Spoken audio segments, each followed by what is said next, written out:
I just correct the record. It wasn't 3 days after the election. It was 3 days into the administration. So it was the government in power, the White House saying, take down this tweet ASAP. That to me is significant. Whatever you think. And I would just say this, we are going to keep having hearings on the attack on the First Amendment because as my colleague from Ohio pointed out just a few minutes ago, it is fundamental. We had a witness in our last hearing from Canada, journalist from Canada, and she talked about the underpinnings of Western civilization rest on the ability to speak, to debate, and not be afraid, not be intimidated by the government. And to the point from the ranking member, so they didn't take it down. Well, we all know there's this thing called the chilling effect when big government, particularly the White House, is saying to big tech, take down this tweet ASAP. I see you're nodding your head, Mr. Lukanoff. Yeah. You know what, I want to do one last thing. I think you wanted to respond to Mr. Goldman a little while ago. We'll give you a chance to do that and then we'll close the hearing. But I think you had a response to something Mr. Goldman said, Congressman Goldman said earlier. If you don't remember, that's fine, we'll go on. But you put your mic on there if you would. It was frustrating to hear people like me and Lee, who have done a great job defending people across the political spectrum over our career, be dismissed as people who only care about the free speech rights of one side of the political fence. I mean, Fire has been second to no one when it comes to taking people on all across the political spectrum, and I have the hate mail to prove it. Yeah. No, I appreciate that. That's why, as Mr. Bishop pointed out earlier, why, as chair of this committee, I've invited more Democrats than I bet any Republican, maybe, who knows, maybe ever, I don't know, but certainly in this Congress. We've had more people on the left, as you've described, or in the center, or people who were Democrats who say, I'm now independent because I can't take what they're doing. I just don't stand with them on their efforts to restrict the First Amendment. So again, I want to thank you all for being here, for speaking out. Gentlelady yields back. The chair now recognizes the gentleman from North Dakota, Mr. Armstrong. Thank you, Mr. Chairman. We talked a little bit earlier about making sure that it's arm's length, but it's not always arm's length. $5.75 million in taxpayer funds to a software company that proactively told the National Science Foundation it intended to leverage relationships with social media companies to identify and limit susceptibility to misinformation. $5 million in taxpayer funds to identify, test, and correct real-world instances of dangerous misinformation. $750,000 in taxpayer funds to MIT researchers studying whether certain groups are more vulnerable to misinformation campaigns. These researchers believe that conservatives, minorities, and veterans were uniquely incapable of assessing the veracity of content online. The MIT project proposal stated that the need for a proactive suite of human technologies because broad swaths of the public cannot effectively sort truth from fiction online. The aura of superiority, elitism, and absolute arrogance should be shocking, but unfortunately, it's entirely predictable. The federal government suppressing the speech of its citizens by coordinating with researchers and pressing social media firms. The delusionary attempt to define and control misinformation and disinformation. Terms that this committee learned encompass true information, which is where we heard the dystopian phrase, malinformation. The Biden administration would have you believe that even though information is true, it can be suppressed because it lacks context or was inconvenient to a preferred narrative. True information can be suppressed, or simply wasteful spending of taxpayer dollars. Artificial intelligence has the potential to supercharge the government's censorship and suppression of speech. We know that AI will have the computing power to sort and analyze data on a massive scale, which has been the main obstacle to content moderation on large platforms. Less often discussed is the speed at which AI will process data and automatically censor speech, even to the point where censorship will be completely automated. Certain topics will be barred from being posted as opposed to being taken down. Ms. Richardson, your testimony describes how the National Science Foundation approved $324,000 for a course to teach college students about disinformation detection and analytics. This course was to prepare students for disinformation jobs. Can you further describe this disinformation course, the dangers it holds for free speech and the federal government's funding? Yes, so this course was a summer camp hosted for students to prepare them for jobs in the disinformation industry, which as these grants that the National Science Foundation is funding show, is a growing industry, and preparing students to work in it is just another way that the government is continuing to expand it. Restrictions on this type of speech require that the government have a compelling interest and restrict the speech in the least restrictive means. Funding these disinformation projects are clearly an attempt by the administration to indirectly censors of disfavored topics, which will avoid legal challenge and strict scrutiny review. Do you believe that the indirect funding of such censorship is any less harmful to First Amendment and the right to free speech?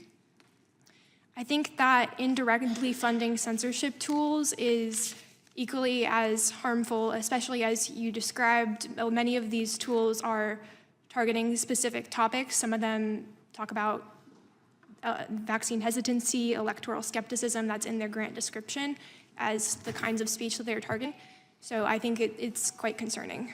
Mr. Lukianoff, I've got a minute left, and I appreciate the work FIRE does. And we talk, obviously there's been a lot talked about universities and these different issues, but I had the opportunity to work with your organization when I was in the North Dakota State Senate, because one of the reasons I think this is so dangerous on the front end and turbocharging the ability to do this, particularly on college campuses, is the lack of due process that exists for students and how students actually have the ability to appeal, whether it's a conviction, whether it's a censorship, whether it's everything, and how that can directly impact the rest of their lives. What is your number one concern with AI as it relates to college campuses and censorship? As it relates, my number one concern with AI, and I do wish that this could be taken more seriously by people on my political side of the fence, both Lee and I are more left-leaning, is the inherent bias that we're already baking into it. That's one of the things that scares me the most. And just to give a comical example, we asked ChatGPT to write a poem about why Representative Jim Jordan is the best politician in the country. It refused to do that. We ran this for every single member of the committee, and it refused to do this only for Republicans. It refused to do it for Dan Bishop, sorry, Congressman. And it only would write a generic one for Matt Gaetz or Harriet Hagerman. Now, this is a comical example of how this bias of my side of the political fence is actually being baked into the technology that's going to be the operating system for how we make any number of decisions going forward. And it never, ever goes away. It never goes away. Thank you. I yield back.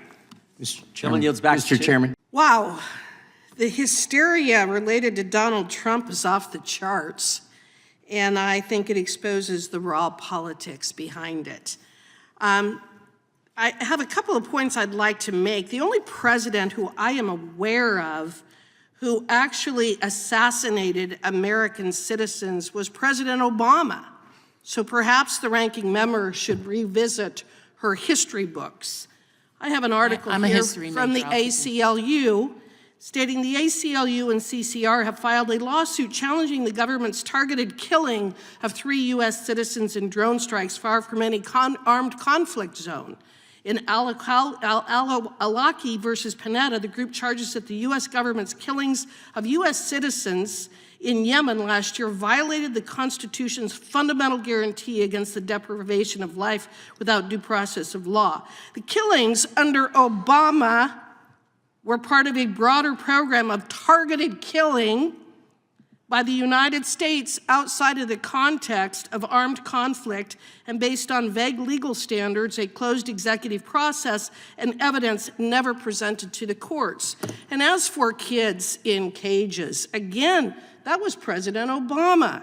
Several former Obama administration officials took to social media and news outlets last month to explain a gallery of years-old photos that showed immigrant children sleeping in shoddy conditions at a government-run holding facility in Arizona. The images, which the Associated Press first published in 2014 during the Obama administration, resurfaced recently for reasons that remain unclear and quickly prompted viral outrage on Twitter. One particularly disturbing image showed 2 children sleeping on mattresses on the floor inside what appeared to be a cage. A number of prominent liberals and even a former Obama administration official shared the photos, mistakenly believing that they depicted the Trump administration's treatment of immigrant children who were forcibly separated from their parents. John Favreau, who worked as a speechwriter for former President Barack Obama, tweeted, "This is happening right now, and the only debate that matters is how we force our government to get these kids back to their families as fast as humanly possible." Favreau said he later deleted the tweet after social media users pointed out that the photos were taken during the Obama administration. So, I think it's important to correct the record as to actually who assassinated American citizens, being President Obama, and it being President Obama who kept kids in cages. Now, as this committee uncovers more and more censorship activities by the federal government, one thing we are wrestling with is accountability for these bad actors violating the First Amendment. They are already not elected by the citizens, so don't have to answer to the electorate, and certain accountability statutes, such as 42 U.S.C. Section 1983, only apply to state employees, which is why Mr. Bishop and I have introduced the Censorship Accountability Act to actually hold federal employees personally liable for violating the First Amendment of American citizens. But even in those circumstances where one can go to courts for relief, that requires a great deal of time and resources to prove liability, harm, and then obtain relief. It is apparent from the ongoing Missouri versus Biden case that all of these bad actors, it makes it difficult to eventually hold them accountable. Ms. Richardson, I highlight these things to show that accountability can be hard to achieve for injured Americans. Do you think this could be further exacerbated if certain activities that facilitate censorship are increasingly done by AI systems rather than government employees? I do. I think that what these tools open the potential for is broader censorship and done without having to have an individual employee sitting there doing it. They're able to flag posts at a larger scale. So I do think the fact that the NSF is funding them is concerning. Well, and the upscaling of AI technology can provide censorship operations, and the scope of it is absolutely astonishing. For example, in its pitch to the NSF, Meaden stated that it was using AI to monitor 750,000 blogs and media articles daily, as well as to mine data from the major social media platforms. That just gives you an idea of the absolute scope of what AI could do for violating people's First Amendment rights. In your testimony, Ms. Richardson, you outlined in great detail the number of grants, the large sums, and the various number of partners that the federal dollars are going to censor American citizens in violation of the First Amendment. What can the proliferation of this type of technology do to the censorship industrial complex, which has already been uncovered, if it is not properly overseen for beneficial development? Well, I think what we've seen through, as you just brought up, the Missouri v. Biden case and Twitter files and many other aspects is this increasing involvement of the federal government with private parties in order to censor speech. And this is just another example of that. The federal government funding universities, funding companies to develop these tools that allow censorship at a broader scale. Thank you, and I yield back. Gentlelady yields back. Chair now recognizes himself. Mr. Fong, what happened in the last decade? I mean, in your testimony, you said you drew our attention to a hearing 12 years ago. The Department of Homeland Security, there was a hearing on the Department of Homeland Security had retained a defense contractor to conduct round-the-clock monitoring of social media. And you said there was bipartisan opposition to that. What's happened in the last decade that we do not, because here's the difference. Here's the big difference. The same agency, the Department of Homeland Security, last year tried to set up a disinformation governance board. Some committee which is going to tell us what we're allowed to say, what we're not allowed to say, and the only side objecting to that was the Republicans. And so I'm like you, I want to know what's happened in the last 12 years. I mean, a lot has changed. It wasn't that long ago that the Democratic Party stood up very strongly against the Department of Homeland Security and criticized it as a politicized agency. By the way, Mr. Funk, you're not a Republican, is that right? No, I'm an independent. Okay, keep going. But not that long ago, Democrats directly and forcefully criticized the Department of Homeland Security as an agency that run amok, that could interfere in our elections to help Republicans. This is an agency that's grown by billions of dollars since 9/11, that was originally set up to fight Islamic radicalization to prevent another terrorist attack, that now polices tweets, that now polices comments on Facebook and Instagram, that now, in a biased way, censors regular American legitimate speech on political issues. The ranking member said in her opening statement that there's no evidence of censorship. Is that an accurate statement? Is there any evidence? Is there no evidence of censorship, Mr. Fong? I mean, I just, on my Substack yesterday, showed a New York Times reporter, based on false information, being censored, being shadow banned. Yeah, but I mean, you covered in the Twitter files. Government pressured Twitter to take down certain tweets by American citizens. Facebook got pressure from the White House to do the same. YouTube got pressure from the White House to do the same. They all work together in this project, this election integrity partnership, to do the same. On and on it goes. But they say, oh, we've had 6 hearings on censorship. I kind of think, Mr. Lukanoff, I kind of think the First Amendment's probably worth doing 6 hearings. I would say 60 hearings maybe better, maybe 600. I mean, we're talking about the First Amendment. Yeah. Would you agree? Well, Congresswoman Wasserman-Schultz hit the nail on the head that I just kind of wish we could think about this as from a transpartisan point of view. They will immediately get this when it's a Republican administration trying to do the same thing. But we've presented a great deal of evidence that this is actually happening, that it's being encouraged by the government in many cases. The story that came out this morning, the idea of, say, Donald Trump decides to actually try to get a book removed from Amazon. If it was a book that people on my side of the political fence, on the left, liked, we'd freak out, and rightfully so. But at the same time, it seems like there's nothing we can actually do to get our own side of the political fence concerned about the idea of collusion between some of the most powerful people in Silicon Valley and in the country. The censorship mob will come for them too, right? Right now it's focused on, I mean, the Fifth Circuit said this, the court decision, it's focused primarily on conservatives, primarily on people on the political right. But it will come for the left too. Oh yeah, it already does. It already does. I defend and people it on the already left on has. campus all the time, and it's very strange to try to get people to be concerned when even people they agree with are losing their jobs. My latest book, Counseling of the American Mind, is filled with examples just from the past couple of years of professors on the left losing their job.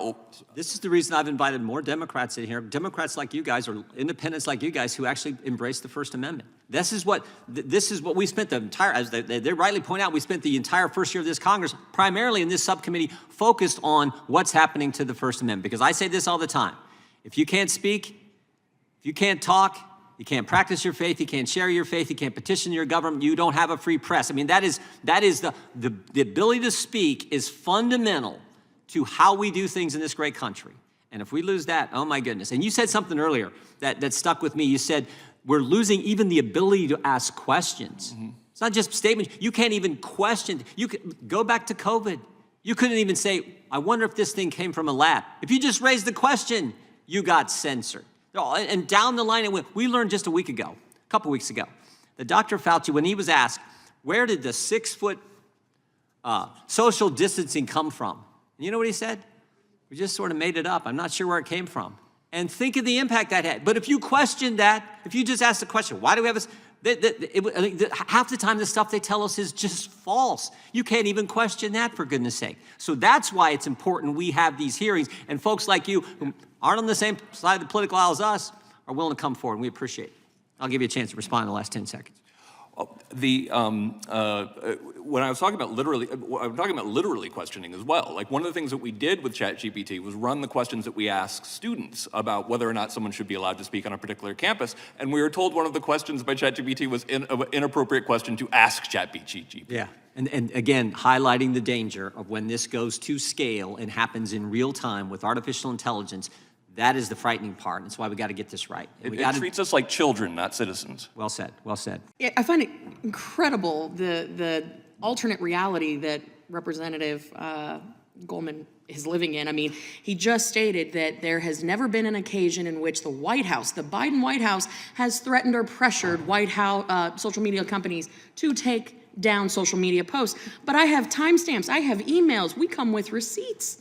I mean, February 6th, 2021, 9:45 p.m., Rob Flattery, White House official demanding Twitter take down a parody of Finnegan Biden, Hunter Biden's adult daughter.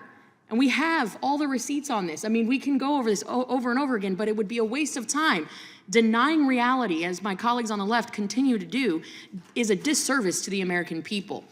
I cannot believe that this is where we are at. But I'm going to jump right into this. We're trying to address essentially digital authoritarianism. That's what we're contending with. So I find it ridiculous that my colleagues on the left can only and will only talk about Donald Trump as though this is not a real issue that everyday Americans, Republicans, Independents, Democrats are facing. So Ms. Richardson, while investigating these NSF grants and the NSF convergence research, was there any documentation or communication regarding the philosophical foundation of the language models being used in the AI tools? Some of the grant descriptions themselves talk about areas that they are specifically interested in seeing, controlling, in discussing misinformation in. And these areas, some of these grants focused on election misinformation, some of them focused on vaccine misinformation. Yes. Okay, so there was philosophical discussions about the language models themselves that these particular grant awardees would be using. I think that a lot of these grant descriptions expressed exactly what they were going to be investigating. Did they talk about open source language models as part of a requirement for this research? Some of these grants they're analyzing different sets of data. Some of them wanted to do keyword searches to analyze what kinds of posts they were searching for. But I think what we're getting at here, the heart of this, is that there was no clear guidance on the particular set of language models that they were supposed to be using.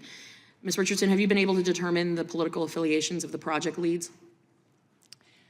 Well, some of them, just based on what these, again, I'm just going based off of what the grants state publicly. The topics that they are considering seem to be targeting specific kinds of speech. Okay. Now, the University of Michigan put together a slide deck that was submitted to the NSF. On the overview slide, the mission of their grant, as explained, was, quote, our misinformation service helps policymakers at social media platforms get good PR for their actions on misinformation by having a clear benchmark for outcomes and eliminating the need to defend internal procedures. Yikes. The slide deck also notes that they do things that we know work without backlash, and that, quote, we push responsibility for difficult judgments to someone outside of the company, end quote. It goes on to say, we get people off our backs for how we act on misinformation. And it goes on to say that we eliminate the need to defend specific procedures. Now, this is an NSF, taxpayer-funded project, and they say we eliminate the need to defend specific procedures as though accountability is more of a suggestion, more of a yellow light. So, Mr. Fong, Mr. Lukhanov, the NSF vision states that they, quote, strive to create a nation that leads the world in science and engineering, research and innovation to the benefit of all without barriers to participation. Given what I just told you about the University of Michigan's own worked product that was funded by US taxpayers, does it not seem like the mission of the NSF and the grants that they are funding are fundamentally at odds?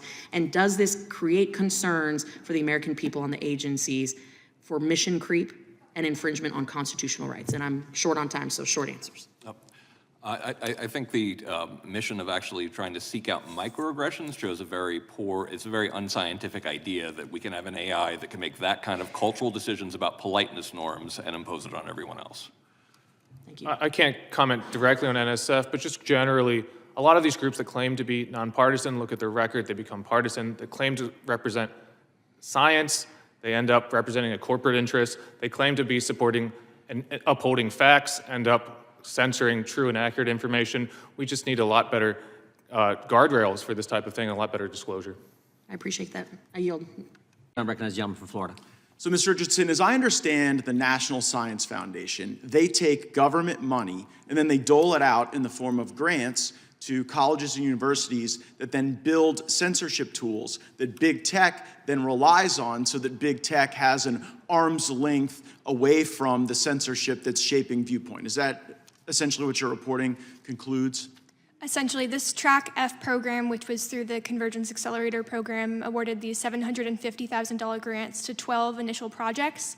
And then 6 of these continued on to have an additional $5 million in funding. Most of these are at universities. Some of them are private companies as well developing these tools, but they are all within. Yeah, and Mr. Eisen, I guess my question to you, if you're done texting, would be like, is that okay with you, what NSF has done? Put your microphone, please. As a veteran of committee staff, I should know better. Mr. Gates, I have not had the opportunity to study the report in... Okay, well, let me go through some of the grant requests then. So the MIT... Might I finish my sentence, please, Mr. Gates? I've got if I can time. just finish the sentence. No, you were finishing your text earlier. I'm going to finish the question. So... Mr. Gates, just for the record, I was asking for the law that governs that. Rural communities are uniquely susceptible. I'd ask my time to be restored. Yep. Mr. Eisen, the question is, the MIT grant that said that people in rural communities were particularly susceptible to misinformation. Do you have an opinion on that? I do have an opinion, Mr. Gates. As you know, there are 2 texts that are holy to me because Mr. Gates and I have talked before. One is our Torah, our Bible, that I live by. I'm an observant person. That is a holy text to me, and I have the deepest respect, and I have traveled to those places. I guess the problem, Mr. Eisen, can I please finish my answers? The other text that is holy to me is the Constitution. In my quick review of this report, those are my 2 holy texts, and I share that with the chairman and others on this. I know that. In my quick review of the report, it appeared to me that a great deal of the evidence related to legitimate sponsorship of scientific and technological research. Okay, well, let me stop you there, Mr. Eisen, because here's the problem.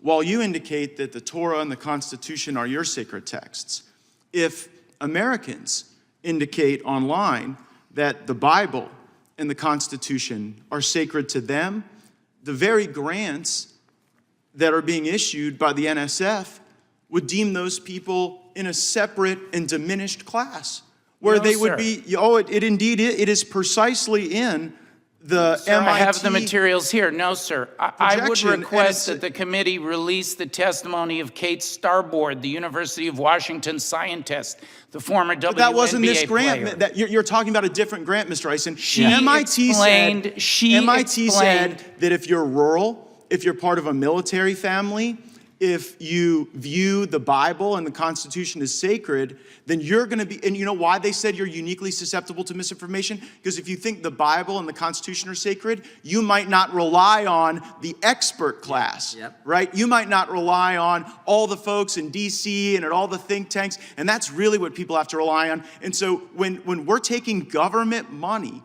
to go and try to harm people who have a particular religious view or a particular view on the Constitution, I would think that in that type of a circumstance, we aren't crying wolf when there's none at the door. Mr. Gates, if we can talk about that material in context, if we can have the full context of the committee's investigation, the ranking member has said there are 29 depositions that this committee but Mr. has Eisen, taken. this isn't about any of those. This is about when MIT wanted the grant that Ms. Richardson was just talking about, right? They went and made a presentation to NSF and they said, here's why you ought to pick MIT in order to do it. And it was to target military families, people in rural communities, people who believed in the Bible and the Constitution. And then guess what? With these AI tools, if you stack that up, maybe you're a person in a rural community who loves both the Bible and the Constitution. Well, then you're really susceptible to misinformation because the expert class thinks better. No, sir, have you seen the look at movie, the full have you seen the documents movie and the full Minority record- Report? Have you seen the movie Minority Report? Tom Cruise? Yes, I have seen that Doesn't film. this kind of feel like that? Yeah. That you're trying to do, that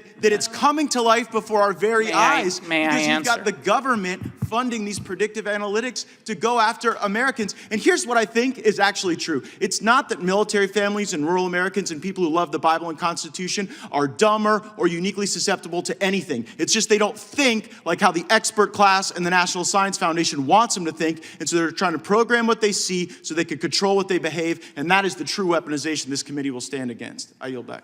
North Carolina is recognized. Thank you, Mr. Chairman. Mr. Lukinoff, I want to go back to what you said. Would you hit me again with the AI request you said you made? Because I felt distinguished by that. As Chairman Jordan, it wouldn't answer, wouldn't write a poem about, and you said, little old me.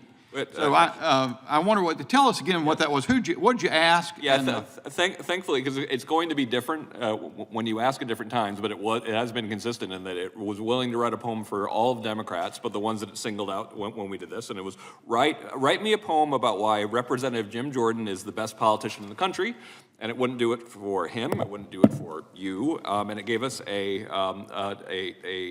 generic one for Matt Gaetz and Harriet Hagerman. Now, the way they're going to try to refute this is being like, I did it again, and it gave me something different. It's like, no, we have screenshots of this, and I know that it's kind of like, oh, look, it's inconsistent. No kidding, it's inconsistent. But guess what? It consistently favors one side over the other. Yeah, I'd really like that screenshot for me. Oh, absolutely.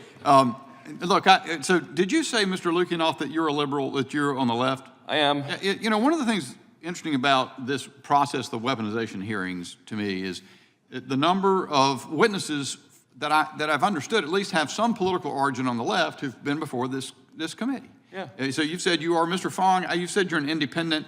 I don't know if it's correct to say you had political activity on the left. I sort of thought so. I've worked for some progressive media outlets in the past. That's what I'm thinking about. And of course, you had Matt Taibbi and Michael Schellenberger, both of whom came from there. Robert F. Kennedy Jr. comes as a witness of the committee on the left.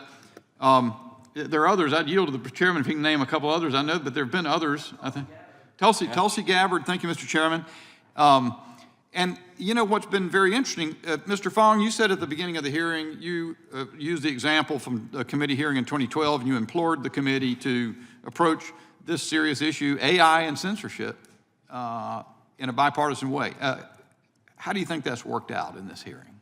Look, I watched part of that hearing and read the transcript, and you know, this was on a much more minor issue. This was just the DHS contracting to monitor social media, not censor, not interject, not work with the FBI to pressure social media to take down posts. This was arguably a much more benign issue.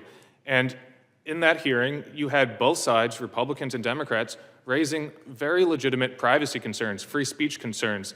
And it wasn't partisan. It was both sides working together to discuss these common principles. Yeah, what about this hearing? Has it worked out bipartisan way as far as you're concerned? Not so much. Yeah, it seemed like to me, every person, the memo on the other side of the aisle was to go after Donald Trump in every thing, which is fine, I mean, whatever. But it implies that there's nothing to this issue. Oh. Isn't that right, Mr. Lukinoff? You got this stuff. You got machines possibly taking down whole trains of thought across social media from the dialogue across the world. Yeah. And everyone, I mean, implicitly, if you're saying, "Oh, I just want to talk about Donald Trump," don't think that's suggesting there's nothing to that.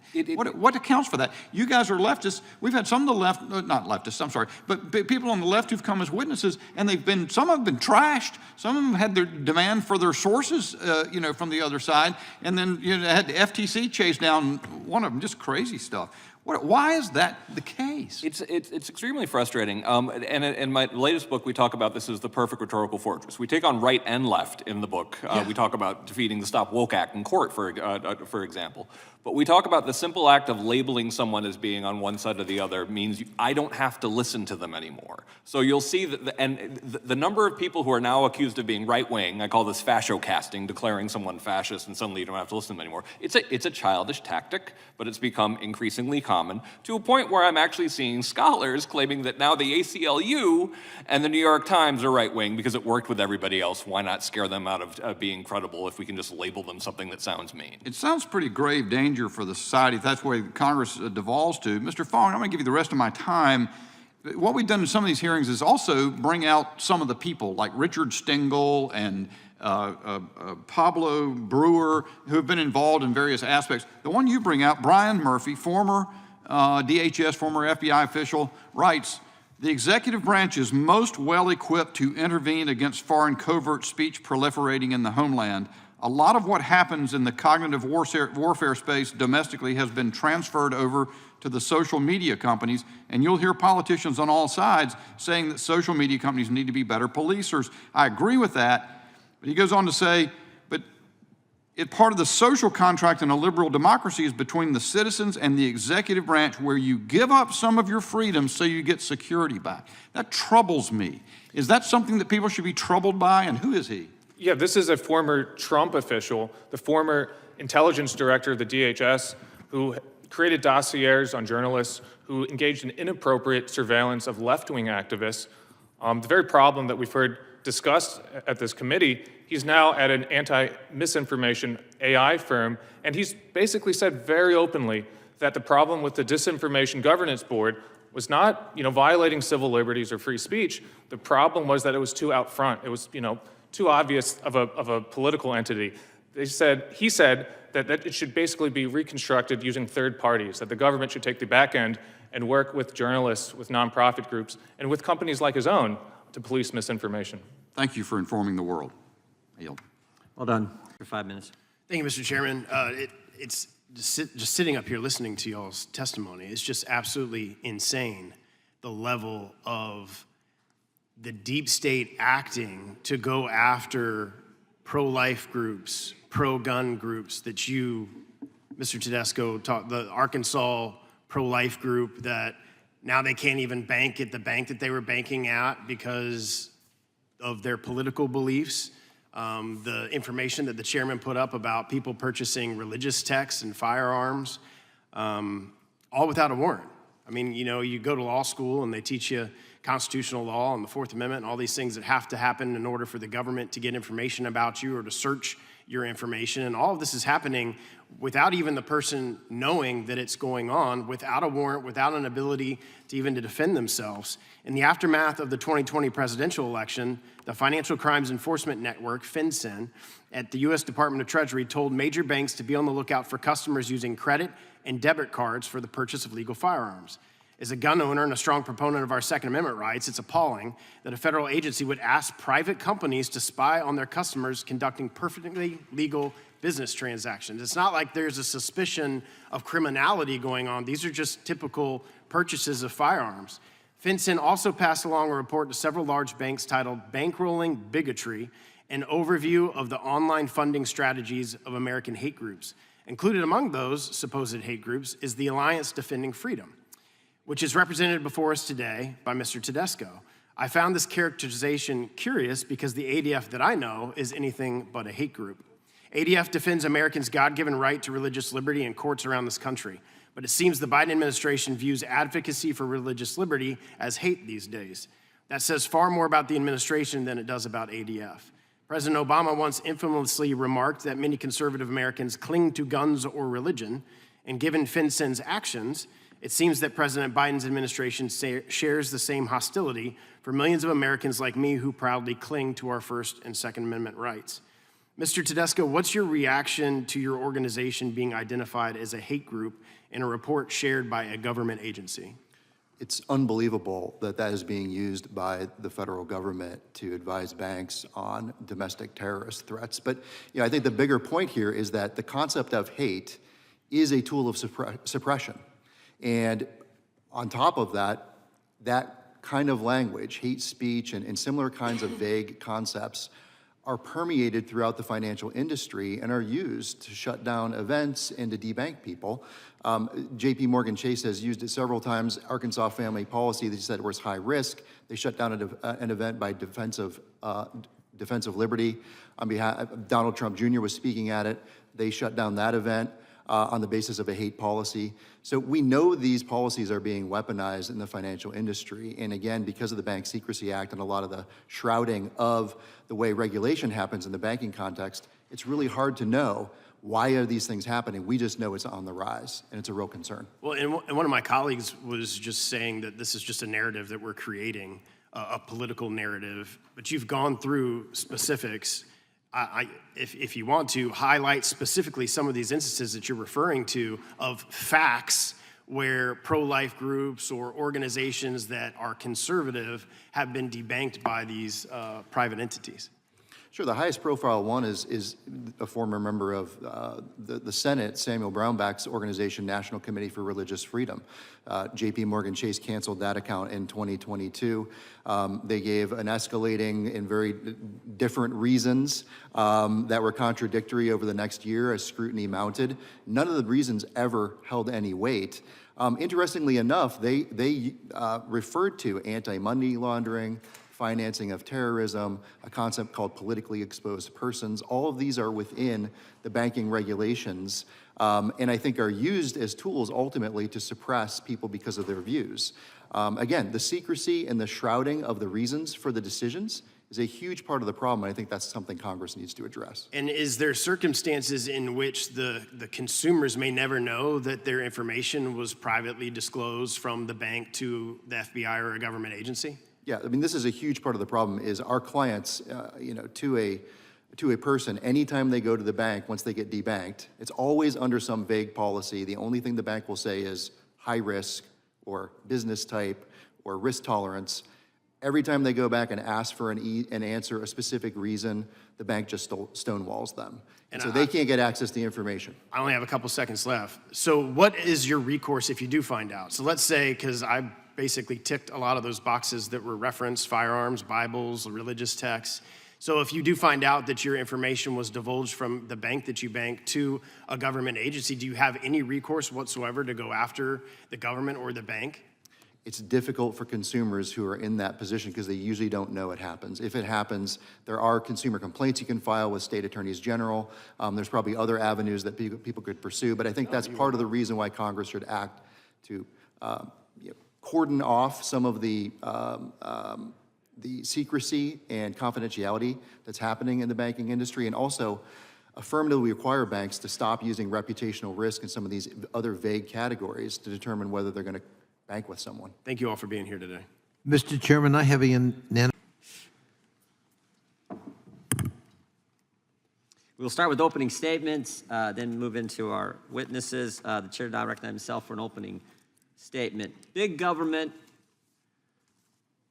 was colluding with big tech to censor Americans. That's the first thing we learned. But now it's big government colluding with big banks and big business to spy on everything Americans buy, every place they go, everything they do. Big government wants your financial data because it's full of sensitive information about you. Our investigation started when an FBI whistleblower, George Hill, came forward and talked to the committee. Mr. Hill was supervisory intelligence analyst at the FBI up in the Boston field office, told the committee that the FBI got information from Bank of America. Specifically, it received a list of any customer who made purchases in the Washington, D.C. area January 5th through 7th, 2021. The whistleblower supervisor, special agent in charge of the Boston field office, Mr. Bonavolanta, corroborated Mr. Hill's testimony when he spoke to the committee. And so did Steve Jensen, the FBI's domestic terrorism operations section chief. But it wasn't just purchase data around a specific date that the FBI got from Bank of America. That was actually also overlaid with any firearm purchase at any time. And how did the FBI get this information? They asked for it. In fact, you can see on the display on the screen here the email that was sent. The FBI told Bank of America, to recap our morning call, we are prepared to action immediately the following threshold: customers confirmed as transacting business in Washington, D.C. between these specific dates. So if you're in Washington, D.C., visiting your kids, maybe visiting your aunt, or maybe just a friend, the FBI wanted to know about every single purchase you made. And if you're a gun owner, look out, you're going to the top of the list. For simply exercising your Second Amendment right, you're on the FBI's target list.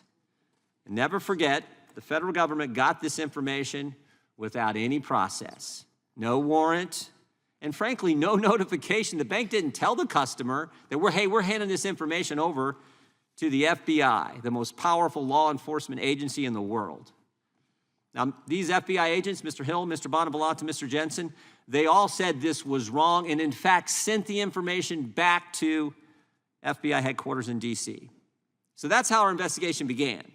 But since then, and we continue to investigate, but since then, we've learned that the financial surveillance was broader and there was actually a specific objective. The federal government is building profiles on the American people.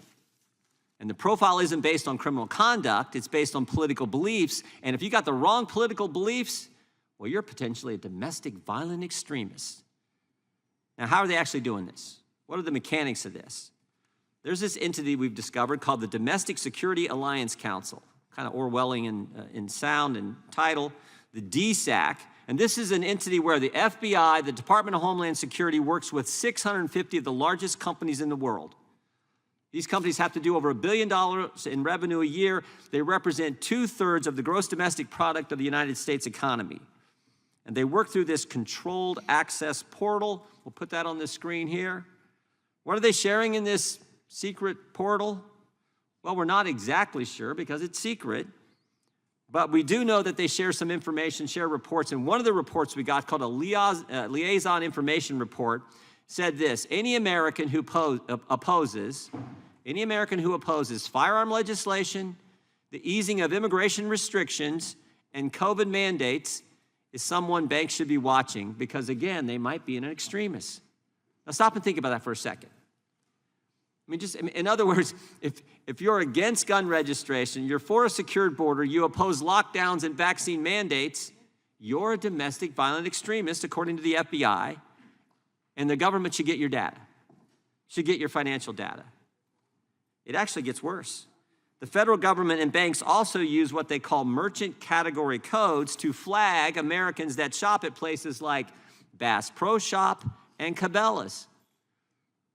They flagged Americans who bought religious text. We can show you that one too.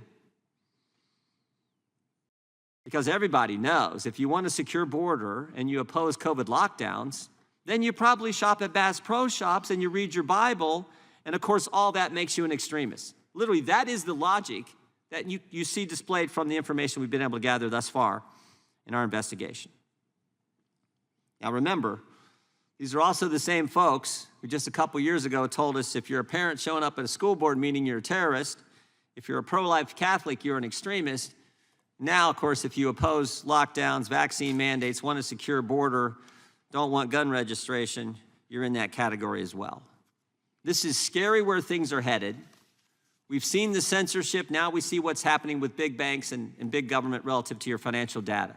Again, all this being done with no process, no warrant, no notification to the customer that the banks are actually supposed to serve. Big government's not supposed to use big tech to censor Americans, and big government shouldn't be working with big banks to target Americans for behavior that is legal and constitutional. And that's the concern. That's why we're having this hearing. We'll get to our guest here in a second. But with that, I would yield to the ranking member for an opening statement before we get to our witnesses. I yield back the balance of my time. The gentleman yields back. The chair recognizes the gentleman from Florida for 5 minutes. Yield to Mr. Jordan. I think jump for you. Mr. Knight, do you need a gun registration list if government can just go ask the banks every time some customer purchases a gun? Well, the banks won't know if you purchased a gun per se, but your bank records can be a pretty good, though not perfect, registration for almost anything. But my point is it's almost like a backdoor registration, right? Yes, one of the challenges is that information, highly sensitive information, can be accessed through financial records that otherwise is constitutionally protected. Yeah, Dr. Peterson, do you think they're just going to stop with conservatives? I mean, my history tells us that the cancel culture mob, the surveillance state, whatever you want to call it, it doesn't just, they never are satisfied with just certain people. It always expands. And I'll give you an example. A few years ago, Senator Feinstein, iconic Democrat senator from the great state of California, the folks in San Francisco renamed the Dianne Feinstein Elementary School. They took her name off the school because they found that she said something like 40 years ago that the cancel culture mob didn't like. So even a liberal Democrat senator wasn't good enough for the mob. They came after her too. And this is the thing that scares me. We've invited probably more Democrat witnesses in front of this committee than any other committee, because we invite Democrats to come in and say we respect the First Amendment, Second Amendment, Fourth Amendment, respect the Constitution. My concern is it never just stops with certain people. It always goes further. Do you agree with that? Well, the reason I prefaced my remarks with an insistence on nonpartisanship is because the danger posed by this increasing ability of governments and large corporations to collude threatens everyone's freedom equally. And it could well be that at the moment, and this is, I think, the case the Republicans here are trying to make, is that the people who are in the sights of that collusion tend to have more conservative leanings, but that will shift in a moment whenever the political tides shift. And we're concentrating in this hearing a fair bit on the specific events of January 6th, a very partisan issue that produces a very intense partisan divide, but we're not addressing the fundamental issue here directly, which is that our new technology enables a mode of surveillance that's so intense and all-pervading that no one will escape its purview regardless of their political views. No, I think that's exactly right. And there also seems to me, and I'll go to Mr. Tedesco, there seems to be a pattern emerging. I'm going to take you back to when we first kind of started getting into this issue with the somewhat famous now school board's memorandum from the Department of Justice. And I know you probably remember what I'm talking about here, Mr. Tedesco. But the opening sentence of the Attorney General's document, this memorandum, says, in recent months, there's been a disturbing spike in harassment, intimidation, threats of violence against school administrators, board members, teachers, staff who participate in the vital work of running our nation's public schools. At the hearing where we had the Attorney General, I asked him a simple question. I said, you make that opening statement as the basis for why you need this memorandum to go after moms and dads showing up at school board meetings. What was that first sentence based on? And he told us it was based on the National School Boards Association, the memorandum they put out. And the same thing happened to you guys, because we had some entity here called the Global Disinformation Index puts out this information, and then the government uses that information as the basis to say you're some terrorist group. That is frightening, that our government, because FinCEN, the Treasury Department, used what some agency put out, or not agency, some entity put out as the basis to say you guys are some hate group or some terrorist group. Yep. I find that alarming, and particularly the pattern that it, I guess two doesn't make a pattern, but it sure makes you start to wonder. Your thoughts, Mr. Tedesco? Sure, the FBI used the SPLC's report on radical traditional Catholics to target them as well in the interim between the Moms for Liberty and parental rights groups and what's going on today. I think it's very alarming that the government uses these obviously partisan and discredited third-party, arbiters of truth who really are just promoting their own political agenda and trying to do damage to their perceived political enemies to make decisions about anything, let alone sending them to financial institutions as part of some kind of financial surveillance scheme. Yeah. Some left-wing group says you're bad. Oh, then the government's going to use that information to send out to banks and say, you might want to be concerned about this. You maybe want to debank these individuals. That is a frightening world. And the point is, I don't think it's going to be just limited to conservative people in the future. Because we've already seen examples. There were people in Black Lives Matter who got targeted during the summer of 2020 when all the protests were happening around the country. And I disagree with some of the things, a lot of the things that happened that summer, but I also don't like the fact that they're going after liberals either. That's a scary thing. And then there used to be an agreement in both parties that First Amendment activity should be protected. Second Amendment activity, your right to privacy should be protected. But unfortunately now it's gotten way too when you're testifying. And we will start with Dr. Peterson. Mr. Peterson, you're recognized for 5 minutes. And thank you again for being here.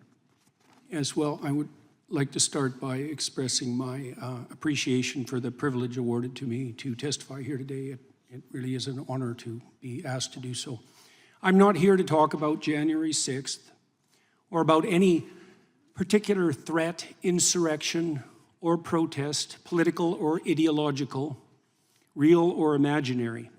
I'm here to talk about the already extant and expanding collusion of government and corporation in restricting the individual freedom and autonomy upon which the productive, generous, and stable psyche, economy, and state are themselves necessarily founded. I'll begin my comments, therefore, in the most general terms to shed light on the mounting problem. There are now 700 million CCTVs in China under the rule of the Communist Party. The system to which those electronic eyes are attached is the most complete state apparatus of surveillance yet imagined, with the ability not only to recognize faces at a distance, but gate itself when facial features are hidden or obscured. Such capability can and will soon be augmented to the point where the movement of eyes themselves, monitored by high-resolution and intelligent cameras, will soon be sufficient to identify any aware and active party.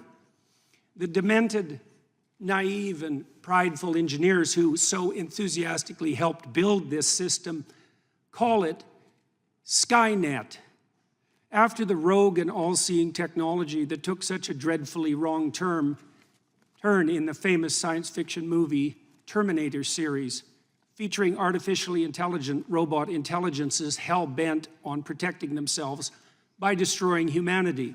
The name also references a well-known Chinese phrase describing the reach of the divine itself. The net of heaven is vast, yet it misses nothing, which aptly describes the capabilities of the new state apparatus.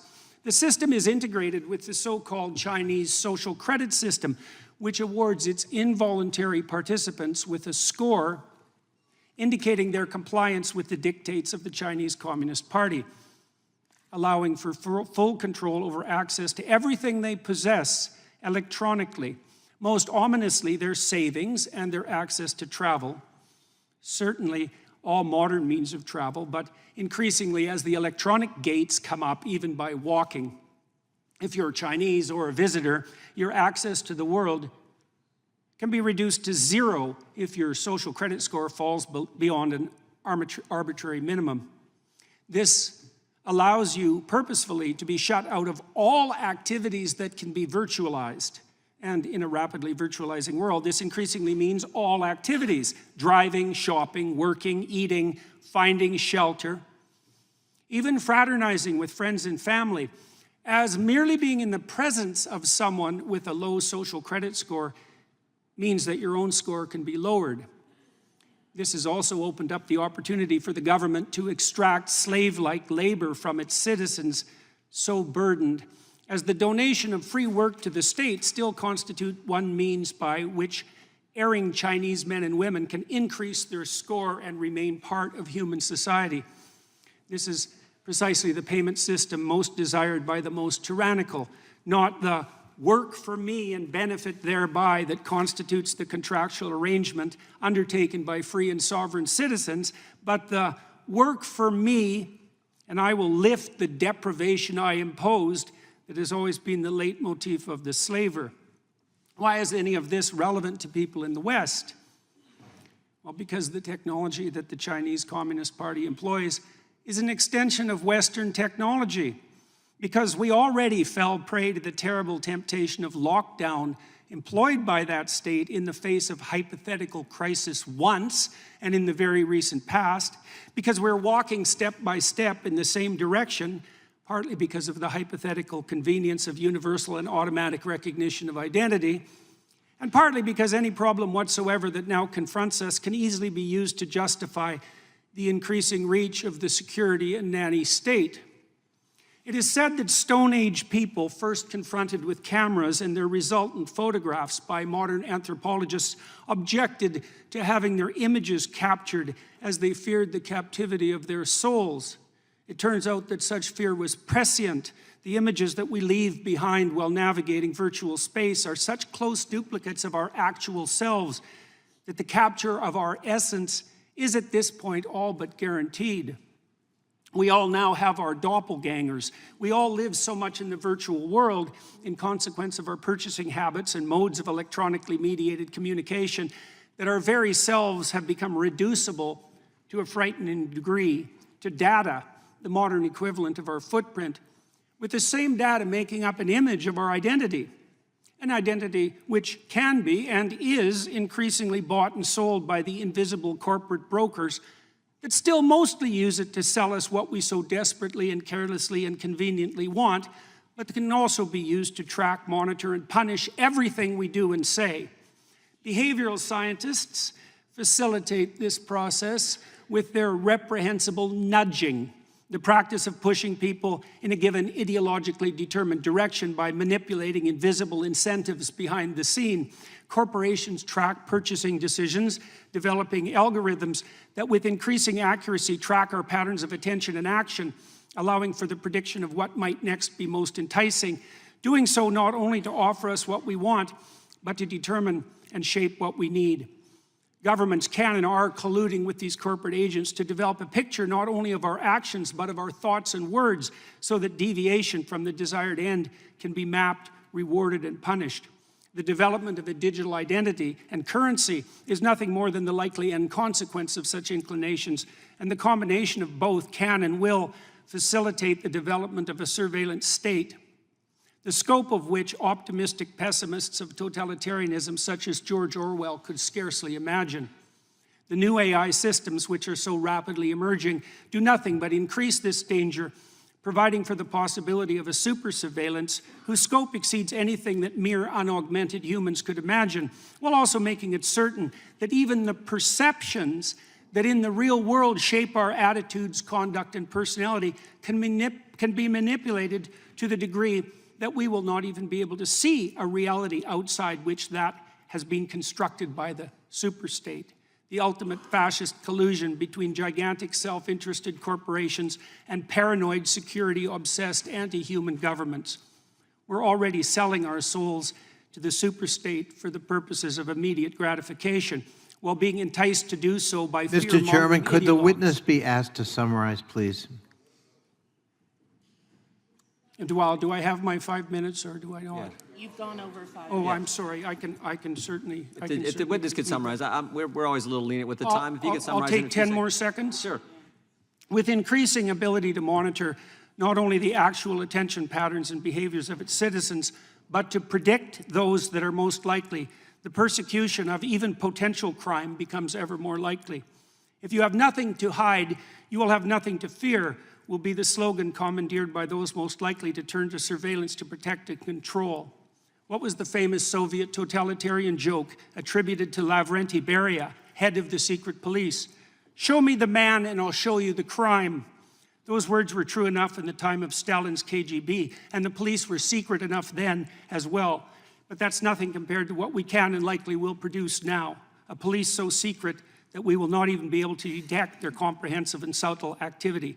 Monitoring crime so pervasive that everyone under the dictates of the system will have something to hide Regular and order, much to Mr. fear. Chairman. Yep. Thank you, Mr. Chairman. Just to follow on with my colleague from North Dakota, the notion that subpoenas are not sufficient to get information and that every ounce of evidence must be obtained by a search warrant has, of course, been repeatedly rejected by the Supreme Court over and over and over. And this hearing, the reason why, as Mr. Armstrong says, we are talking about January 6th is because, as I understand it, this hearing was initially spurred on by an FBI whistleblower who is not here testifying today.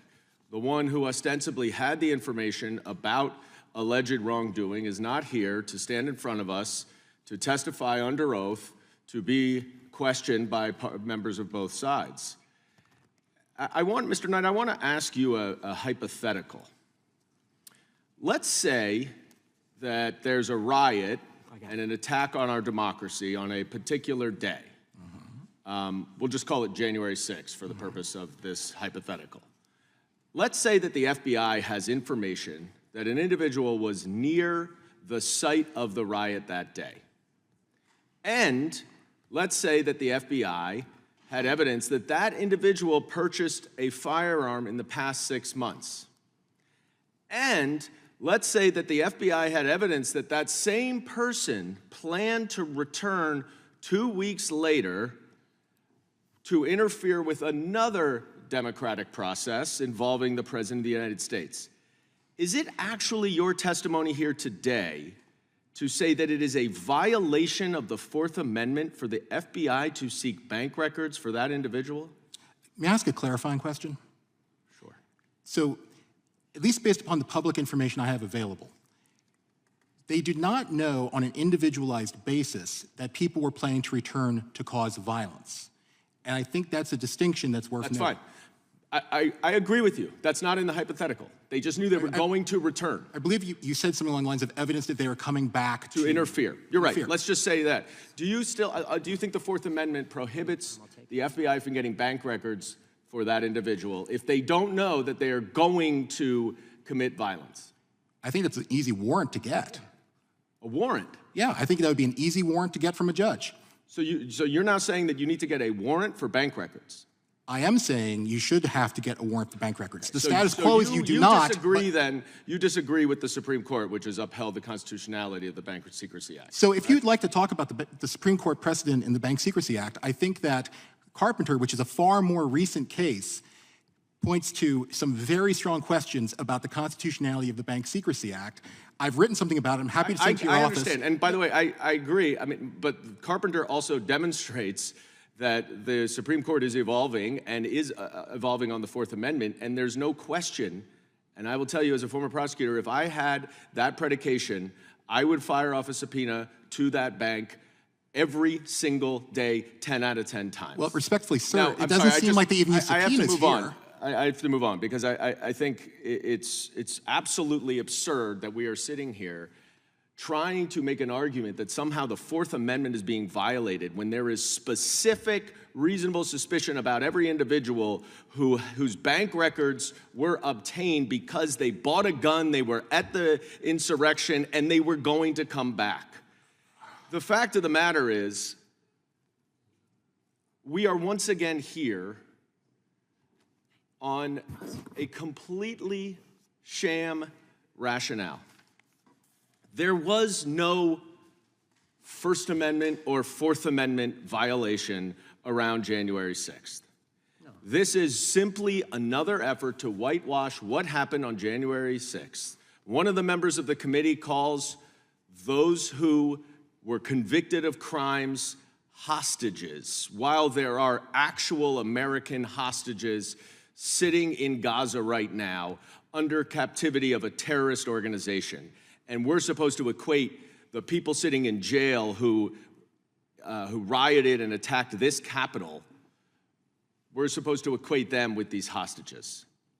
Mr. Chairman, you continually say that it used to be that both parties agreed with the First Amendment. It didn't used to be. It is. It remains the case. We all agree with the First Amendment, but the problem is that the First Amendment is not absolute. It does not protect any single thing anyone says, and there are limits, and that's important. And what this committee has been trying to do for the last year and a half is to chill the federal government from monitoring what is going on social media and otherwise out there so that misinformation and disinformation can run rampant in on Elon Musk's social platform and every other social platform so that the Republicans, can benefit from it in November's election. That is why this committee exists. The time of the gentleman and we have gotten no evidence to support any of these allegations. The chair recognizes the gentleman from South Carolina. I yield to the chairman such time as he may consider. I appreciate that. I think the gentleman from New York just said that we're trying to chill the federal government. I don't know if it's ever been said that way. It's always the government trying to chill Americans' rights and chill Americans. I've never seen anything. It's called projection. I've never seen anything like. But guess what? You know who was opposed to how the FBI and the Bank of America did this thing when they asked for this information? You know who was opposed to it? 3 FBI agents. The guys on the case. George Hill, Bonavolanta, Steve Jensen, all testified to the committee that it was wrong. And guess who else said it was wrong? Chris Wray said this: we recalled this information to avoid even the appearance of any kind of overreach. So even the FBI, who has systematically violated Americans, who's this FBI who said, if you're a pro-life Catholic, you're an extremist. If you're a parent going to a school board meeting, you're a terrorist. Even the FBI said, this is ridiculous. And they pulled back. 3 agents testified. So, I mean, and somehow the government is the one who chills American speech when they pressure big tech to censor, when they ask banks to give them. That's chilling speech, and we've seen it first. Dr. Peterson's seen it in his own country, and now it's coming here. That's what we're concerned about. I yield back to the gentleman. Thank him for yielding. Thank you, Chairman, and I would echo that. I'm glad that Thomas Massey started off with a recitation of the Fourth Amendment. Because are actual American hostages sitting in Gaza right now under captivity of a terrorist organization. And we're supposed to equate the people sitting in jail who rioted and attacked this Capitol, we're supposed to equate them with these hostages. Mr. Chairman, you continually say that it used to be that both parties agreed with the First Amendment. It didn't used to be. It is. It remains the case. We all agree with the First Amendment, but the problem is that the First Amendment is not absolute. It does not protect any single thing anyone says, and there are limits, and that's important. And what this committee has been trying to do for the last year and a half is to chill the federal government from monitoring what is going on social media and otherwise out there, so that misinformation and disinformation can run rampant on Elon Musk's social platform and every other social platform, so that the Republicans, can benefit from it in November's election. That is why this committee exists. The time of the gentleman and we have gotten no evidence to support any of these allegations. And the ones that serve in this very chamber, they're not even hiding it anymore. They're saying the quiet part out loud. They want dependency, they want control. And the total disregard for the Constitution and the oath that many of my colleagues, actually all of my colleagues, have taken and violated, it's so disturbing to me. Many people know, probably as evidenced by what is on the face of my iPad, that I detest big government and I detest big tech. The two combined have proven to be a lethal combination when it comes to liberty and freedom. Because quite frankly, we know that the MO of big tech and big financial institutions combined with big government, it's to erode and evade Americans' constitutional rights. And we're here today because of a blatant Fourth Amendment violation, where big banks colluded with big government to turn over data that didn't belong to them to target Americans, innocent Americans. Because in this country, it is still a fact that you are innocent until proven guilty, despite what everyone is trying to do and flip that around. Now, Dr. Peterson, it's good to see you again. I couldn't help but notice your reaction when my colleague was talking about the First Amendment not being absolute. And so I do want to give you the opportunity to weigh in and respond to that.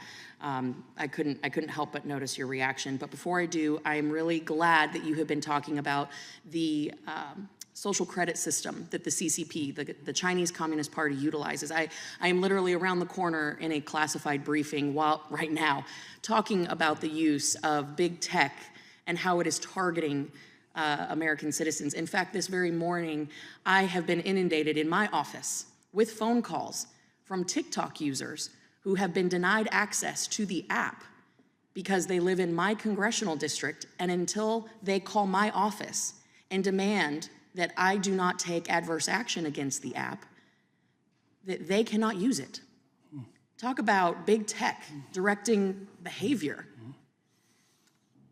I think that we are on a very dangerous path, and I want to give you my time to really lay out in the most succinct way possible the dangerous nexus of big tech, big government, and financial institutions that seek to weaponize that information against Americans.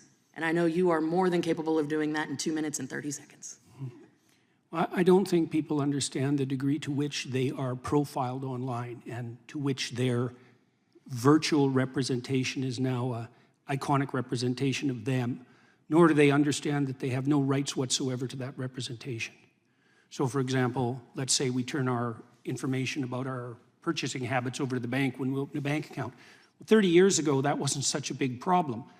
With AI systems, it's a problem that's so big you can't imagine it. I mean, I'm certain that my staff could find the data online to absolutely predict your voting patterns with 95% accuracy. You have no idea what sort of digital footprint that you're leaving behind you, and there are almost no protections for that. And so now, and you also asked about the First Amendment. Yes. Well, we have very weak free speech protections in Canada, and I can tell you that is not going well. And so the combination in my country, the combination of that and the invasive technology that we're producing at a rate that beggars the imagination, produces a threat to the integrity of sovereign citizenship, the likes of which has not yet been experienced. Right? And that's what this committee should be concentrating on. Like, it's very interesting to watch it because it devolves continually into discussion of a particular event, serious though that event was. It's like, no matter how serious that event was, it pales in comparison to the potential severity of the issue that we're attempting to point to with regards to our testimony. These artificially intelligent systems can do things you can't imagine. And not only can they are and they will. And that will be abetted by the collusion between large corporations and government. And it's certainly the case that the people who stand on the left, especially with regards to their, what would you say, skepticism of large corporations, which is often perfectly warranted, should be utterly terrified about this. Man, you did that in less time than I thought. Well, I had to get it right once today. No, I appreciate that. And I think you have seen it front and center. Certainly, we all watched in horror as the truckers' bank accounts were seized, were shut down, who protested the mandates. And people think that that's such a faraway concept, but we have seen that here with people who have been given ultimatums of jab or job, and we've seen ways that they've been targeted and positioned in ways that are just un-American, unconstitutional. So thank you all to our witnesses for being here today. I appreciate you guys in the fight against weaponization, and we're seeing it more and more every day. Mr. Chairman, with that, I yield. Gentlelady yields back. This concludes today's hearing. And sharing with us today. I yield back. Gentlelady yields back. The chair recognizes himself. Mr. Michel, if the government's going to go get information from banks, and understand what happened in this particular situation and in other situations, the government goes to the bank and says, I want the name of the customer who's making purchases in a certain date time, and I want the name of the customer who may have bought a firearm at any time. If they're going to do that, do you think they need to get a warrant first? Do I think they should? Yes. Well, yes. Mr. Tedesco, do you think they need to get a warrant to do that? Yes. Mr. Knight? Yes. Mr. Peterson? Yes. Mr. Fanone, do you think they need to get a warrant? I apologize. Could you repeat the question? Government goes to a bank and says, I want the name of the customer who made purchases on these specific dates and may have bought a firearm at any time. Should there be a warrant requirement before the bank has to be compelled by the government to give that information? Should there be a warrant requirement first? I mean, in my experience, I always sought voluntary compliance. It's less paperwork. That being said, if I was unable to... Wait. Voluntary compliance? Correct. How's it voluntary? This is the third party. The bank's giving it. No, if I go to the bank and request certain information regarding an investigation that I'm participating in... I'm just saying in a fundamental sense, do you think there should be a warrant requirement before some financial institution hands over the name of the customer based on certain purchases they may have made? So in a general sense. Yes. You think there should be? Yes. That's great, because your colleagues don't think so. Now, let me go to this. Do you think, Mr. Michel, that if it can't do a warrant, do you think there should be at least a notification? So should at least the bank say, hey, Mr. Smith, the FBI just asked me for all your purchases on a certain date, and they want to know if you've ever bought a gun. Do you think that the bank should at least tell their customer who they're supposed to serve? Do you think they should at least be compelled to tell them that? Yes. Mr. Tedesco? Yes. Mr. Knight? Yes, with reasonable exceptions for an ongoing criminal case. Fair enough. Mr. Peterson? They should get a warrant. They should get a warrant. Back to the first thing. Mr. Falone? Again, with exceptions for criminal investigations. We got agreement on the panel. The first time we've had that this morning. Dr. Peterson, I want you to talk about the debanking issue we saw so much of, and how that was, particularly I guess with the truckers, and how that's, because I see it coming. I see it coming here, and it frightens me. I want you to talk about what took place in Canada and if it in any way impacted you. Well, there was essentially a working class protest against the extensive length of the COVID lockdowns. And one consequence of that was that Canadians who participated, even by donating to the protest and even by donating small amounts to the protest, had their bank accounts seized in consequence of a collusion between the banks and the government that was extrajudicial, that was recently deemed unconstitutional, despite the fact that we don't have strong First Amendment claims. So this happened. The government is currently maneuvering in Canada to make the possibility of such collusion a certainty across multiple actual and potential domains of so-called harm, particularly in relationship to government-defined hate. Yes, this is absolutely coming. And it's facilitated by the kinds of advancements in technology that we talked about today. Yeah, we know it's coming because we've seen what do they call it? The liaison information report from the FBI to the bank saying possibly include firearm legislation, the easing of immigration status, new limits on public land, and discontent with renewed measures to mitigate the spread of COVID-19. So the very issue that these truckers were debanked in Canada is the very thing the government is saying to banks, we need to look at this as well. That single issue. That is, again, what frightens me so much. And frankly, when you're getting this information, if you're going to get it, why you should be compelled to get the warrant before you go get it. Mr. Knight, jump right in. I want to clarify one part of my answer to the second question about notification. Yep. The Right to Financial Privacy Act, I think, does a good job of this, where notification can be delayed, but the government has to go to a court and get permission to delay. I think if we're going, you shift the burden. And the burden's where it should be on the government to go get it from a court. Absolutely, and I do believe that there should be a warrant requirement, so the notification would only be delayed in that event. In this world we're now in, the full committee, as I said, I think I may have mentioned earlier, on the FISA reauthorization, we have said the same thing. If you're going to go search American citizens based on their phone number, their email address, in this haystack of information that's out there, if you're going to do that, go get a warrant. And we're having the same fight there. But it seems to me that getting a warrant, Fourth Amendment constitutional right, is how it has to be handled. My time has expired. I yield to the ranking member. Thank you, Chairman. Thanks for the witnesses being here today. And, we're here to talk about apparently a range of things that don't involve the topic of the hearing. And I think that's disappointing. Freedom surrendered is rarely reclaimed. And we have an opportunity to do that. Few of the rights protected by our Constitution are more infringed than the right to privacy. My colleague, Mr. Massey, read the actual text of the Fourth Amendment. And Mr. Peterson, Dr. Peterson, you referenced kind of what a lot of people might wish it said. It does not say that if you have nothing to hide, you have nothing to fear. It says that you have a reasonable expectation of privacy. It doesn't say you have an expectation of complete secrecy. The reasonable expectation of privacy is guarded by due process, warrants and subpoenas for U.S. citizens.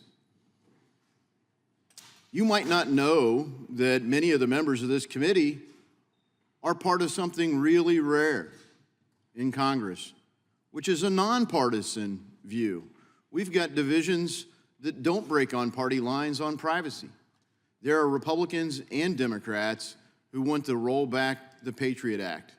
What a beautiful name, but it's being used to violate American citizens' rights to privacy.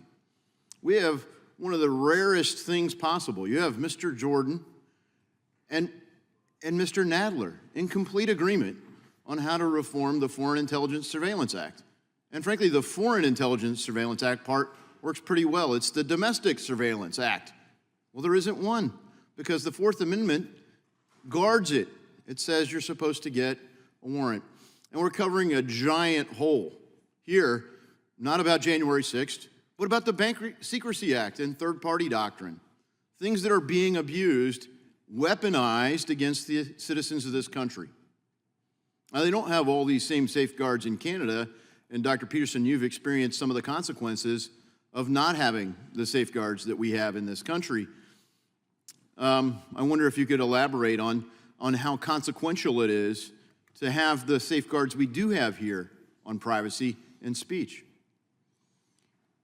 Well, I know that my colleagues on the psychological front and on the medical front in Canada are increasingly frightened of making any of their political opinions known in any form whatsoever, because governmental agencies, usually of the mid-level bureaucratic sort have been empowered as a consequence of our lack of First Amendment rights to intervene as they see fit in relationship to stated opinion, political or otherwise. And it's not good. It's seriously not good. And there's new legislation coming up also reflecting that lack of proper constitutional protection that will make even the suspicion that a crime may be committed punishable. That's Bill C-63, which is pending before the Canadian These are dangerous House. ideas, and I appreciate that you highlighted how China's using it. And frankly, there are people in the United States pushing for a central bank digital currency that at the core is a violation of privacy. It is really the one ring to rule them all. It is a massive amount of coercive power, and at the root of it is the surveillance capability. And a lot of that, Mr. Knight, you've highlighted with the consequences of the Bank Secrecy Act. And I just wonder, you know, a couple of you have highlighted the cost-benefit ratio, Mr. Michel as well.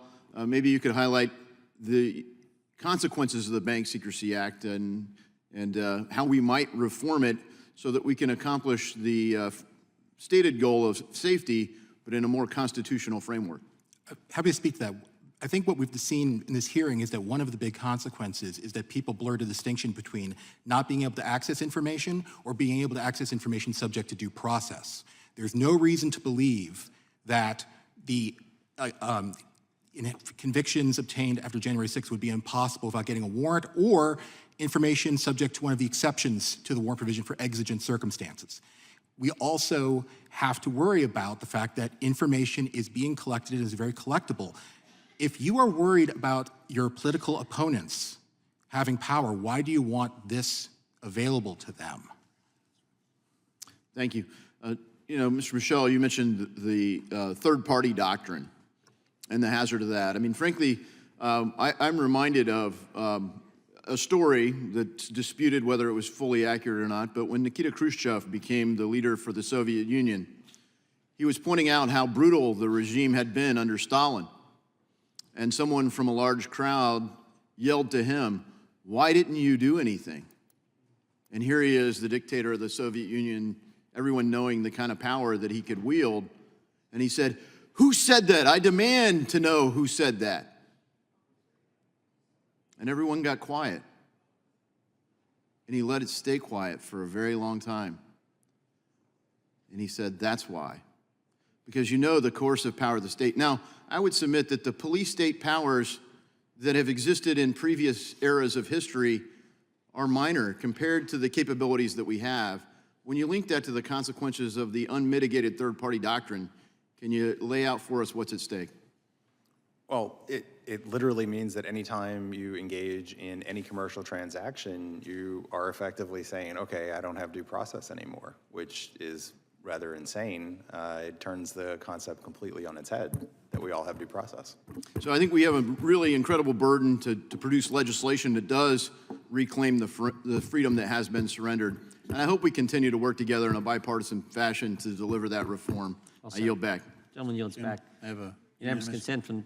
Mr. Chairman, I have a unanimous consent request entitled, this is an FBI liaison information report entitled Domestic Violent Extremists Emboldened. Echo that. I'm glad that Thomas Massey started off with a recitation of the Fourth Amendment, because that's really why we're here. And while the other side wants to relitigate J6, the title of the hearing is about financial surveillance of American citizens. This is deeply troubling, that if you are a Catholic that cares about your child's education and you shop at Gander Mountain, that you are like prime suspect under some sort of weird rubric in a government surveillance operation. I think that the Supreme Court, in looking at this, when they were looking at the BSA, in a concurring opinion said, Justice Powell and Justice Blackmun said, financial transactions can reveal much about a person's activities, associations, and beliefs. At some point, government intrusion upon these areas would implicate legitimate expectations of privacy. Moreover, the potential for abuse is particularly acute where, as here, the legislative scheme permits access to this information without invocation of the judicial process. So, Mr. Tedesco, how do we get here? And at what point, or how do we get to a point where big banks can just freely hand over this information to the federal government? Well, I think the biggest concern from our perspective is the systemic censorship risk within the banking industry that is really a product of the oversight and pervasive regulatory authority that bank supervisors have over banks. If you think about the top 5 banks have 50% of the bank deposit market in the United States, you see that there's a concentration of power in the banking industry. There are just a few banks that are heavily regulated. And because of the secrecy around bank supervision, the reasons why people are debanked and why these kinds of things are occurring is shrouded. And so it's a huge problem. The censorship risk is real in the financial industry sector. Who would you consider to be the biggest victims of this surveillance operation? I think it's the American citizens, and I think it's a bipartisan issue. Some of the Democrats in this chamber and in the Senate sent letters to the big banks just a few weeks ago talking about de-risking. They call debanking de-risking. We're talking about the same thing of Arab Americans, Muslim Americans, including because of their religious donations and donations to charity. So it's a bipartisan issue, and I think we all should be concerned about it and try to work together for solutions. No, I 100% agree with you. And you know, what do you think right now under the BSA, under the current structure, what is the remedy for Americans? Well, there isn't much. There is none, right? There is no mechanism for judicial review, right? So Americans cannot protest a bank who is ostensibly an arm of the government at this point. They cannot protest the disclosure of their financial transactions to the federal government. There's no mechanism for that, is there? That's right. And so, and obviously, they don't have any knowledge that their data was collected to begin with, do they? Yeah, I think one of the scariest things I heard at this hearing was what Mr. Michel said, once the bank has the data, the government has the data. Right. Can you hire a private security firm to search somebody's house without a warrant? I don't think so, no. No, you have to have a warrant. So what is the difference here? It's a big risk, and it needs to be fixed. So and you would articulate, let me ask you, the panel this, do you think that under the current BSA or other laws that it would be wise, given where we are from a technological standpoint, do you think it would be wise to revisit the BSA or the other laws to provide that protection for Americans' privacy, sir? Well, there were some concerns expressed earlier about what might happen in the aftermath, let's say, of Donald Trump's election with regards to political belief, and anything that facilitates the collusion between government and giant corporation and enables that kind of information gathering will absolutely be used in that way. That's why I made comments earlier regarding this as a bipartisan issue. Once this capability exists, and it's being magnified now, it will be used in all directions. So the people at risk will be politically active, vocal Americans. The silent ones will remain relatively safe, but anyone who speaks. And briefly, do y'all think that we should examine? We should absolutely examine it. Agree. Yes, definitely. Yes. Gentleman's time has expired. The Excuse me, gentlelady from Florida is recognized. Mr. Chair. For 5 minutes. We began this hearing by reciting the Pledge of Allegiance. I'd like to begin my questioning by reciting the Fourth Amendment, because I think the other side of the aisle has kind of forgot some of the terms that are in there. The right of the people to be secure in their persons, houses, papers, and effects against unreasonable searches and seizures shall not be violated, and no warrants shall issue but upon probable cause, supported by oath or affirmation, and particularly describing the place to be searched and the persons or things to be seized. This is in our Constitution. Mr. Michel, can you tell us how the Bank Secrecy Act and exemptions to the Right to Financial Privacy Act may not be in compliance with the Fourth Amendment, or how the implementation of those acts may violate the Fourth Amendment? Sure. Much like Brian Knight alluded to a minute ago, once the bank or a financial institution has the information, the government has it. So this came up in the early Supreme Court, or in the early court challenges. It came up in the Supreme Court cases that eventually, those cases eventually went to the Supreme Court, in that we effectively have a law that is a blank check for the federal government or for law enforcement to obtain all of your information simply without a warrant. So without probable cause? They do not have to get a warrant. They do not have to show probable cause to get the warrant. Do they have to give an oath or affirmation? No. To a judge? No. No. They have to go to the bank. Yeah, so it seems to me that these acts, they're not just out of date, but they're outside of the Constitution. Mr. Knight, you began your opening statement by characterizing some of the things that the government could know or infer about you based on how you spend your money. Could you elaborate on that or reiterate what are the things that government can know or infer based on purchasing habits? Government can know almost everything about you with a relatively high degree of confidence. They know where you live, they can figure out where you work, they can figure out potentially things like your sexual orientation. They can figure out, or at least have a high degree of accuracy in guessing what your interests are. They can figure out, or have a high degree of guessing what your religion is, what political beliefs you support, and they can potentially figure out, or at least have a better than average chance of knowing whether or not you own a firearm. They can also potentially know if you've had an abortion. And it's worth noting that after the Dobbs decision, there was a lot of concern raised about the sensitivity of medical information that would be available under the Bank Secrecy Act in a state that prohibits or severely restricts abortion.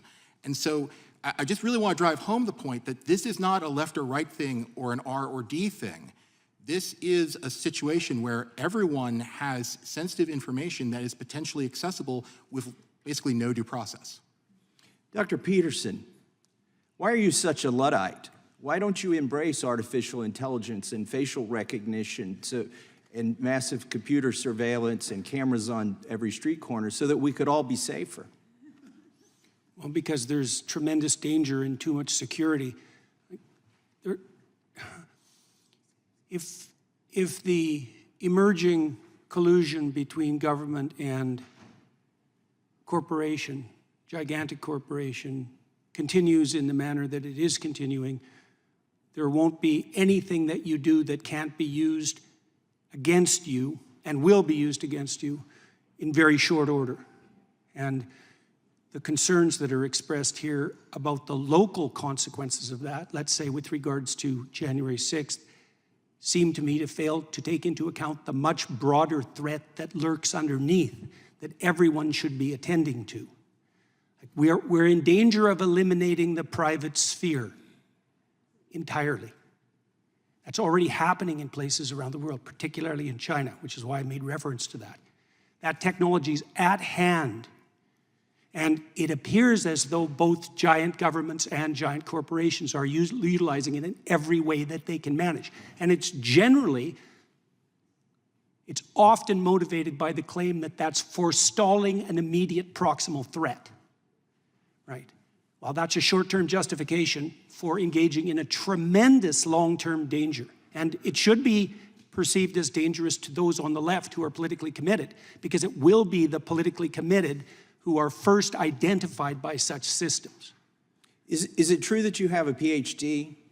Yes. Well, then why did Canada decide that you needed more education? Can you tell us about that? Well, one reason, the entire transcript of an interview that I did with Joe Rogan was submitted as evidence with regards to the unacceptability of my views. What I was doing primarily in that interview that was criticized was questioning the validity of the economic models of economic collapse that were stacked upon the unstable models detailing out climate change 100 years into the future. That was deemed in Canada sufficient to proceed with complaints against me with regards to my professional competence to serve as a licensed psychologist. That was only one of many anonymous complaints that were fostered directly in relation to my political views. Well, I thank you for showing up today. I think they may use your testimony as evidence that your re-education has not been successful. I yield back to the chairman. Well done. Gentlelady yields back. The gentleman from North Dakota is recognized. So there's a carjacking outside of 7-Eleven in downtown Washington, D.C., and the cop calls the CEO of Bank of America and says, I need every person in your bank who's ever bought a gun anytime, anywhere. It's an ongoing criminal investigation. Everything Everywhere All at Once won the Oscar last year for the best movie, but it's not the standard for a Fourth Amendment warrant.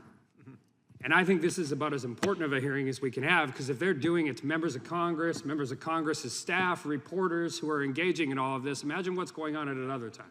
By the way, the Supreme Court agrees with me, and we'll get into that in a little bit. When the Bank of America provided the FBI a list of people who made financial transactions with their Bank of America card in Washington, D.C. between January 5th and January 7th, 2021. The practice of sweeping up thousands of Americans without probable cause and specify in a search for specific suspects is inconsistent with the specificity requirement of the Fourth Amendment and the entire criminal justice system. Considering how many Americans use Bank of America credit or debit cards, this list must have included thousands of people. This list almost certainly included members of Congress, their staff, who were performing constitutionally mandated functions, as well as reporters who were engaged in First Amendment protected activity. Countless of other individuals were swept into this surveillance without probable cause. The list included people who had a history of purchasing a firearm at any time, which is a constitutionally protected activity. So we likely have violations of the First, Second, and Fourth Amendment. The fact that Americans' data is handed over to the feds on a fishing expedition by the banking industry because their customers were present in a particular region or purchased a constitutionally protected item is unacceptable. And I reject any argument that this financial information is subject to third-party doctrine and therefore an exception to the Fourth Amendment. And I've been arguing this for years. The third-party exception in the modern economy threatens to make the Fourth Amendment irrelevant. The Fourth Amendment it's survived telephoto lenses, drones, listening devices, tracking devices. The Fourth Amendment has proved to be incredibly resilient. But this is the place. This is the place where Congress has to act. Because the Supreme Court seems to agree with that concern based on Carpenter v. U.S. Mr. Michel, the majority opinion in Carpenter stated that the cell site location information is, quote, detailed, encyclopedic, and effortlessly compiled. Is the financial transaction data that was released here any less detailed, encyclopedic, and effortlessly compiled in relation to a Fourth Amendment legal analysis? I don't believe. Can you imagine any judge in the country who would make a probable cause finding to authorize a search warrant for all of this detailed financial information on this many people with this set of facts? No. Mr. Tedesco? No. There's also similarities with this in U.S. v. Chatry. A federal court found that a geofence warrants violate the Fourth Amendment. Geofence warrants are a practice where law enforcement seeks location data on any device within a specific time and geographic region where a crime took place. The court found that it is insufficient for law enforcement to obtain the data based solely on information that a suspect possessed a cell phone while in the general area of where a crime was committed. Beyond the court's concern with probable cause, it highlighted that no judicial review whatsoever was attained and law enforcement has unchecked discretion to seize the more intrusive data. Mr. Michel, are those the same concerning factors presented with the financial data that was turned over to the federal government in this case? Yes. Mr. Tedesco? Yes. Mr. Knight? It sounds very similar. My colleagues across the aisle have raised many concerns about broad violations of privacy of financial or technological institutions in trafficking private user data or revealing it to government authorities. In fact, during an Energy and Commerce hearing debate on comprehensive data privacy, there were several amendments to prohibit the collection of geolocation data on facilities such as Planned Parenthood that ban the transfer of that data to law enforcement or to government authorities. And we know that the CDC was collecting data to see if people were going to church during quarantine. Church during quarantine. This conversation, how we deal with this, is the fundamental question we have to answer as we move forward.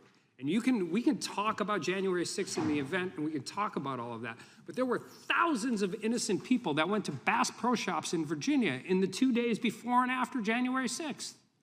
Doesn't matter how bad you think the event was or where it was or whatever, you cannot get a warrant on somebody for exercising their constitutional rights.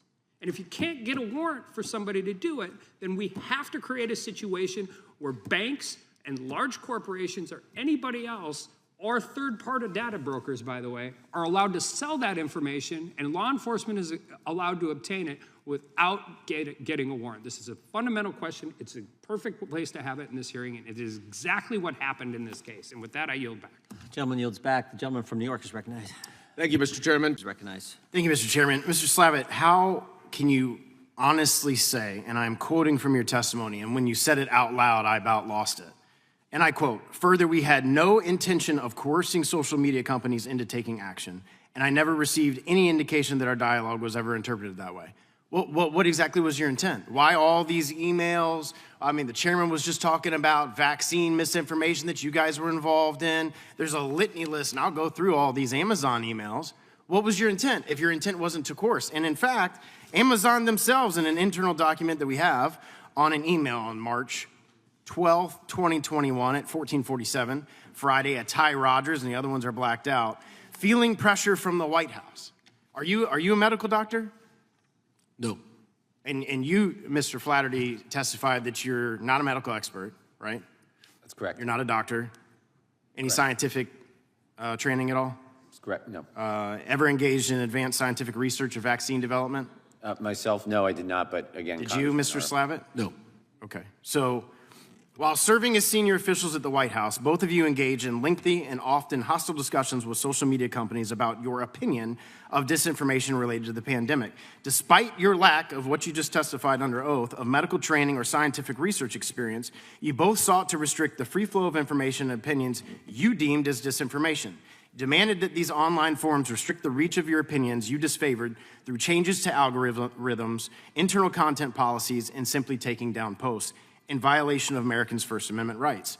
Unfortunately, many of these social media companies caved to your pressure campaign. The American people today in this committee that you had no intent of coercing them. You absolutely did, and that was absolutely your intent, because what other reason would you waste all this time communicating with Amazon and Facebook and Twitter to get them to take down stuff? In fact, simple things like books. So you guys had a busy day on March 2nd in the White House. March 2nd, 2021, you guys were emailing fervently. So let's see. We'll start with you, Mr. Slavitt. You emailed from you to Zach Butterworth. Flattery, you were on the email talking about a specific book, and this is just one of many examples that you flagged for Amazon. Anyone who tells you vaccines are safe and effective is lying. So here's the email that you sent on that date. After that, you guys started emailing Amazon, and then on the same day at 6:16 p.m., so the email started at about 3 o'clock in the afternoon, and it's now 6:16 p.m., Mr. Flattery, then you're emailing Amazon saying, let's talk about what your policies are. We want to understand what lines are here. My colleague Orr can help find us a time. So that was on March 2nd, despite the fact that you don't want to coerce social media companies, even though you're under oath, and that is what your testimony says.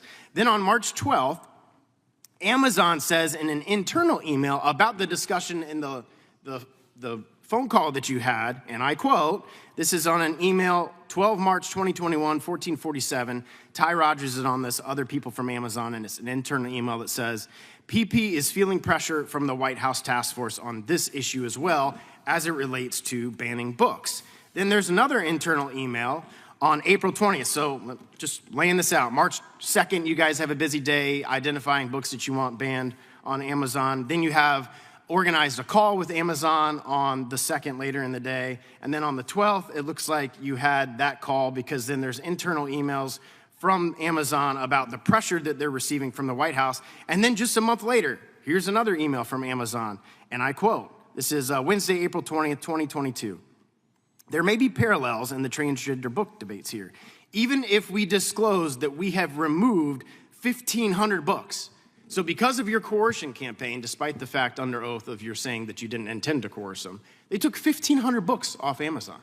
So it's like the American people are smarter than what you think you can just say that you didn't coerce them. They're smarter than that. They realize that that's a complete and outright lie to the American people because they have all of this information now thanks to the great work of this committee and the chairman of getting actual email correspondence and records of phone conversations of you talking to people at Amazon, people at Facebook, people at Twitter to take down not just books and then our testimony here from another witness of him on Facebook. All of this work that you did was clearly intended to coerce the social media companies to act in a certain manner. And to testify otherwise is a complete and outright lie to the American people. Here's another internal Amazon email. Is the Biden admin asking us to remove books, or are they more concerned about search results or order? That's an email between Amazon employees on March 9th, all during this kind of monthly time frame where all this was going on. High levels of propaganda. This is another email from you on that same day. Man, it was a busy day at the White House for emails. March 2nd, 2021, Slavitt emailed Amazon's Vice President of Public Policy asking who to the White House could talk about the, quote, high levels of propaganda and misinformation and disinformation on Amazon's online bookstores A month later, they banned 1,500 books. So to testify under oath that you didn't intend to coerce these social media companies to act in a certain manner favorable to your political position is an outright lie to the American people. I yield back. Gentleman yields back. Mr. Chair, I'd like to ask unanimous. For 5 minutes. Mr. Flaherty, as you were putting the heat on social media companies, did you make the decisions which posts were most egregious to highlight or flag, or were there other people telling you which posts to go and express concern about? Congressman, I'll say in general, we were lifting up examples of content that we felt were violating. When you say we, I just want to know which human beings were involved in deciding, like, this Leonardo DiCaprio meme had to go. In general, we were discussing specific pieces of content when we were discussing. Again, I know you guys love pronouns, but we is not what I'm looking for. I'm looking for the names of the people. Congressman, I'm not authorized to. Well, you wrote an email on April 21st, 2021. We remain concerned that YouTube is funneling people into vaccine hesitancy. This concern is shared at the highest, and I mean highest, levels of the White House. So we'd like to continue a good faith dialogue here. I'm on the hook for reporting out.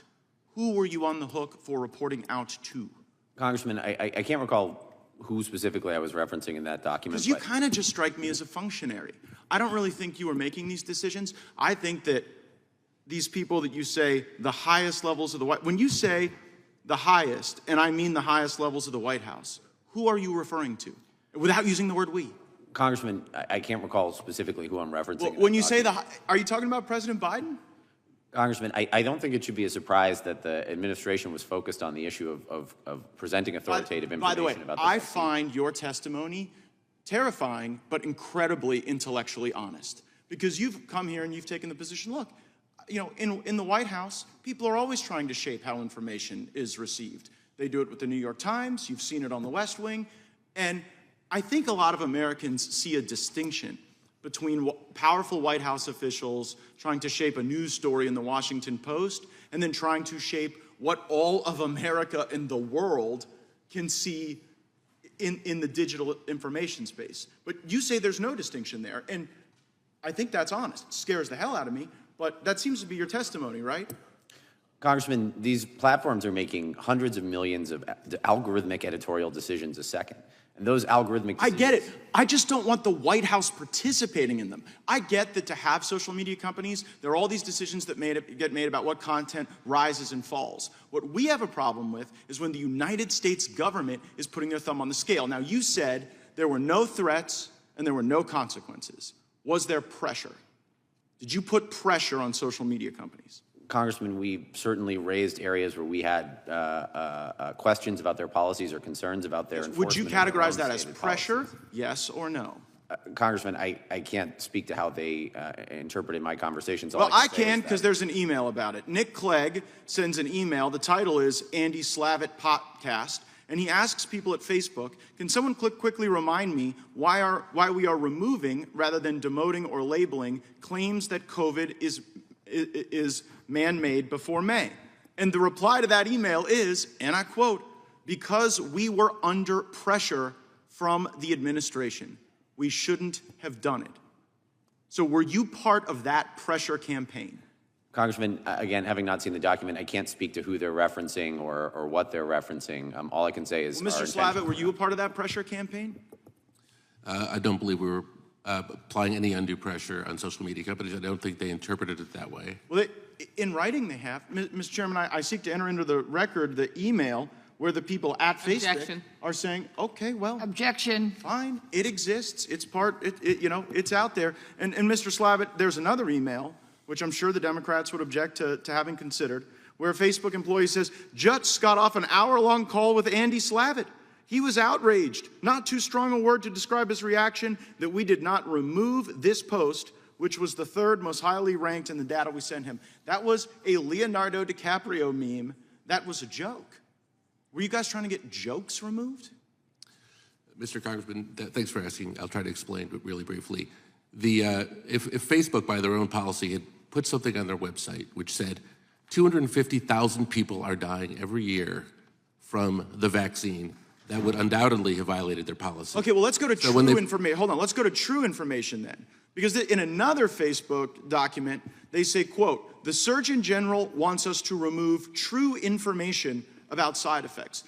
Mr. Flaherty, should true information be removed? Congressman, I can't speak to what they're... Can't even speak to whether or not we should censor the truth because they don't like where it leads. I see I'm out of time. Mr. Chairman, I yield back. Yields back. The gentlelady from California is recognized. Ms. Sanchez. Thank you, Mr. Chairman. You know, it has not escaped my notice that I yield to the gentleman from Ohio. I appreciate the gentleman yielding. Professor, earlier, about an hour ago, Mr. Slavitt, in his, I'm reading from his written testimony, but I believe he said it in his oral testimony as well. He had this statement: to my knowledge, no one within the administration ever sought to make decisions for Facebook or any other social media company over their content moderation. Is that an accurate statement made by Mr. Slavitt? That is not what I've seen in all the correspondence that I've reviewed. You stand by that statement, Mr. Slavitt? Yes, I do, Mr. Chairman. So the administration never sought to make decisions for Facebook or any other social media platform over their content moderation. To the best of my knowledge, certainly To the true. best of your knowledge, it's the third day. Clark Humphrey, who worked with you all, right? Miss Humphrey worked with you guys? Is that Miss Humphrey worked Yes, with you? that's accurate. She sends an email, wanted to flag the below tweet, wondering if we can get moving on the process for having it removed ASAP. That's not trying to influence social media company over their content moderation? I think the statement that I said was that we didn't choose to make decisions for social media companies. I didn't say that there weren't correspondence or weren't occasions when they weren't trying to influence social media companies. And I think social media companies did a admirable job telling us when they disagreed. And I think those were What is it? important public Take down dialogue. this tweet ASAP. If that's not trying to make a decision for the social media company, what is it? You know, I don't think she was ordering them to take anything down. Well- And I don't know the context of the entire conversation. But if you have documents to Can share, you keep which an eye indicate out that, for tweets in this same genre? What was that? I wasn't a party to that email, so I don't know. what was Is intended. that trying to impact the content moderation decisions at Facebook or at Twitter or any other social media platform? I'm sorry, did you say, can I see the full email, please? I'll read it to you. Wanted to flag the below tweet, wondering if we can get moving on the process for having it removed ASAP. I'm not sure I know the context. I wasn't a party to the email. I just don't see how your statement squares with the actions that Well, the I administration think took on day 3 with someone who worked in your worked with you guys. I How about never- this one? Okay. How about this one? Our YouTube trust and safety team is working to finalize a new policy to remove content that could mislead people on the safety and efficacy of vaccines.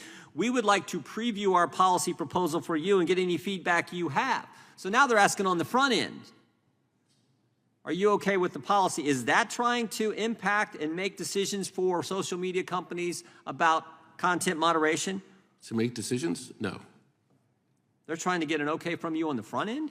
And you're not having an impact on their social media platform content decisions? As I interpret it, this was a interaction where a dialogue, and I don't know the entire context of the dialogue, but it They're sounds asking like the permission. social media They company. want your feedback, and was- you've said, It sounds like part of a dialogue about what constituted consistency with their policy. That's far different, in my opinion, Mr. Chairman, from someone making a decision on their behalf. okay, I don't know the Mr. occasions. Flaherty, in your opening statement, you said something that I just found astounding. Twitter's new owner abandoned all its prior policies related to COVID misinformation over a year and a half ago. That decision was Twitter's to make, and I'm not aware of any adverse actions against Twitter in response to it? Congressman, I'm not aware of any adverse government actions taken against Twitter in response to that change. 8 different federal agencies have went after Elon Musk and Twitter since that happened. Congressman, I am no longer in government. Department of Justice is looking into the fact that he hired too many Americans at SpaceX, FEC, SEC, FAA, NLRB, U.S. Attorney for the Southern District of Newark, and even the U.S. Fish and Wildlife Service have went after him. And I haven't even got to the big one.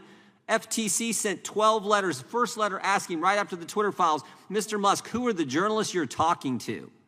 And you said in your opening, you said in your testimony that Twitter's new owner, I'm not aware of any adverse actions against Twitter in response to it. Literally, one of the most ridiculous things I've heard. Every agency you can imagine went after this guy because he's advocating for free speech in the First Amendment. You stand by your statement? Congressman, I do stand by the statement. I can't. And you weren't aware of any of that? You weren't aware that the FTC sent 12 letters, and the first letter said, we know you're talking to 4 journalists. 2 of them testified in front of this committee twice. And we want to know who else you're talking to. Asking someone who are the journalists you're talking to, direct attack on the First Amendment. And you say nothing's happened, no adverse actions against Twitter in response to what he's done. Congressman, again, I'm here to speak about my experience in government and interacting with social media companies. I left the government in June of 2023. I can't speak to this, and I certainly This happened before that. Reclaiming my time, these sound like mafia tactics when we send every 3-letter agency known to the U.S. government after Elon Musk when he comes out for free speech. And with that, I yield back. Gentleman yields back. The chair now recognizes the... And to be clear, that the witness did appear to testify on the date that my colleague stated he did not come to testify. He was here, and the White House and this committee staff did not work out the terms of that interview. So I don't want it to appear that he has shirked his willingness to be a part of any hearing or any testimony or any interview by this. Chair recognizes the gentleman from New York. Thank you, Mr. Chairman. We are seeing a pattern here now, a year and a half into this Congress, and we see it with the impeachment investigation, and we are seeing it starkly here. Let's make a lot of really bold allegations and then try to weave in and mislead some evidence to justify them. It certainly happened in the impeachment, and it is happening here again, because in order to, quote, coerce or censor, then that means, A, whoever the private company that receives the communication from the government must feel coerced and act on that information, and B, they would not have done that but for the government intervention. And the problem that we continue to have with my Republican colleagues is they can get the first thing, but they never get the second. That is why evidence is important, and that's why we rely on evidence. So when colleagues over on the other side of the aisle talk about a TikTok ban, they are misrepresenting what the bill did.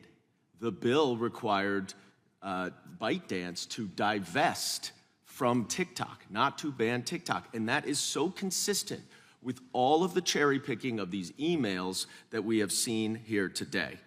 I want to bring up another example, which was actually the focus of an entire hearing on this topic, but has not been mentioned once today. And that is the email from Clark Humphrey to Twitter related to Robert F. Kennedy Jr.'s tweet about blaming Hank Aaron's death on the COVID vaccine. And this was the center of the Republican case up until today, and now we're moving on. And I want to just stress why. Clark Humphrey wrote, wanted to flag the below tweet, and I'm wondering if we can get moving on the process for having it removed ASAP. Oh my goodness, coercion. That is censorship. It's some industrial complex. But you know what the problem was? It wasn't taken down. It wasn't taken down. Twitter received that email from the White House and did not act on it. Mr. Seligman, is there possible to have coercion when someone does not do what the other person asks? No. Now, we've heard a lot on the other side of the aisle. I think my friend Mr. Stubbe talked so much about March 2nd, all the emails to Amazon and trying to ban books. Well, we were not allowed to enter into the record some of the testimony from the employee who received those emails at Amazon, but I'm going to go through this transcript because this employee was asked about that email. Even though you anticipated that you might be asked to remove content when you had a live conversation with Mr. Flaherty, you in fact were not asked to remove any content. Question? Answer, that's my recollection, yes. So I just want to be clear, to your knowledge, did anyone from the U.S. government, including Mr. Flaherty or Mr. Slavitt, both of whom are witnesses here, ever coerce Amazon into removing content from its platforms? No. The answer, as the ranking member pointed out with so many other companies, was that they made their independent decisions what to do with the content based on information provided from public health experts like Mr. Slavitt and the CDC, and how that applies to their own policies. So you cannot have a First Amendment violation when a private company is making its own independent decisions, as every single company as part of this investigation did. So what is this all about? It's not actually about proving a First Amendment violation. What the Republicans want to do with this committee, because we've had hearing after hearing after hearing about some bogus First Amendment violation by private companies, is they want to chill the government from actually interacting with the private companies as we come upon an election in November of 2024. Russia interfered through social media in 2016. Russia tried to interfere in 2020. And you can bet Russia is trying to interfere in our election in 2024. And the only way that these social media companies can know that is by being provided with information from the United States government and their law enforcement investigations. And if that can't happen, then Donald Trump and these Republicans benefit because Russia will help them. That is why we're here, and that is why this is bogus. And I yield back. Time of the gentleman expired. Gentleman from North Dakota is recognized. I appreciate the gentleman yielding. Chill the government? Oh my God, that's almost as crazy as what Justice Ketanji Brown Jackson said in the arguments in front of the Supreme Court when she said to the Solicitor General from Louisiana, "Counselor, your position has the First Amendment hamstringing the government." This is not about. This is not about. I know the gentleman from New York is sharper than that. I know that Professor Zawicki, Mr. Goldman. Mr. Chair. You can only, someone has, as a point of order, time can only be yielded to you if the individual remains here during the person. Yeah, you got to cite a rule, but we can also get Mr. Armstrong back if you're. Then you should do that. You're going to do it. Okay. But you need to cite the rule. If not, we'll proceed. When he comes back, we'll make sure he gets back. Mr. Chairman, will you just yield quickly for a brief response? It's my 5 minutes. No, it's my 5 minutes, and when I'm done with 5 minutes. Okay, so you're going to attack me and not let me respond? No, I said, I know you're smarter. You said my name. I was complimenting the new. You said my name, you said I know you're smarter than that, because I did not say anything about the First Amendment being used to chill the government. I said you in this committee are trying to chill government agencies. That's very different. We're trying to protect the First Amendment. We're trying to protect the government from chilling American speech. Let the record show the gentleman from North Dakota has returned to his spot on the committee. Professor Zawicki, let's reference the email that Mr. Goldman brought up. And he said that the RFK Jr. tweet wasn't taken down. But I think this whole chilling effect is proven by this email, because there were two sentences. The first sentence said, "Wanted to flag the below tweet, and I'm wondering if we can get moving on the process for having it removed ASAP." So these guys, actually Ms. Humphrey, who works with them, said to Twitter, "Take this thing down. We don't like what RFK Jr., our political opponent, subsequent political opponents saying, take it down," right? And Mr. Goldman says, "Oh, no problem, they didn't take it down." But there's still a concern about chilling speech, right? Exactly right, Mr. Chairman. And that's exactly what the problem here is there's this obsession with protecting the government's free speech rights. But we need to be worried about protecting people's rights. We need to be worried about protecting my rights. We need to be worried about people's rights to speak and to hear information that is relevant to their lives. And so if we're concerned about chilling speech, we should be concerned about chilling the speech of private citizens through the government overreach. Now, I want to ask you about this. The next sentence. So, take down this tweet ASAP. Mr. Goldman says, oh, they didn't take it down, so there's no problem. But the next sentence says, and then, if you can keep an eye out for tweets that fall in this same genre, that would be great. That's the real chilling impact oh, we caught you, we don't like this tweet, we don't like what it conveys, take it down. They don't take it down, but now in the back of their mind, they're saying, oh, you know what? I better be on the lookout for anything else, or I'm going to get another call, another email. Mr. Flaherty's going to call me. Mr. Slavitt's going to call me and say, what the heck are you doing? He's going to be outraged. He's going to pressure us, which all happened. So the second sentence is the chilling effect in that email. Is that right? Yes.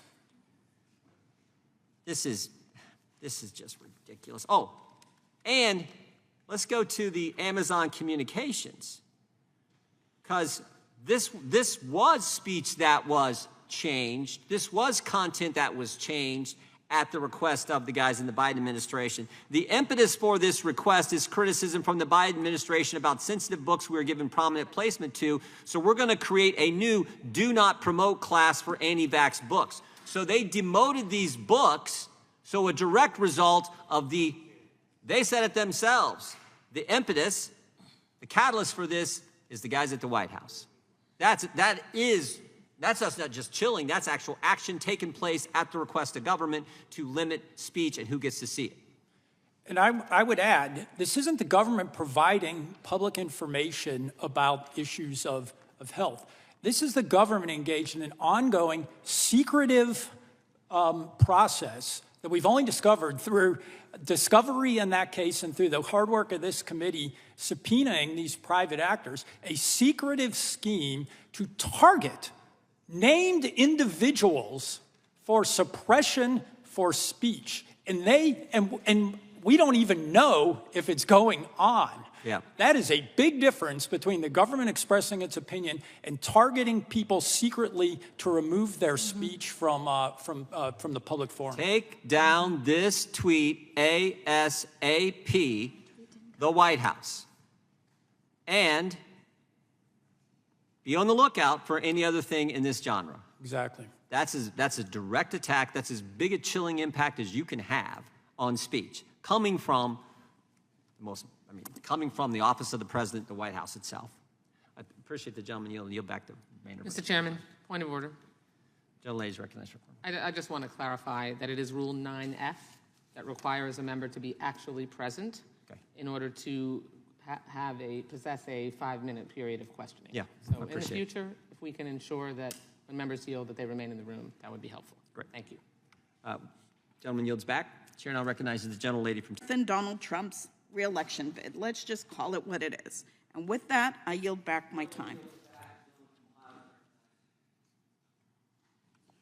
I thank the chairman and I thank our witnesses for being here today. And, you know, Mr. Slavitt, in your book, Preventable, you wrote that, quote, but even accounting for Trump, other deep-seated issues that are part of our culture and national identity emerge to haunt us. Our obsession with individual liberties, even at the expense of others' lives and health. Is it a bad thing that Americans feel strongly about individual liberties? Certainly not. How then did individual liberties become a barrier to, what are you talking about there? I didn't suggest that they're a barrier. What's the trade-off there? You feel like that some liberties should be curtailed? I feel like, first of all, what I wrote as a private citizen, I want to emphasize, I think that it's important to have dialogues about all these issues, and I think that's what we were attempting to do with social media companies. You were actively curtailing liberties, which is what you were doing. No, I don't believe Are you proud of the work that you did? Certainly. Yeah. Why? What did you accomplish?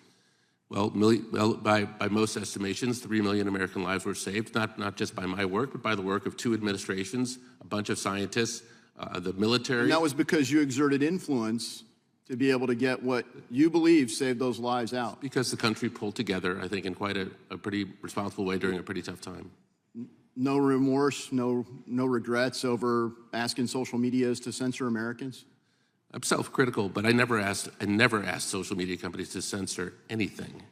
Right, just take it down, or just don't sell the books. We don't really want you to keep selling these books at your store. No, that's not what I said. With due respect, Mr. Congressman, what I said was, I want to understand how your policies to promote these books, not to sell them, but to put them on the equivalent of the end cap of the aisle and say these are the most important books to read. So it was okay if they had them somewhere, just not online. It's okay. If they had them in a used bookstore. It's Mr. acceptable Flaherty, for them to do whatever they wanted. Mr. Flaherty, you proud of the work you did? Yes, Congressman, I am. Why? Did you feel like you exerted some influence over people? Congressman, I'm proud of the administration's efforts to save lives and I didn't ask about the administration, I asked about you. You happy? You feel like you did a good thing? Congressman, I'm very proud of the work we did in the administration to save lives. So the means did justify the ends, right? So it was okay that we curtailed freedom because the outcome was desirable. Congressman, I want to dispute the characterization. Is that what the of First our Amendment work. says? We Is that what it says? were not censoring, threatening, or providing consequences to companies. We were raising up. I think the American people will conclude that you were in fact doing that. And I think once we get to share all the transcripts with the public, I think the unredacted versions will make it very clear that's exactly what you were doing. And that's what the social media companies knew you were doing and why they conformed. And recently, the House gave the executive branch, and the Senate, and now it's a law, we gave the administration, the executive branch, even more authority. Recently, the House voted to ban TikTok. While Xi Jinping and the Chinese Communist Party are a threat, I voted against this ban because I have serious concerns that banning social media platforms is more harmful to free speech in America than to China. We have a White House that is engaging in coercive activity so that they can actively control the narrative on social media and, frankly, on an online bookstore, the most ubiquitous one in the world. This is the same kind of stuff the Chinese Communist Party does, and they heavily regulate media and online speech. I'm extremely worried that a platform ban provides another point of leverage for the executive branch, for government to exercise coercion over private companies to effectively censor Americans and their First Amendment protected right to speech. We will not counter China by becoming more like China, yet that's exactly what we've done with this TikTok Trojan horse. Congress effectively granted a rogue White House the same control over internet activity that the Chinese Communist Party exercises in China. It is a grave mistake, and I hope we correct it, because we can see here today that we already have an administration that tried to launch a disinformation governance board. Were either of you part of those discussions? I was not part of anything like that, no. Congressman, I was not It part of was this. heavily related to the activity that you guys were engaged in. So when you say we at the very highest levels, would that include President? I mean, the highest level at the White House is President Biden, right?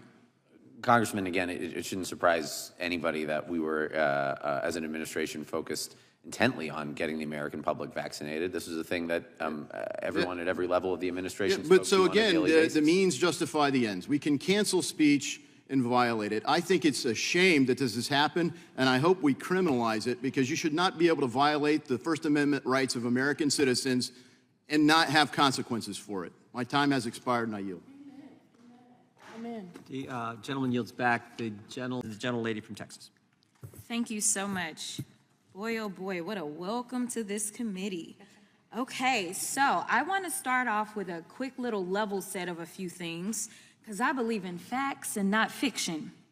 So I'm going to ask each of the witnesses if you can answer a simple question. Who won the 2020 election? Let's start right here. Joe Biden. Thank you. Joe Biden. Thank you. Joe Biden. Thank you. Joe Biden. Thank you. This is amazing. Unanimous. Joe Biden won in 2020.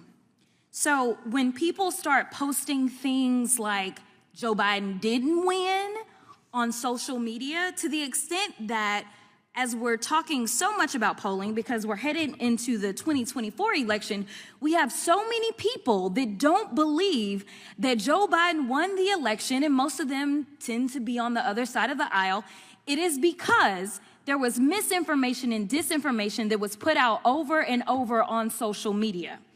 Now, let me try to see if I can ask you another question and see what kind of answers we get. This one is a little trickier. Did the COVID rate of deaths decrease after the vaccines were released or increase after the vaccine was released? Decrease. Decrease.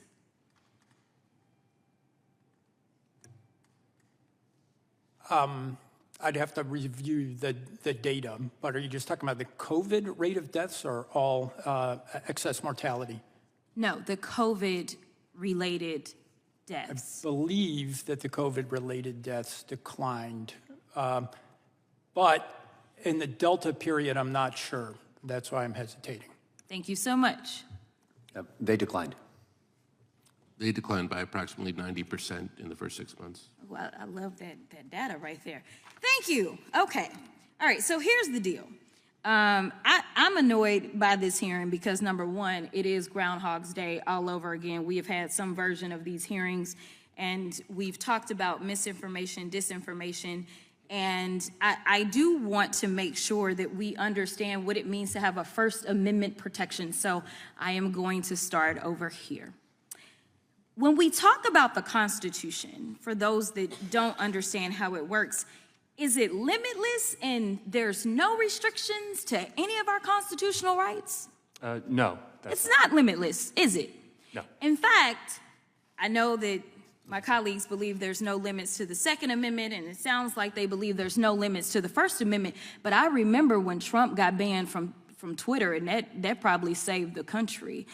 Nevertheless, it at least would have saved him some money, because right now he just got caught up in court for, never mind, we're not going to talk about Truth Social right now, but there are limits on the First Amendment and what can be done. So number one, let's talk about who the actor has to be. The actor, when we're talking about the First Amendment, has to be the government, correct? Correct. All right, and if we're talking about actions of the government, which there's allegations of some nefarious thing that was going on behind the scenes where the government is really co-opting social media, and so therefore they are the government actors, can you talk about some of the things that are limited?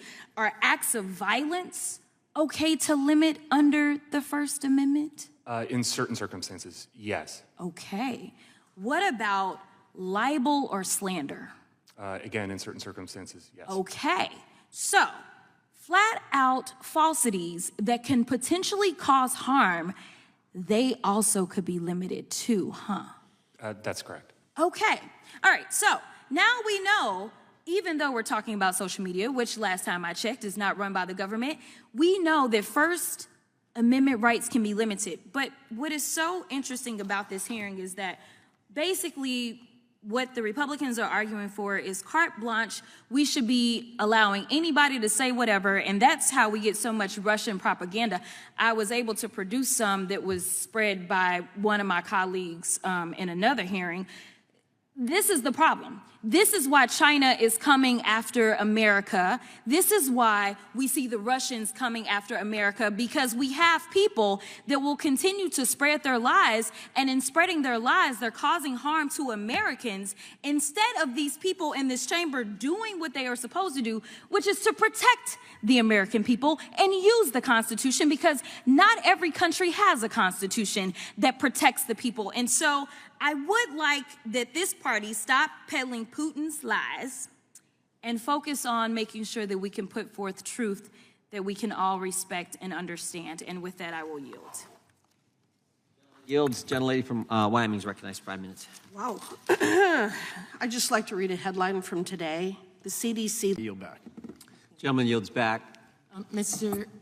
Chair, I'd ask unanimous consent to enter into the record excerpt from the committee's April 16, 2024 interview with the Amazon employee who received the email that's been discussed, in which the employee explains that Amazon did not take down any content and that they had been working on policies regarding vaccine-related books. Chairman, I object. That's not a unanimous consent to insert. Can you please let me finish? No, you're not allowed my to statement? Mr. Chairman, you're not allowed to Have some testify respect. on a unanimous You guys have been consent. talking over me all morning, and I'm getting a little tired of it now. Mr. Chairman, Can we I have some object and I ask you to respect for rule. one another here? Mr. Chairman, I object. There's been an For objection. I object to unanimous vaccine-related books on consent. Amazon for weeks before the Slavitt email. The unanimous consent is objected to. Mr. Chairman, I'd like to move that what the gentlelady is trying to insert into the record Yes. be allowed to be inserted into the record and Move- not call move for the a table. report. Second the motion. Move the table. We're in 5-minute questions. Who's? I'm asking Chair for a second recognizes of that the ranking motion. member for 5 minutes of questioning. I'm not using my Chairman. 5 minutes of Point question. of order. I'm talking about this motion at this time. And you said that there was an objection to the motion. I move that there be a roll call There's on the no, motion. there's no valid motion been made. On a point of you order. asked for unanimous consent. There And was an then I objection. said Ms. There was an Sanchez objection. moved a motion. It was which Ms. I'm Wasserman sorry, Schultz. Ms. Wasserman Schultz had a motion which I seconded. On a point of order, Mr. Chairman. Point of order.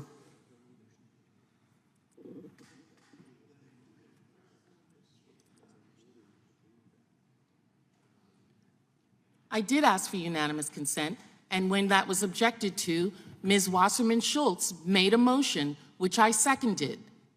And the motion is to enter it into the record? Yes, it is. Okay. Gentlelady's made a motion. On a point of order on the motion? There's been a motion to table. All those in favor of I the know, table but will sir, say aye. Mr. On a Chair. point of order. Aye. Those opposed, Mr. Chair, no. there is a point of order. You can been hold that outstanding request. for about An 5 minutes now. outstanding point of order that you as the chair need to Gentleman will say his address. point of order. Okay, so this hearing is That's set not a up- valid point of order. You haven't even heard him finish his this hearing- sentence. This Point of hearing order is- has to start with a reference to the section and the order. You can't just start talking. No, There's been a no. motion to table. Mr. Chairman, The this roll- is the question is Are on you the going to motion do to this? table. You're going to do this for the rest of this ridiculous. year? You're going to No, I'm not operate going to this do way that. I'm with going your to follow the colleagues? rules of the committee. You don't Motion to follow the table. the All rules those of the in committee favor when it's of your tabling the colleagues motion over from the there. gentlelady So from you're going to treat us Florida this will way? say aye. Is that how we're Aye. going to do this? Those opposed? Is that how we're going to No. do this for the rest of the year? Mr. Chairman, I asked You for a have recorded no vote. respect for your colleagues. This Mr. is Chairman, ridiculous. I asked for a recorded vote on the motion to table. Well, hang on one second. I haven't even said, according to I think After the you- ayes had it. The gentlelady has asked for a recorded vote. Clerk will have the clerk come out and call the roll.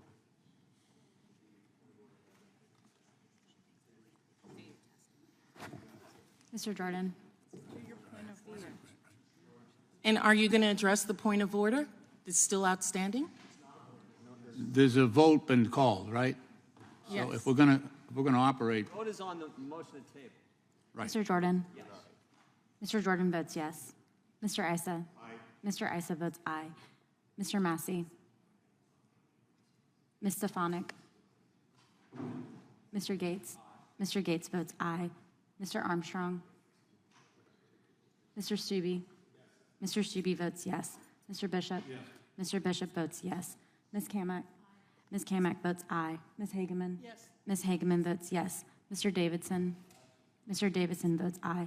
Mr. Fry. Mr. Fry votes aye. Ms. Plaskett. No. Ms. Plaskett votes no. Mr. Lynch. No. Mr. Lynch votes no. Ms. Sanchez. Hell no. Ms. Sanchez votes no. Ms. Wasserman Schultz. The irony of not allowing introduction of information into the record, which is a typical action for on a Objection. hearing that is based on Objection, Chairman, there's a their roll call. objection to information being squelched is not lost on me, and I vote no. Ms. Wasserman Schultz votes no. Mr. Connolly. Mr. Garamendi. I understand we're trying to suppress information. Yes. After all that was said previously about witnesses, now this committee is suppressing information. Turn your mic on.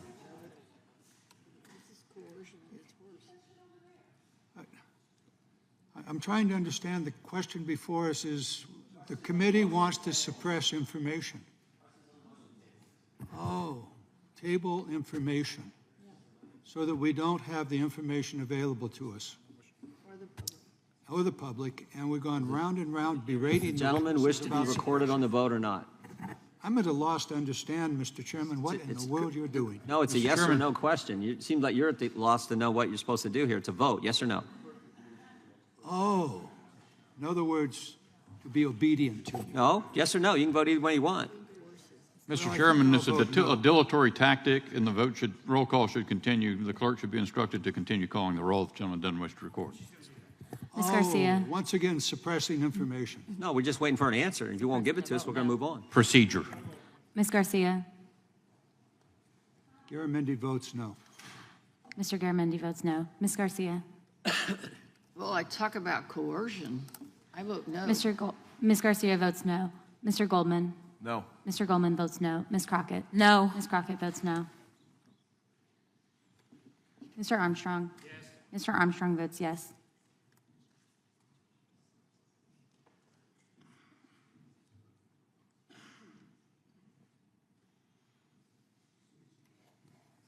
Clerk will report. Mr. Chairman, there are 10 ayes and 8 noes.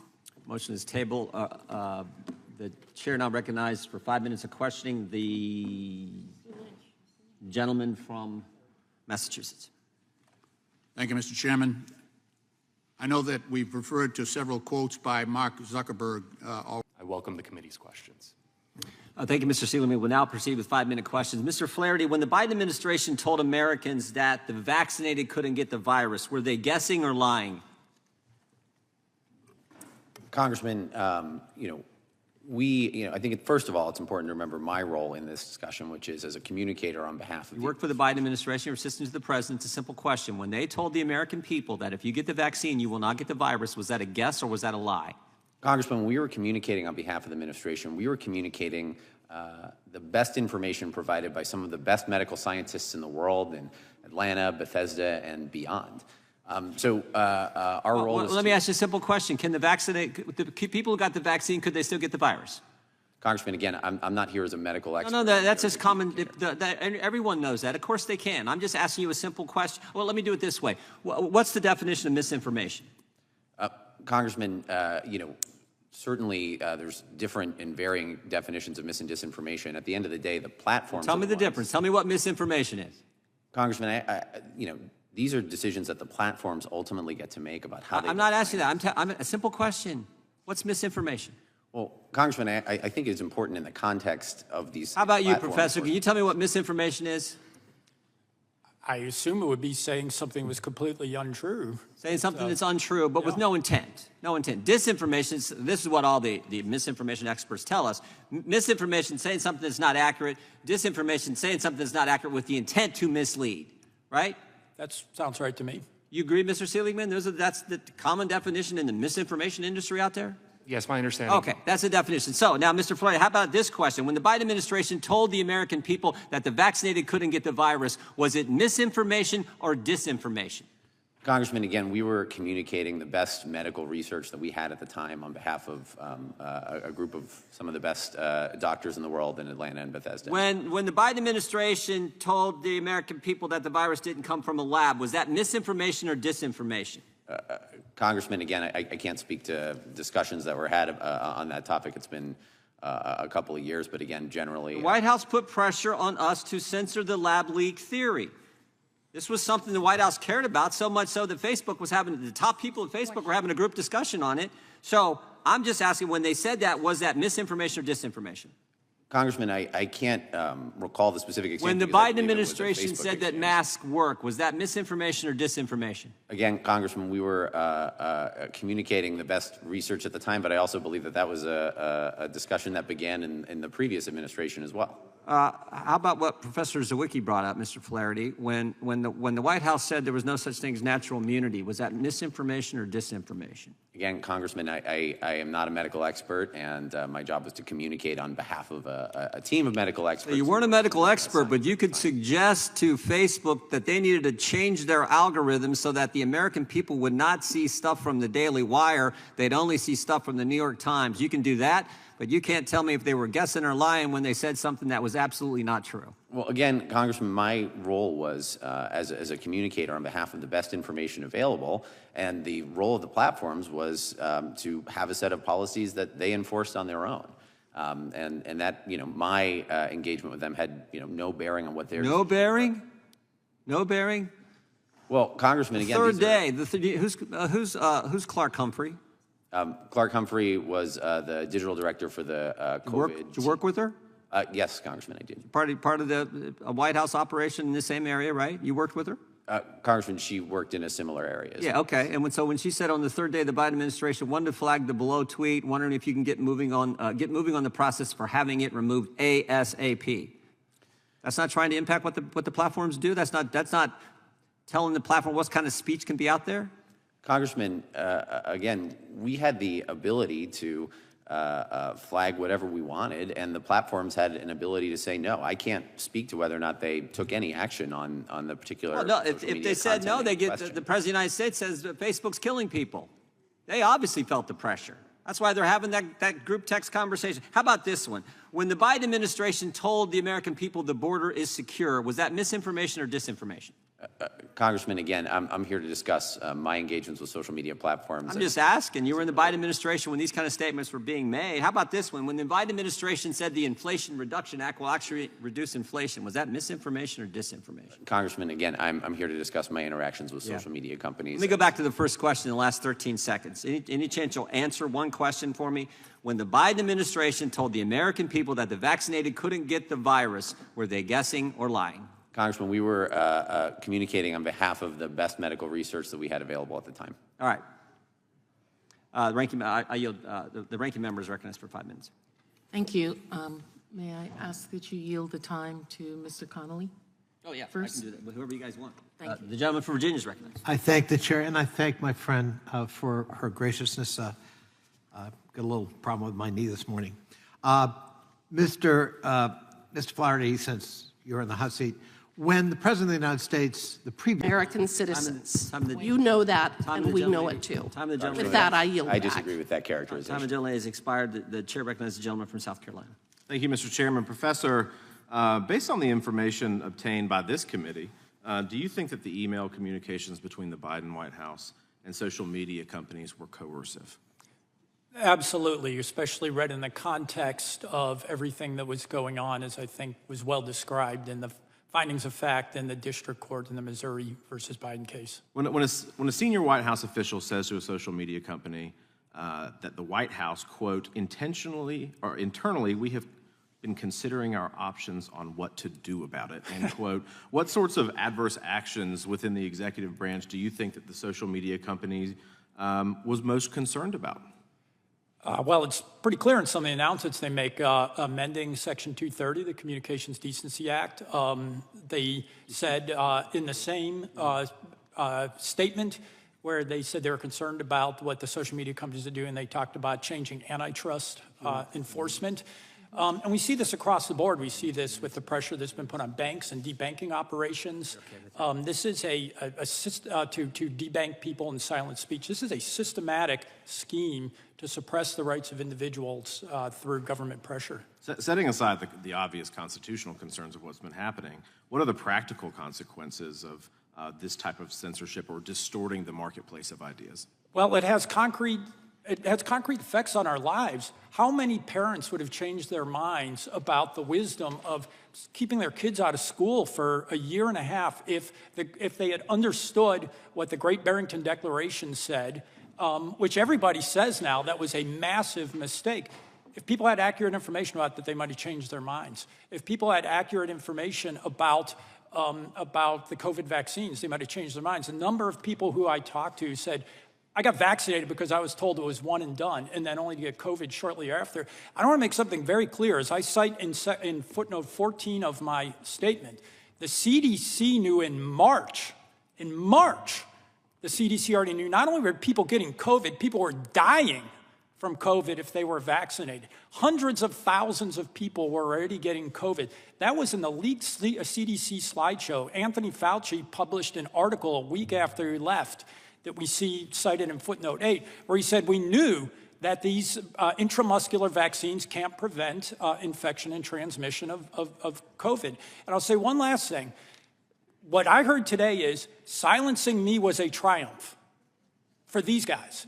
Not because I said anything wrong, but because all they cared about was vaccine hesitancy. We heard them say we can suppress true information about side effects if that promotes vaccine hesitancy. It might not have even mattered whether or not I said anything about the science. And as merely me of that, saying that there was, you have a constitutional right. Professor, real quick, I've got limited time. I apologize. So you yourself have been censored because of the actions of what was happening within the White House. Does it concern you that you would have been censored under a content moderation policy that YouTube wanted approved by the White House? Yes, extremely. Why do you think it's important that Congress and the American people know whether the White House was secretly pressuring big tech to censor American speech? Because people have a right to know whether they're getting a true flow of information, and each of us have a right to know whether we are being targeted by the federal government for silencing and suppression. Thank you. Mr. Flaherty and Mr. Slavitt, why won't the White House turn over your documents to Congress? Congressman, can you say that again? Why won't the White House turn over your documents to Congress? We've requested them. Congressman, I would refer you to the White House counsel's office on that particular matter. Well, I'm presuming that they're probably watching this hearing. So would you have any objections to your emails with the social media companies being released to this committee? Congressman, I'd refer you to the White House counsel's office on this particular matter. Well, you say that you've done nothing wrong, and you kind of come in here like the noble guy that has helped save America, and you have no regrets really about your actions. Is that correct? It is correct that I don't regret, and I am proud of the actions. Then there would be, logically, there would be no objection on your part for those emails, for your very purposeful duty at the White House to be released to this committee. Is that a problem? I'm certainly proud of the actions the administration took to save lives, but I would refer you to the White House counsel's office. So you say you did nothing wrong, but you don't want anyone to see what you said or did. That's kind of where we're at, I think. Congressman, I'm here to answer questions. And I've got limited time. I got 20 seconds. So here's the rub. The data changed. Things changed. You have decided that you were the arbiter of truth. Now, you were working with some experts. Other experts had different things. You wanted censorship on whether it was in a lab or not. Well, we now know, based on Director Wray's testimony, that that is actually kind of presumed. So you're assuming facts in reality, in real time, but you're not actually, but the things change. And I'm going to wrap up here in a second. You're not a medical expert. You're not a medical expert, but you are asking social media companies to wade in on that. And that's the problem, is that you have acted as the arbiter of truth in a country that adheres to civil liberties. Gentleman yields back. The gentleman may respond if you'd like. Lead us in the Pledge of Allegiance. I pledge allegiance to the flag of the United States of America and to the republic for which it stands, one nation, under God, indivisible, with liberty and justice for all.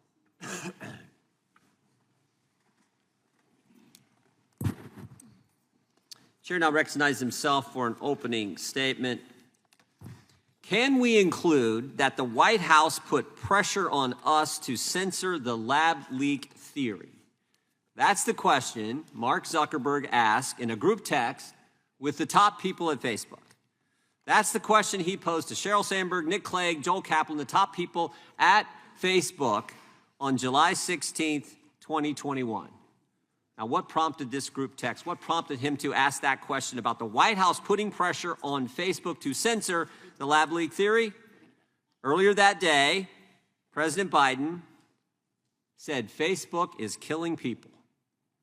That's what got him talking. That's what got him texting. That's what got him asking, can we put out this statement that the White House has been putting pressure on us to censor the lab leak theory? Ms. Sandberg responded in that text message. She said, they're scapegoating us.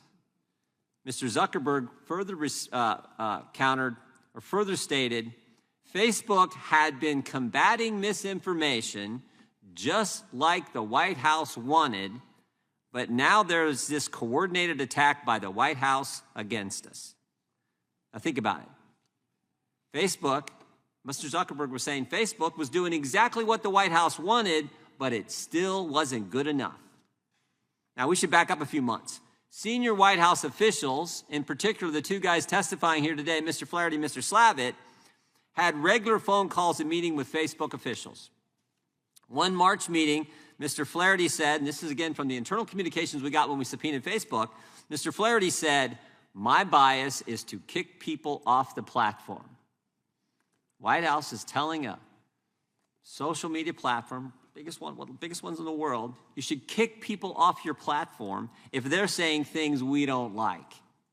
In another one, Mr. Flaherty says he can, quote, can you change the algorithm so Americans don't see news from outlets like the Daily Wire? Telling a company, the government, the White House, telling a company, change your algorithm so Americans don't see news outlets like the conservative Daily Wire. Now, Mr. Slavitt didn't want to be left out. He also got in on the censorship effort.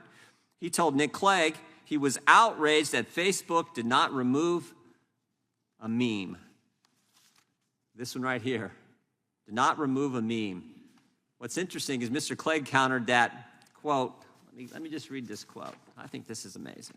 Mr. Clegg, British member of parliament who works at Facebook, I countered that removing content like that would represent a significant incursion into traditional boundaries of free expression in the United States. An incursion into traditional boundaries of free expression in the United States. Think about it. You got the British guy telling the American guy how the First Amendment works. And it's not just any British guy. It's the British guy who's a member of the British Parliament telling the American guy who works for the President of the United States, this is an incursion into the First Amendment, into free expression. Now, it wasn't just Facebook. It wasn't just Facebook. On day 3, the White House sent an email to Twitter. Ms. Clark Humphrey sent the email. We've talked about this one before. This email said, January 23rd, 2021, third day of the Biden administration. Email goes to Twitter. Hey, folks, wanted to flag the below tweet, and I'm wondering if we can get moving on the process for having it removed ASAP. Next sentence. And then if we can keep an eye out for tweets that fall in this same genre, that would be great. White House, third day of the administration, telling Twitter, take down this tweet as soon as possible, and any other tweets like it, make sure you're taking them down too. That's probably censorship at its worst. And oh, by the way, the tweet was from Robert F. Kennedy Jr. Guy turned out to be the White House's opponent. Flaherty, what was your official title during your time at the Biden White House? Congresswoman, when I was at the White House, I was assistant to the president and director of digital strategy. And that is an appointed position, correct? It is, Congresswoman. Okay. Now, did you take an oath to the United States Constitution when you assumed this appointment? Yes, Congresswoman. Perfect. And you're familiar with the First Amendment? I am. Can you please outline the 5 tenets of the First Amendment for me? Congresswoman, I'm not going to be able to do it off the top of my head, but generally the First Amendment relates to freedom of speech, freedom of religion, freedom of assembly, and off the top of my head, I'm not able to recall all of the planks. Oof, well, that's disappointing and a little embarrassing, but not surprising considering what we're dealing with here today. Now, I certainly wouldn't expect that someone who cannot outline the basic tenets of the First Amendment to uphold the Constitution, of which you took an oath to defend, but here we are today. Now, you said multiple times here that you cannot recall certain conversations, communications, correct? Congresswoman, I left the White House almost a year ago. These discussions happened more than 2 years ago. Certainly there are a number of discussions related to this that I'm not able to recall. Okay, so you agree that you have said multiple times here you cannot recall? Congresswoman, yes. Okay, just want to make sure. And I'm so glad that we have receipts, because we have come with receipts. In fact, all of your emails from that time. So we're going to help you recall some of these conversations. On February 6, 2021, at 9:45 p.m., we love our timestamps, you emailed Twitter to demand immediate removal of a parody or imposter account linked to Biden's adult daughter. You stated, quote, please remove this account immediately. Then you went on to say, I have tried using your form 3 times and it won't work. It is also ridiculous that I need to upload my ID to a form to prove that I am an authorized representative of Finnegan Biden. Now, 2 minutes later, at 9:47 p.m., Twitter responded right back to you. Thanks for sending this over. We'll escalate for further review from here. Mr. Flaherty, do you recall this exchange? Congresswoman, I do recall that exchange. Okay, so you still stand by how you have handled this situation in making it clear that you needed action immediately from a social media company?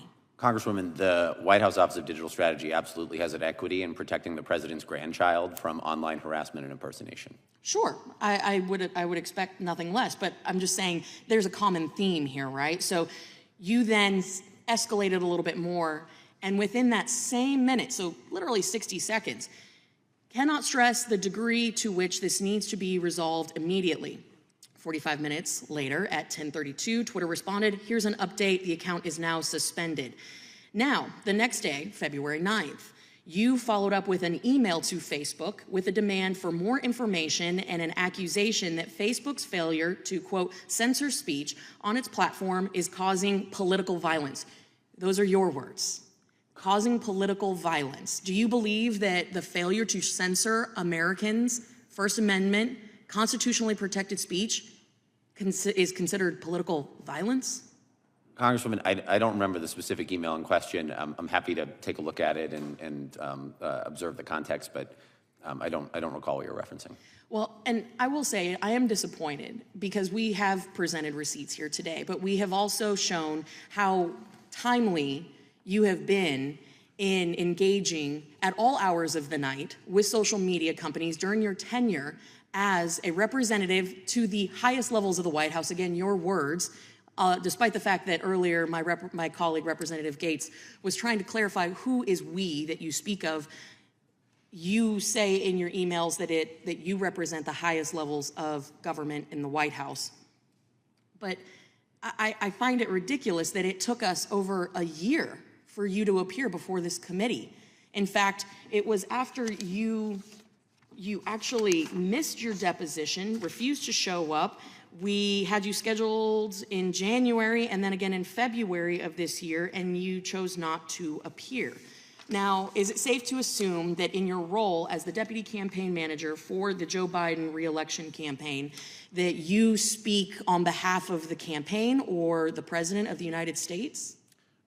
Congresswoman, I'm here to discuss my interactions with social media companies when I worked at the White House from January 2021 until June 2023. I'm not here to discuss the campaign. But you're basically saying that you don't speak for President Joe Biden or his campaign, and you didn't speak for him during your time at the White House. So either you have completely misrepresented your role, or you are trying everything possible to make sure that your correspondence with social media companies directly threatening, coercing these companies to silence Americans who disagreed with the political agenda of the Biden administration happened. Congresswoman, I'll note I'm here voluntarily to discuss my discussions with social media companies while I was in the White House, and I'm happy to answer those Certainly, but a year late and a dollar short. So with that, Simon. Mr. Chairman, I yield back. Gentlelady yields back. The gentleman from North Dakota is recognized. Thank you, Mr. Chair, and I'd yield to you. Thank you. I thank the gentleman for yielding. Mr. Trustee, 17 years at the Department of Justice. Did the raid on Mar-a-Lago follow normal process? I don't believe so. You know who agrees with you? The Assistant FBI Director of the Washington Field Office, because we deposed him. And I just want to walk you through and say if what you saw squares with what Mr. D'Antuono testified to in a deposition in front of the committee. The Miami Field Office did not conduct the search. It was folks from Washington who came down and did the search. Is that unusual? I would think so. You normally have at least some local component. The department did not assign a U.S. attorney to head up the investigation. They ran it out of the field office. They ran it out of Washington, D.C. Is that unusual? Well, I'm not sure it's unusual for DOJ attorneys to kind of assume authority in a vacuum. So, my understanding is Jay Bratt was involved from day one, and that continued through the search warrant, obviously. Right, but normally wouldn't a U.S. attorney be assigned to it in most cases? Yeah, and eventually they would show up for court, but I don't think at that part of the process they were an active partner. Did the FBI seek consent before they conducted the research, or the search? No, actually, the last thing that President Trump said when he allowed FBI agents in Mar-a-Lago in June was, anything you need, let me know. The only communication that came from DOJ after that was a request to put a padlock on the door where they knew the boxes were. And then the next thing we know, which the president complied with. Which he did immediately, and 2 months later, there's a search warrant. And then did the FBI wait when they got on premise, had it secured, did they wait for President Trump's legal team to be there and accompany them on the search? There were requests by representatives of President Trump to be, in the vicinity of the search. Those were denied. That is a right of law enforcement. They don't have to. But for a case of this historical precedence, consistent with my earlier remarks, some transparency, some openness would have been probably a valuable moment lost here. No kidding. Talk to me about, in your testimony, two other things. You mentioned the 14th Amendment. I mean, this to me struck me as just absolutely craziness, that they're going to go to state courts and try to keep the president off the ballot. Tell me your thoughts on this crazy concept. Well, the Supreme Court unanimously agreed to end the nonsense of the disqualification litigation, but they never really reached the due process, which would have been a hornet's nest of going state by state and saying, how did they conduct these expedited trials? The fact that always grabbed me, and maybe this goes back to having a bad sense of humor, was in Colorado, they literally put a sociologist on the witness stand to say when President Trump said, go peaceful and patriotically, I know from my Ouija board or whatever else he consults, that he really means be violent and attack the cops. I mean, that was considered admissible information in a hearing designed to take a presidential candidate off of a ballot. So I kind of wanted the Supreme Court to get the due process and join me in laughing at that, but they never got there. Yeah, what he said, I've concluded, means exactly the opposite, and the court accepted that as evidence. Thank goodness the Supreme Court said 9-0, this is crazy. I want to read you one other thing from your testament, which I just found amazing, and you briefly touched on it earlier. You said, if the this is in grand jury situation, in the grand jury, the prosecution said to Mr. Parlatore, if the president is being so cooperative, why won't he waive his attorney-client privilege? The fact that they asked that question in a grand, I mean, is, again, maybe as crazy as the whole 14th Amendment argument. Yeah, I mean, again, nothing I'd seen in 35 years, and it was an over-aggressive moment of asking the grand jury to draw a negative inference from a lawful invocation of attorney-client privilege. That's just black letter unethical for a prosecutor to do. Yeah, scary, scary stuff that we see going on, all to go after their political opponent, and we could go on with example after example. I mean, the one before where dangling the judgeship in front of a lawyer representing, when you got Jay Bratt and the DOJ there, is just, I mean, again, we could go on and on. I want to thank you both for testifying, and would yield back. Thank you. It's one of those funny things about written statements. People often come and they haven't timed them. Ms. Winebanks, you obviously began your career, or relatively early in your career, with the Watergate investigation. Wasn't one of the major things that President Nixon was accused of, the weaponization of government, using the IRS and so on? Wasn't that part of the final impeachment draft? Right. I was not directly involved in the impeachment, but in the prosecution, but you are correct. The impeachment charge misuse of power. So we are exactly where you started your career, ma'am. We are seeing the weaponization. Richard Milhouse Nixon was accused, and there was plenty of evidence that he thought the IRS and other tactics would be perfectly acceptable against his political enemies. Here we are again. So one of the questions I'm going to ask all of your attorneys, is that correct? All of you understand the ethics of the American Bar Association. All of you understand the question of what can be waived in attorney-client privilege, correct? Yes. I'll go right down. Ms. Winebanks, is it in fact your prerogative to waive attorney-client privilege? Do you have that right under the ethics rules? I do not. Correct. Only my client does. Exactly. Only your client can waive it. Mr. Hamilton, same, right? Correct. Mr. Trustee? Same. Mr. Costello? Yes, which is why I have a written document of the waiver with me. And so, although you have a waiver from your client, well, let's just say Mr. Cohen, did not have a waiver from President Trump. Is that correct? Absolutely. Have any of you, either individually or seen other people, other attorneys, other than Mr. Cohen, tape their client and then turn it over for a prosecution or other use ever? Any of you? Never. No. No. Ms. Winebanks, it's kind of interesting that what hung President Nixon was, in fact, to a great extent, the tapes he made. But he made them, correct? He made them, and they were evidence of crime, and so they fall within a crime fraud exception, and they proved the crime. They were the actual commission of crime. Exactly. Thank you very much. Mr. Costello, I'm sorry. I'll take my reading glasses off. I'll do much better.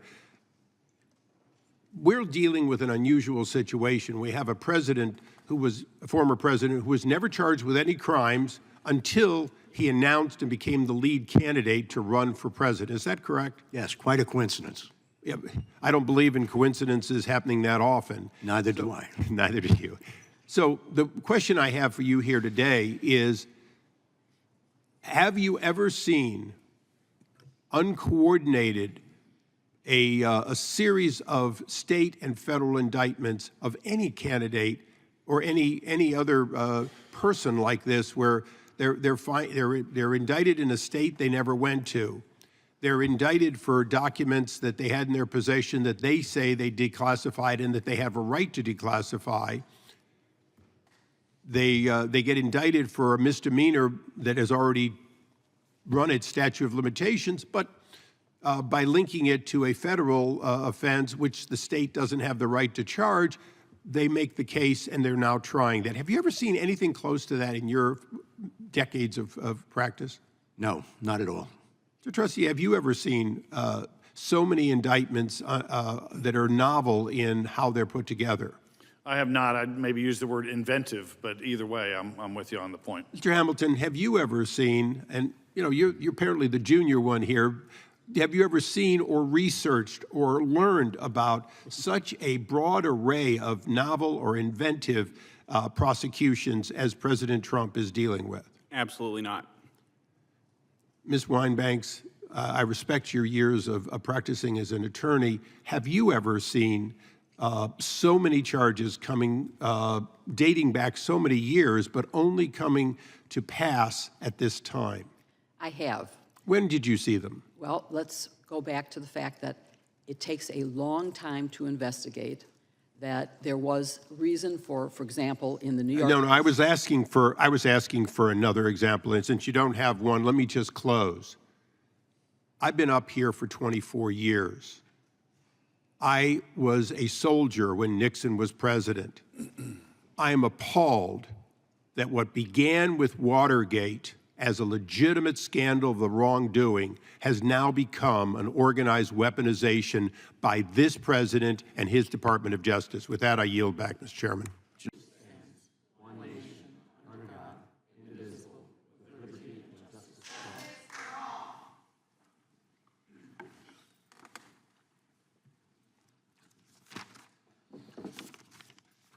Chair recognizes himself for an opening statement. Does anyone believe, if President Trump wasn't running for president, that he would be facing 4 criminal trials? Fani Willis announced her investigation in February of 2021, but didn't bring charges until 2.5 years later, after President Trump announced he was running for president. Attorney General Garland named Jack Smith special counsel 3 days after President Trump announces that he's running for president. And Alvin Bragg said he could not see a world, quote, he could not see a world in which he would indict President Trump and call Michael Cohen as a prosecution witness. But that's exactly what he did after President Trump announces he's running for president. Alvin Bragg brings a case that the Department of Justice wouldn't, that the Federal Elections Commission wouldn't bring, that his predecessor, Cy Vance, wouldn't bring, and as Alvin Bragg himself said, he wouldn't bring, but then he did after President Trump announced he was running for president. Some might call this all election interference. Think about it. Mr. Bragg is charging President Trump with conspiracy to impact the 2016 election. Ms. Willis and Mr. Smith are charging President Trump with a conspiracy to interfere with the 2020 election.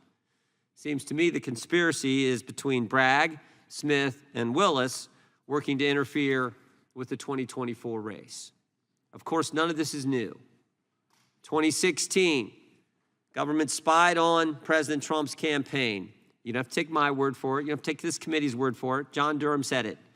Clinton campaign paid the law firm Perkins Coie, who hired Fusion GPS, who hired Christopher Steele, a foreigner, who talked to other foreigners, who put together the fake dossier, which became the basis for the FBI to spy on President Trump's campaign.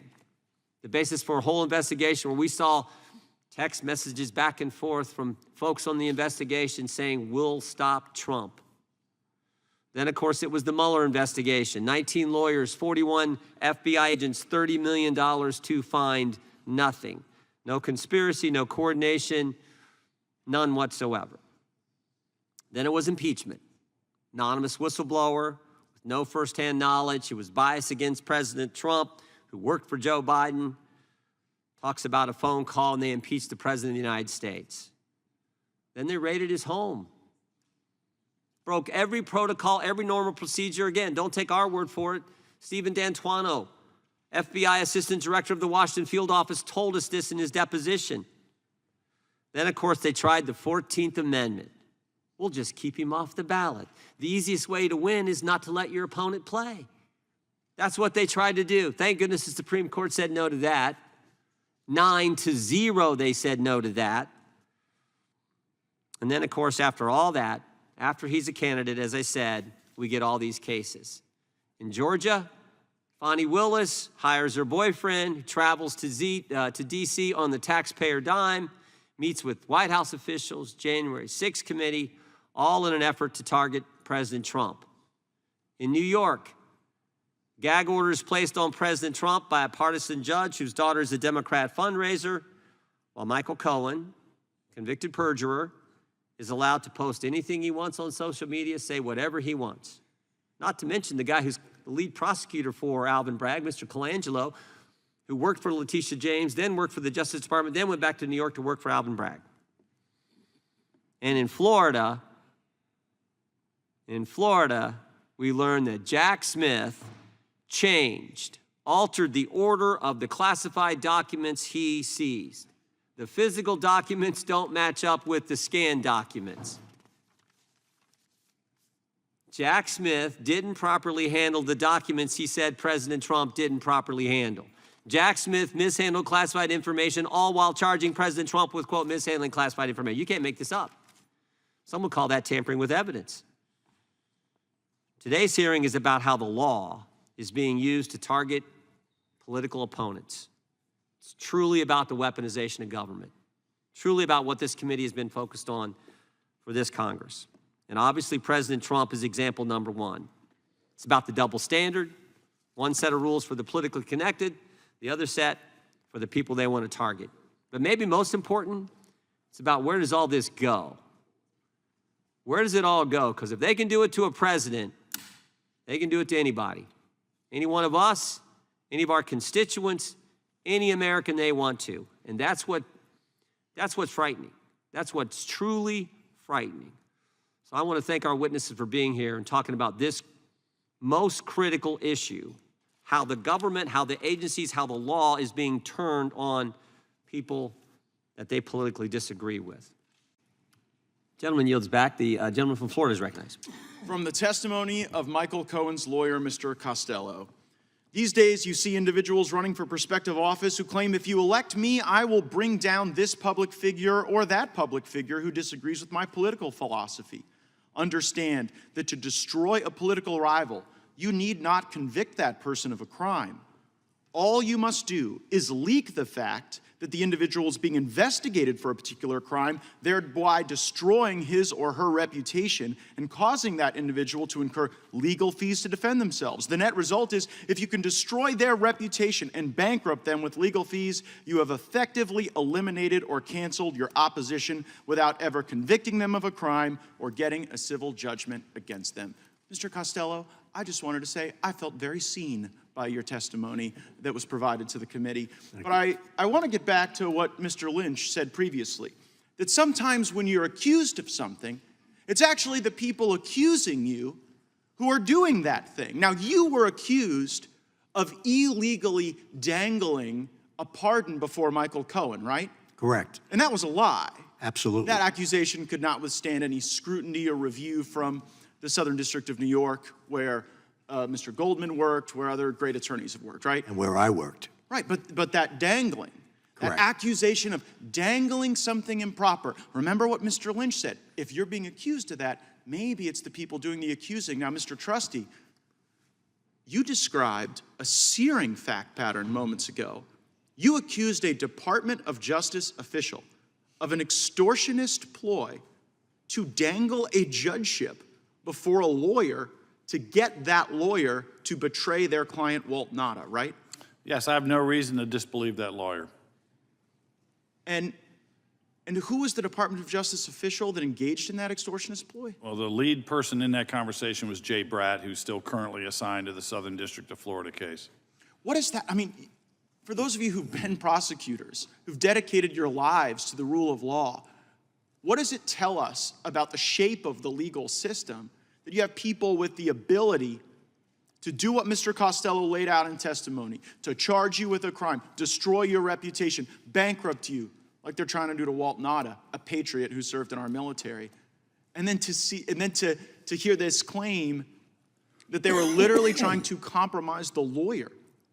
How should we reflect on a legal system that permits that? It's broken. I had a friend of mine from the Department of Justice text me not too long ago, and he said, it's going to take decades for the department to fix itself. And I love that place. I worked there. I was a prosecutor for 27 years, but I am fearful that we've crossed the Rubicon by being ends justify the means, by engaging in selective targeting and differential treatment. And I don't know how it ends or how it gets better, but I'm happy to at least bring evidence about that issue. Well, and that's why these hearings are so necessary. I think that we would love to stay well constrained within our Article 1 lane. But when we've got this Article 2 process that is unloading on political rivals and Article 3 courts, as Mr. Costello said, the only way to have a check and a balance on that system is for the Congress to step forward and to utilize its tools, the most profound being the power of the purse, but indeed we have powers of impeachment and oversight that are important as well. Mr. Costello, is Michael Cohen a liar? That doesn't begin to describe him. He lies at every opportunity when it's in his favor. And I mean, I could, if you had a half an hour or 45 minutes, I could start to list the many lies that he told us. Well, let's just triage them. Is there a single branch of government that Michael Cohen hasn't lied to? Gee, I think there isn't. Right. I mean, you really have to work hard to hit the hat trick. I mean, it's one thing to lie to investigators. And I guess it's another thing to lie to Congress, but to lie to investigators and then Congress and then courts. Don't forget the judges. Yeah, the He judges. lied to the judge, too, when he pled guilty. And it's just so odd. I mean, it's not every day you see someone's former lawyer having to come forward and say, I regrettably have to inform the Congress, the court, whomever, that my own client, I am aware, is a liar. Thank goodness he was foolish enough to execute the waiver of the attorney-client privilege because he was trying to implicate Rudy Giuliani and myself in a crime, which was absurd. He even lied about that. He even lied about trying to turn on you, and I guess his lies are defied by his other lies and the writings and the paperwork, and this liar should not be able to hold our elections hostage, and that is why this hearing is so critical. I yield back. This is the truth. How about this, Mr. Costello? I swear to God, Bob, I don't have anything on Donald Trump. Who said that? Michael Cohen about 10 to 20 times. So not just once, multiple times he told you that while you were his attorney, while you were in consultation with your client, he said that multiple times. He not only said that multiple times, but he said that after I said to him, knowing that he was suicidal, Michael, think about this. Isn't it easier to cooperate against Donald Trump than it is to kill yourself? And he still said, I swear to God, Bob, I don't have anything. When you laid it all out, you said, dude, you better cooperate. If you got something truthful on the president, you better let me have it or you're in trouble. And he came back with the exact same statement. I swear to God, Bob, I don't have anything on Trump. That is correct. And that was my obligation to do that, to fully inform him of what his escape route was, as he called it. And then he changed his story, right? Then he went on It suited TV and him. changed his Exactly. story. He changed his story. He turned around, and he's the only one who can do that. You have to believe Michael Cohen in order to convict Donald Trump if there's actually a crime there, which there isn't. But that's an issue for an appellate court. I want to read another statement, another line from your statement. You said, Alvin Bragg refused my offer. What was the offer? My offer was to come to his office and sit down, let him look me in the eye, and see if I'm telling the truth when I had all these documents that showed that Michael Cohen simply was not a reliable witness, that his predecessors in the Southern District of New York decided after they spoke to me with the FBI that Michael Cohen wasn't reliable and they never used him again for anything. Why wouldn't Alvin Bragg talk to you? Why do you think? You'd have to ask him that. But I talked to 8 of his assistant DAs. What was that reception like? I gave them a Zoom conference interview for an hour and a half before I testified in the grand jury on Monday. And then on Monday, when I testified in the grand jury, they did everything in their power not to ask me the questions that would elicit the exculpatory information. And is this the same information you took to the Southern District of New York?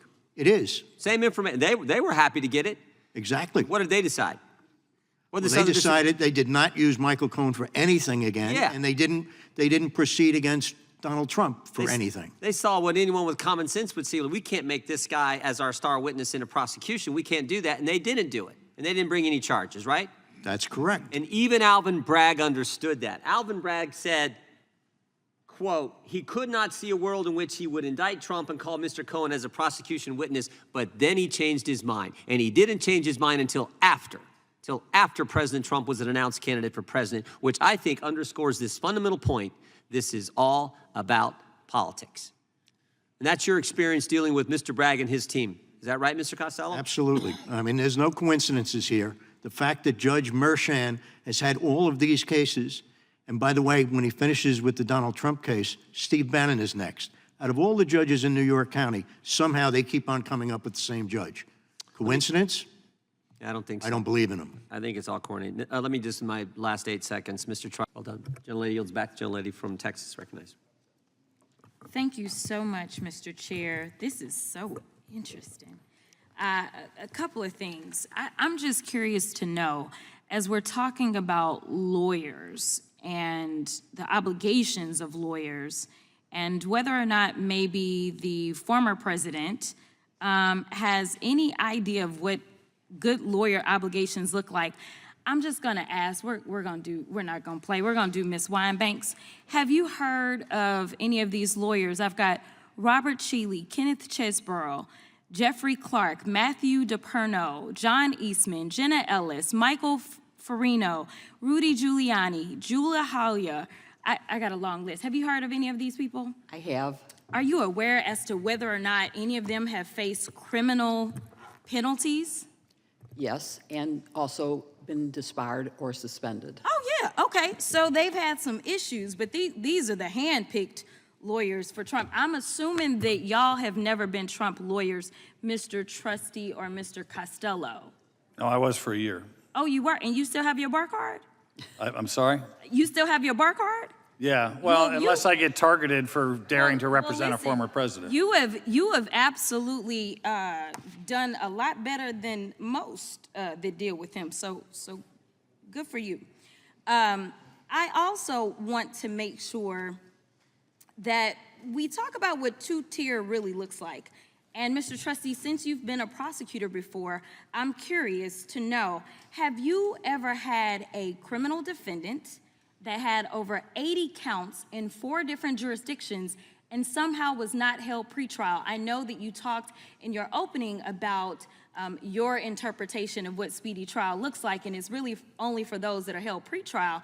And last time I checked, most of the time those people held pretrial, they don't have anywhere near 80 counts pending against them. But I'm curious to know, in your experience, have you ever had someone that had over 80 counts pending in 4 different jurisdictions and they were not held pretrial? Yes or no?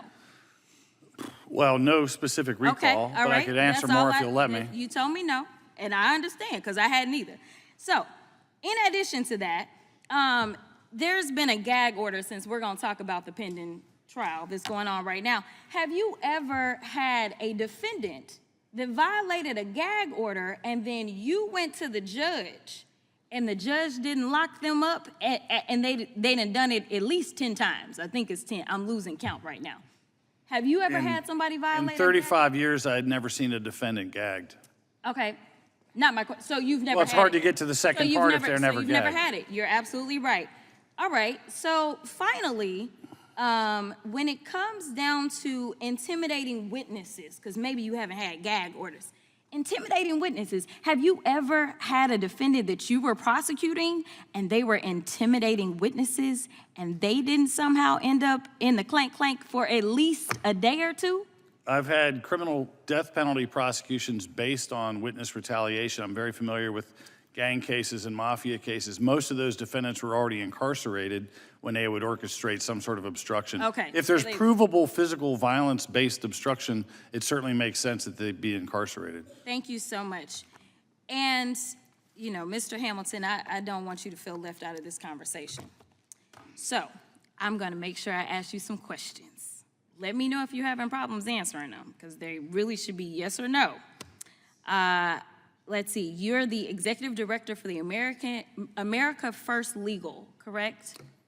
That's correct. All right, and America First Legal is a member of Project 2025, which is dedicated to creating the playbook for the next conservative administration and what it calls the Project Pillars, correct? We are proud contributors to Project 2025.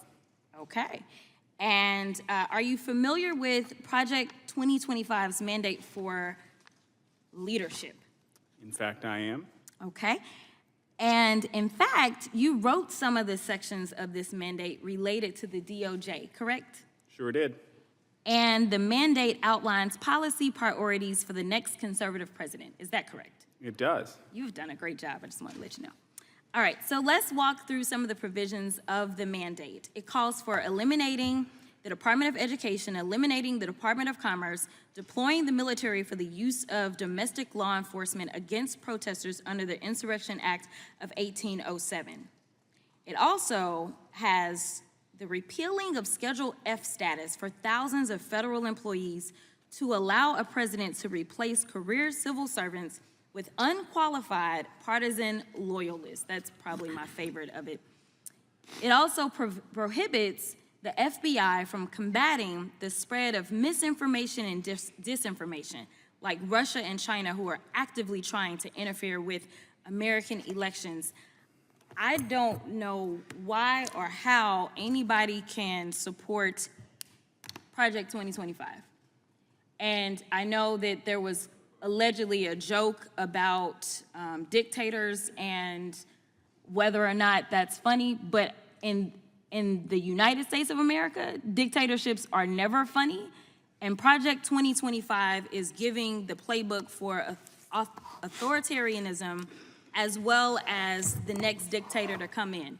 And I know that you are doing your jobs here by making sure that hopefully some juror turns on and finds some viral moment of you spewing more of the nonsense as it relates to the president, but as practicing lawyers or licensed attorneys, I hope that we can all agree that no one gets indicted because someone says so. There takes a grand jury, and the grand jury is comprised of American citizens that sit down and review evidence, and they make the determination. And when and if Trump is convicted, it will be a jury of his peers, and it won't be the President of the United States. I thought you were going to get to a question somewhere in that 90 seconds for Mr. Hamilton after you went after his 2025. I will point out the Inspector General just released a report that said the FBI retaliated against whistleblowers.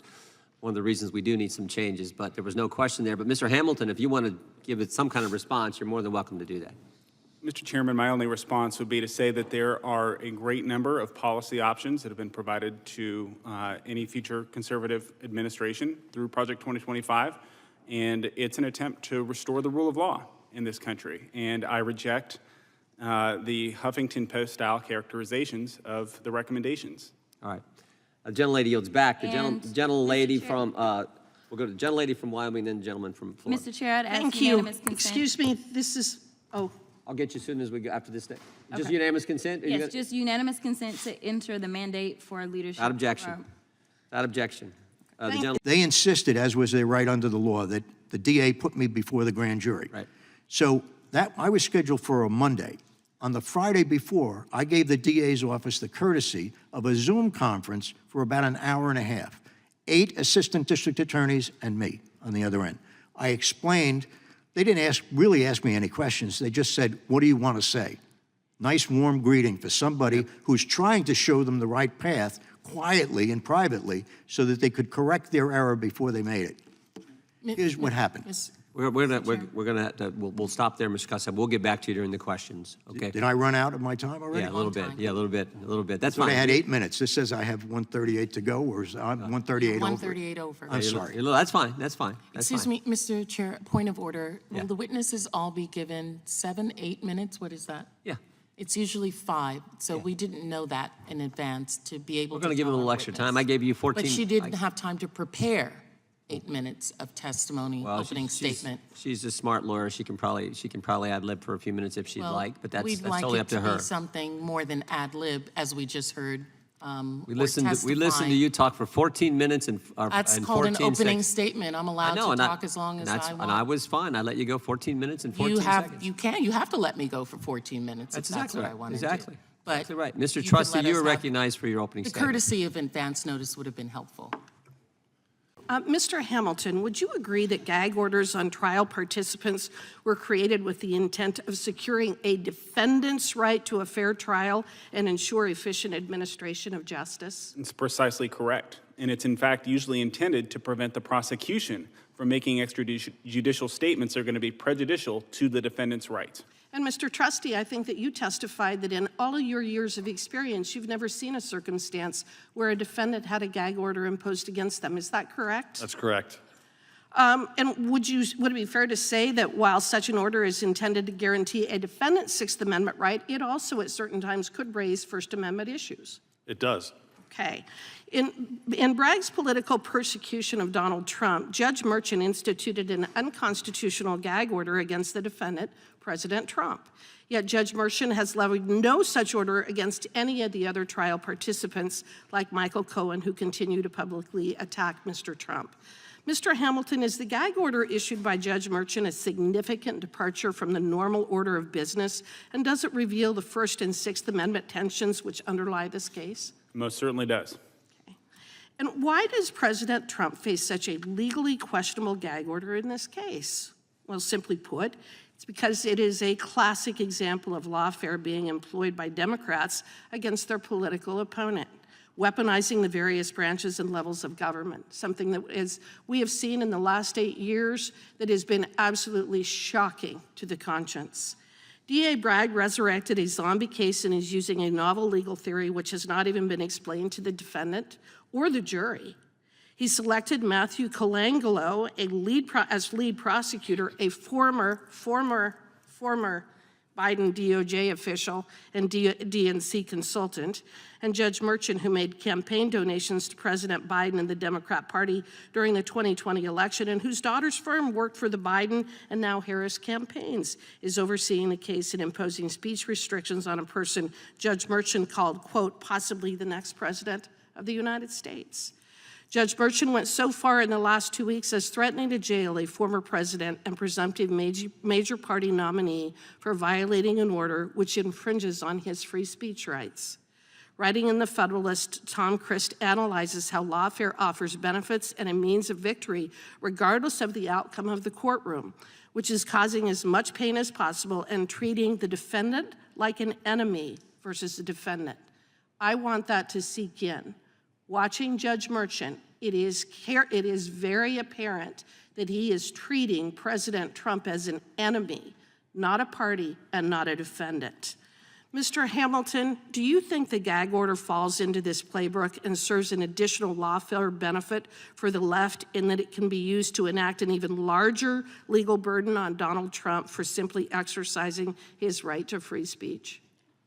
Yes, I do. And in fact, quite frankly, when you have a gag order like that, or when you have abuses of processes like this, as my colleagues have alluded to before, the pain in the process is the goal. That's really the goal here. Whether they get a conviction, whether they get any kind of civil fine or judgment, it's not necessarily the ultimate objective. The ultimate objective is to cause pain to the political opponent, and that's what they're doing to Donald Trump.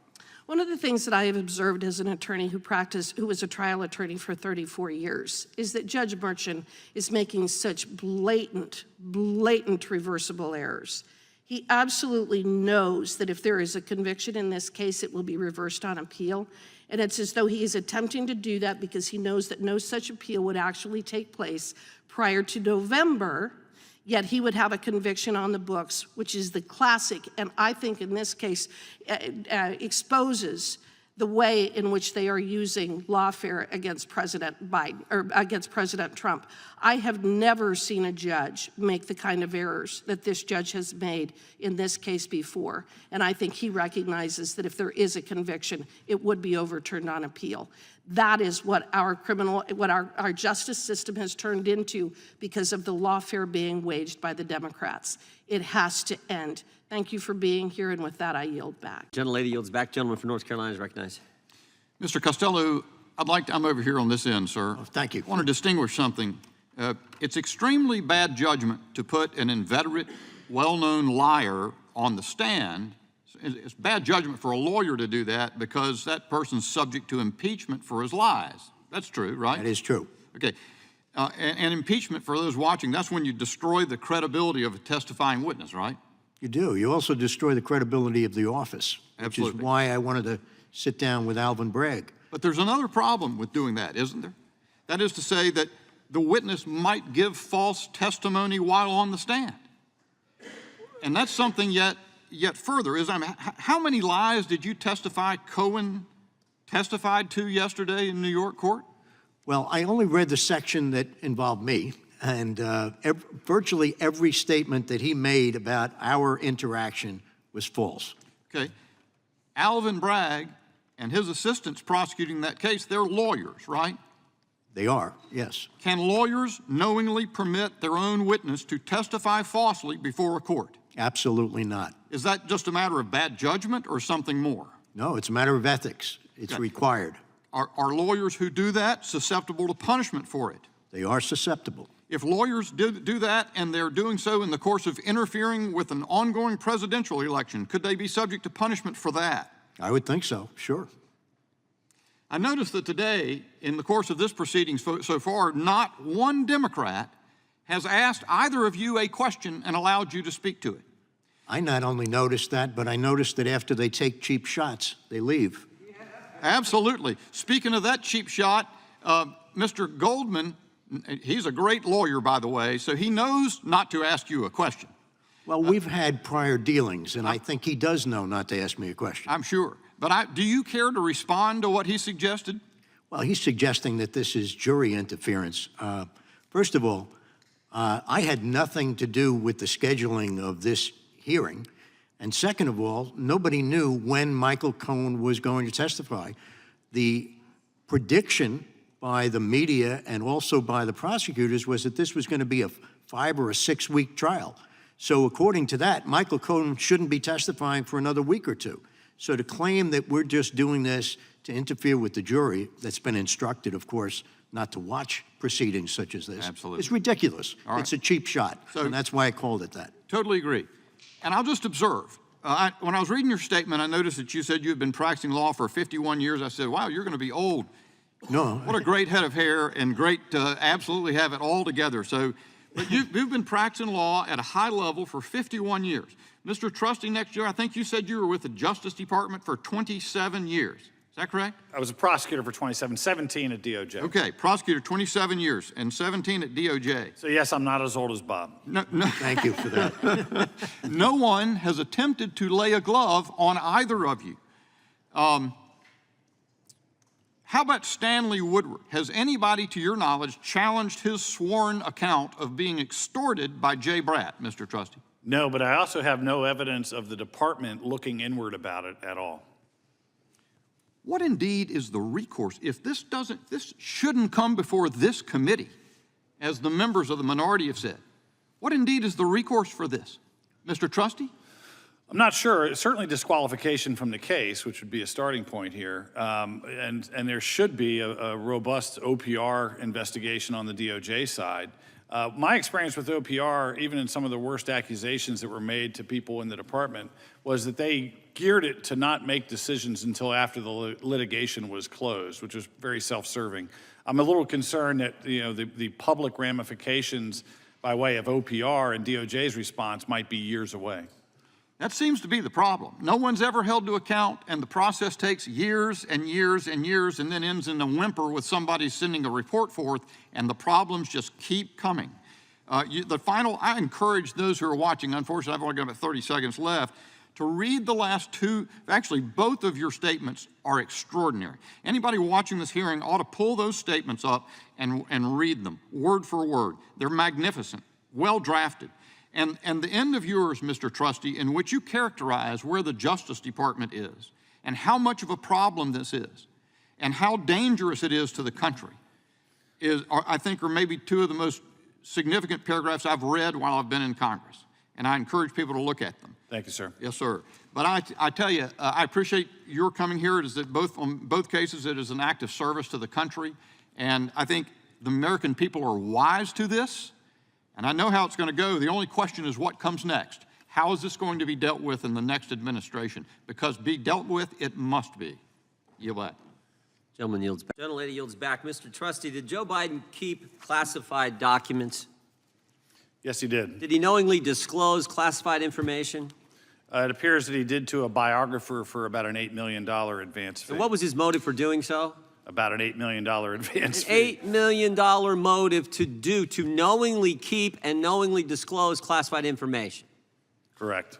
But he's getting nothing because he's a forgetful elderly gentleman and he's not going to be charged. And yet they're going after President Trump. Let me ask you this. I want to go back to where Mr. Gates was. Who's Stanley Woodward? Stanley Woodward is a defense attorney in Washington, D.C. with a stellar reputation for honesty, very intelligent guy, and someone I met during the process of representing President Trump. But in the context Mr. Gates was just at, he's the one who had the judgeship dangled in front of him, right? Exactly. He had a Superior Court judgeship pending at the time, so that wasn't out of thin air. And he reported it promptly and eventually swore an affidavit to a federal judge. And here's what the Department of Justice said to him, quote, "Your guy Walt needs to flip. I'd hate to see you jeopardize your chances for the judgeship." Doesn't get much plainer than that, does it? Does not. Is that lawfare at its worst? Among other words, yes. Yeah, I mean, I've never seen anything like this. And you've worked with Mr. Woodward, and he's not necessarily on the Republican side of the aisle, is he? My best guess is he is not. He's not. But he's a good, honest lawyer, the way the Justice Department is supposed to operate.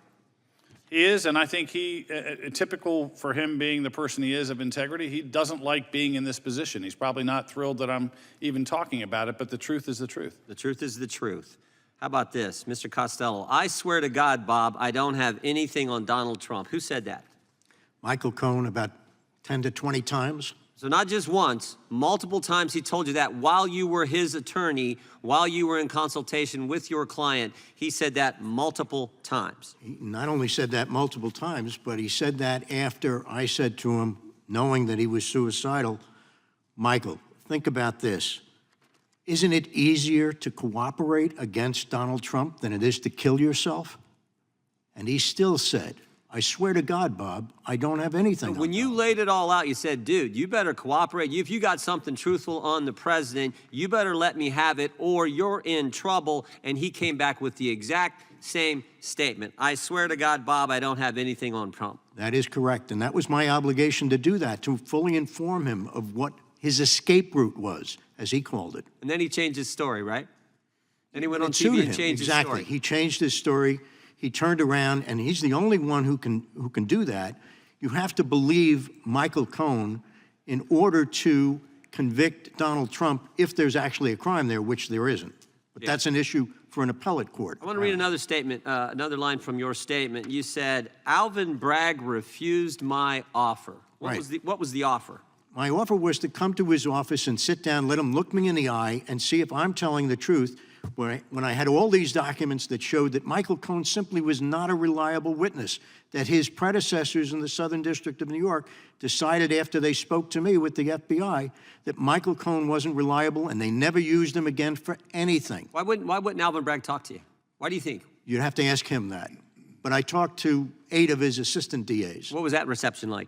I gave them a Zoom conference interview for an hour and a half before I testified in the grand jury on Monday, and then on Monday when I testified in the grand jury, they did everything in their power not to ask me the questions that would elicit the exculpatory information. And is this the same information you took to the Southern District of New York?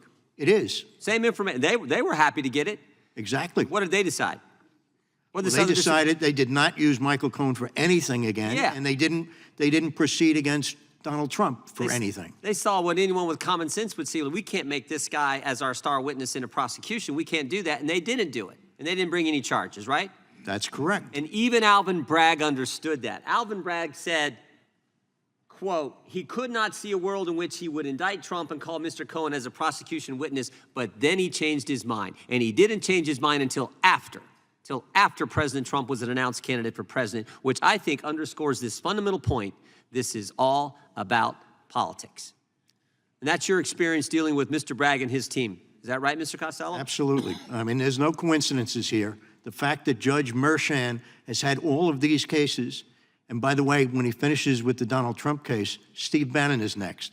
Out of all the judges in New York County, somehow they keep on coming up with the same judge. Coincidence? Yeah, I don't think so. I don't believe in them. I think it's all coordinated. Let me just, in my last 8 seconds, Mr. Trustee, let me just ask you this.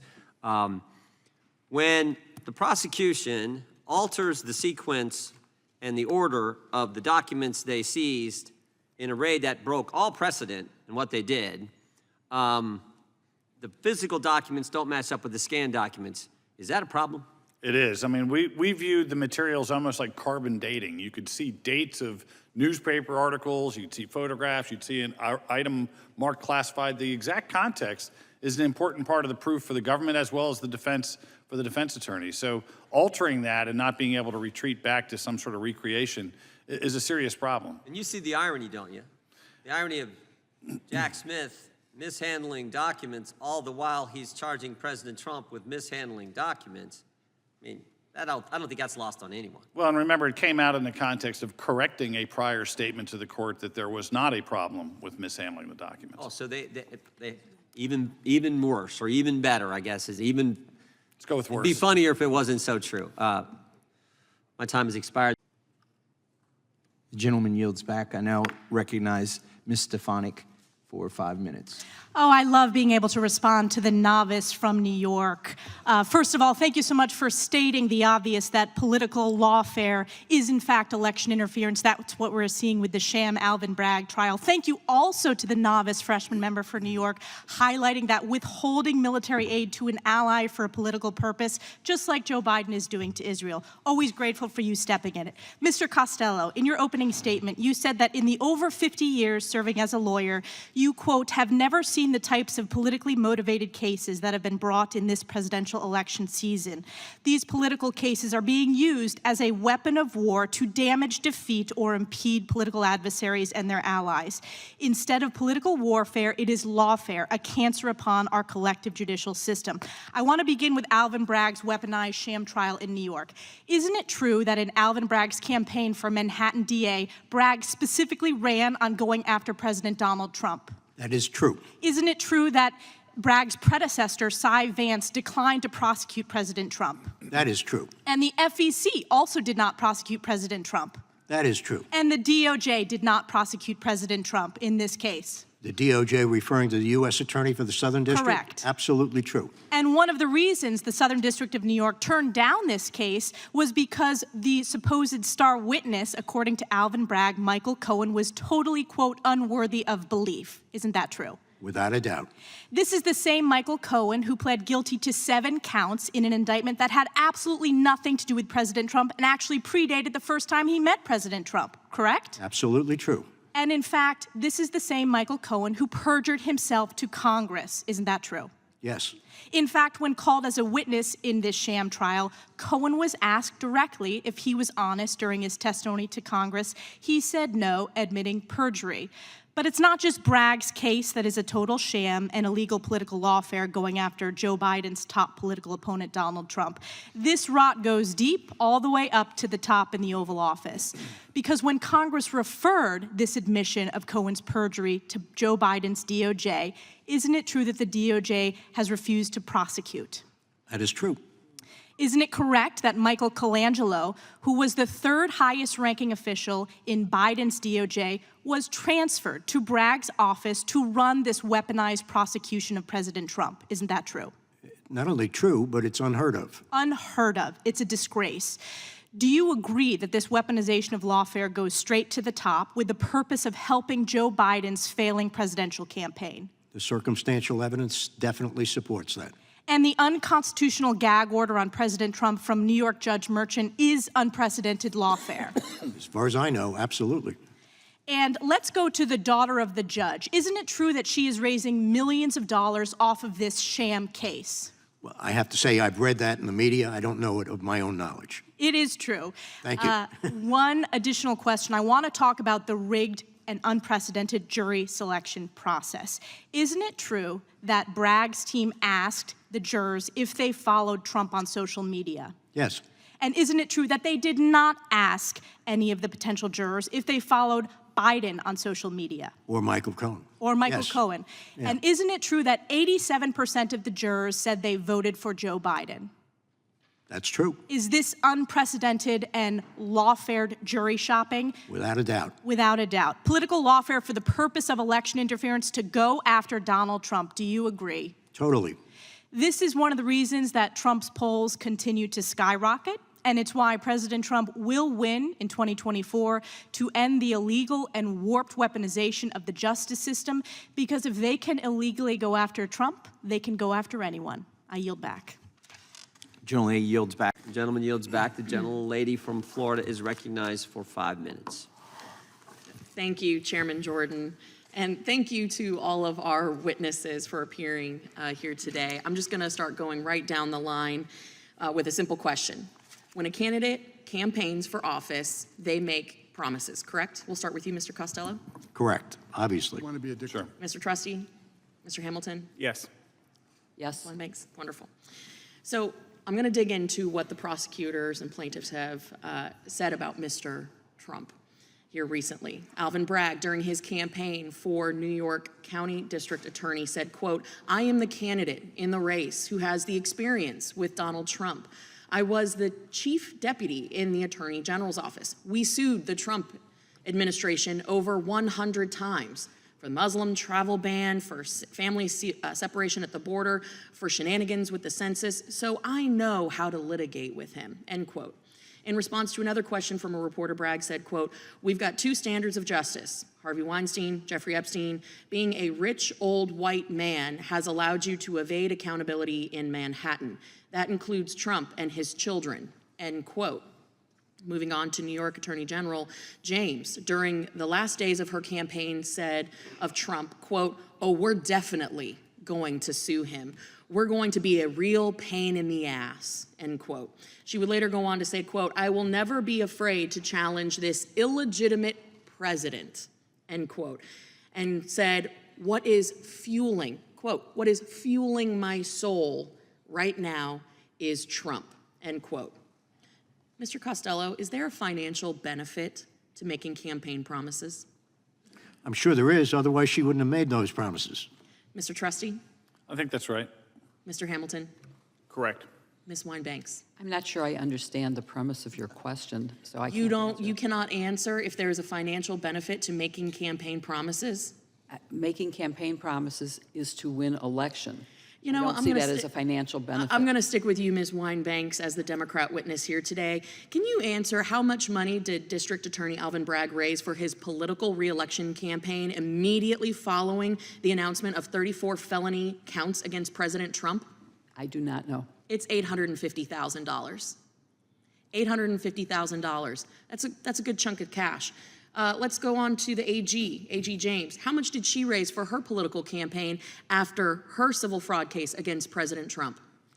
I don't know, but it has nothing to do with whether the charges that she filed were based on the facts and the evidence and her You and I ability both to know prove that's them. nonsense. Come on now. I do not know that's nonsense. I believe it to Not be a soul true. in this room actually believes that. And no one will ever believe that. It was $400,000. $400,000.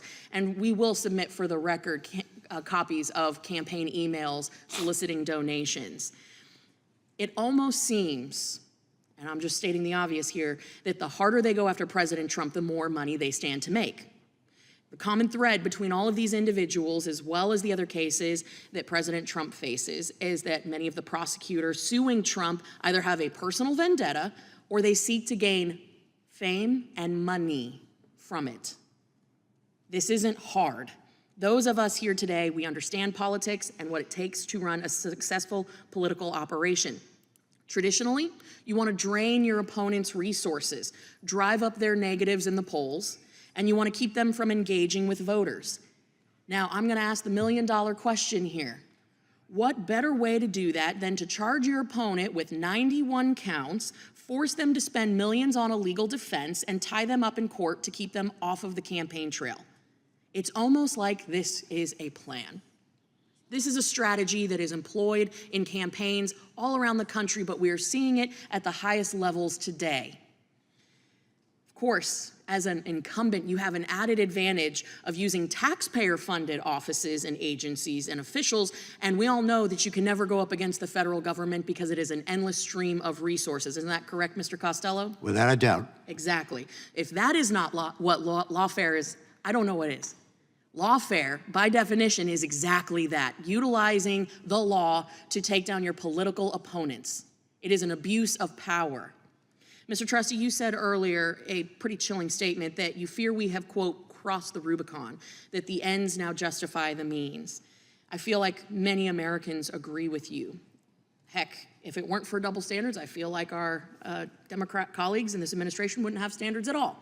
But I feel that the credibility of our institution is at stake here because, to your point, the ends somehow have justified the means. I've pulled some research out of a Harvard Law study that suggests that district attorneys pursue crimes and longer sentences at higher rates during election years. So while DA Bragg and AG James' terms end in 26 and 27 respectively, and of course DA Willis is facing re-election this fall, is it crazy to question whether any of these prosecutors are weighing their re-election efforts in their choice as they pursue President Trump? Final word to you, Mr. Trustee. Right. It's certainly not crazy, and I think that there's evidence that supports that conclusion. And again, I never get to the money part. If you're a prosecutor, you're not supposed to be a politician. You're not supposed to announce your target first and then search for an inventive way to charge them with heretofore unknown crimes in a lot of cases. So that's the problem for me, is not chasing down all the politics of how they stand to gain, but that as a prosecutor, you have a sacred obligation to pursue evidence, not people. Absolutely, a predetermined outcome. Correct. Thank you to our witnesses for appearing. My time has expired. I yield. Gentleman yields back. Well done. The gentleman from South Carolina is recognized for 5 minutes. Thank you, Mr. Chairman. Here's what I think is abundantly clear. The Democrats will do and are doing everything in their power to keep President Trump off the ballot or from winning. Nothing is off the table. Things I'd never imagined or even thought were remotely possible are now happening in the United States of America. You name it, and they're doing it. They're taking the decision away from voters by outright stripping his name off the ballot. Of course, the Supreme Court rightfully intervened there, but you had unelected secretaries of state, unaccountable judges making these decisions. They spied on his campaign, as we've talked about. They abused FISA, fabricated documents, and relied on a paid-for campaign dossier to spy on his campaign. Again, falsely alleging that there was some Russian collusion, which has been debunked over and over again. And the most egregious yet, we have not one, not two, or three, but 4 politically motivated cases that are happening all around the country. Again, it's to keep him off the campaign trail, it's to smear his reputation, and it's to drain him of resources. This is a targeted, this is a meticulous effort and a plan of attack to usurp the will of the people. Again, at the expense of our own institutions. That's what's most troubling to me as a lawyer, is that we're using Article 1 to attack him. We're using Article 2 to attack him, and now we're using the courts. These local prosecutors should be focused on cleaning up their streets, cleaning up their communities, stopping people from getting shot on the subways, and prosecuting real crimes, for goodness sakes. But we don't have that here. We have Donald Trump, right? Let's go after him. Mr. Chairman, I'd like to enter into the record an article by America First Policy Institute called "Progressive Prosecutors Abusing Their Power." Without objection. You know, in Georgia, Fani Willis brought charges against President Trump immediately when he announced his re-election. I guess there's so much bandwidth in her jurisdiction that she can take taxpayer-funneled vacations with her lover and ignore real crime that is happening because there's just not much to do in Georgia. But that kind of belies the case. We have, she oversees, quite frankly, according to this article, a top 5 Georgia crime capital with a rate of 30.5 crimes per 100,000 residents. In 2022, larceny was the highest offense in Fulton County with 19,509 thefts recorded. Alvin Bragg waited 5 years to criminally indict President Trump on 34 counts of falsifying business records. And again, going around the statute of limitations to create some weird, nuanced, and novel way to prosecute an alleged crime. Not to mention he hired the former number 3 official in Biden's DOJ who has been paid for by the DNC to be a top prosecutor of the case. Meanwhile, during Bragg's first year as DA, data showed that conviction rate, Mr. Costello, you would probably know this, of only 51% for serious felony charges. That's not really good, is it? A conviction rate at 51%? That's awful. And misdemeanor convictions went from 53% down to 28%. I mean, I would think that would be like a fireable offense if I was electing somebody to be my prosecutor. That's true. And the governor of New York could do that, but she hasn't. You know, our rule of law, I think, needs to be restored, and I'm deeply troubled by the ways in which Democrats are attacking the institutions of our country, and of course, our former president of the United States, who is now running and is the lead candidate and the presumptive nominee for the Republican Party. I introduced this Congress the No More Political Prosecutions Act, which would allow someone like President Trump to remove his case in state court to a federal court at his discretion if he wanted to. Why might that be important, Mr. Trustee? Well, I think as we're seeing play out in front of us, there's political bias that's demonstrated before people are even in office, and a desire to carry the torch against President Trump in this case, maybe get a few visits to the White House along the way. And ultimately, it's the genie getting out of the bottle. I mean, the reason why that, and I haven't studied your legislation, but the reason that concept makes sense to me is because maybe it is the tip of the spear, but there's a whole spear behind the tip. And the very people that are okay with politicized DOJ may be feeling very differently 5, 10, 30, 60 years from now. I think we're at that pivotal moment where we have to take action to reform the lawfare that's taking place around us. Right, in the case of Alvin Bragg, right, he campaigned on going against President Trump, is that correct? That's my understanding. And in fact, I think one of our colleagues on this committee, Mr. Goldman, fundraised for him in that effort. And so now we have a case that apparently, again, there's no crime in the District of Manhattan, and we're going after President Trump. Why would jury pools be a reason why this legislation might be important? The jury pool in Manhattan as opposed to a federal court? What are the differences, and why might that be attractive to somebody who has served our country as president or vice president? Well, it's a wider net when you have a federal jury pool in terms of who the base of folks are. And what you're looking for is not a perfect microcosm of the United States at any given moment. There's, you know, I've tried cases where we had people from the eastern shore of Maryland and the western parts of Maryland, and then all points in between. So you get all sorts of different philosophies and backgrounds. That's understood.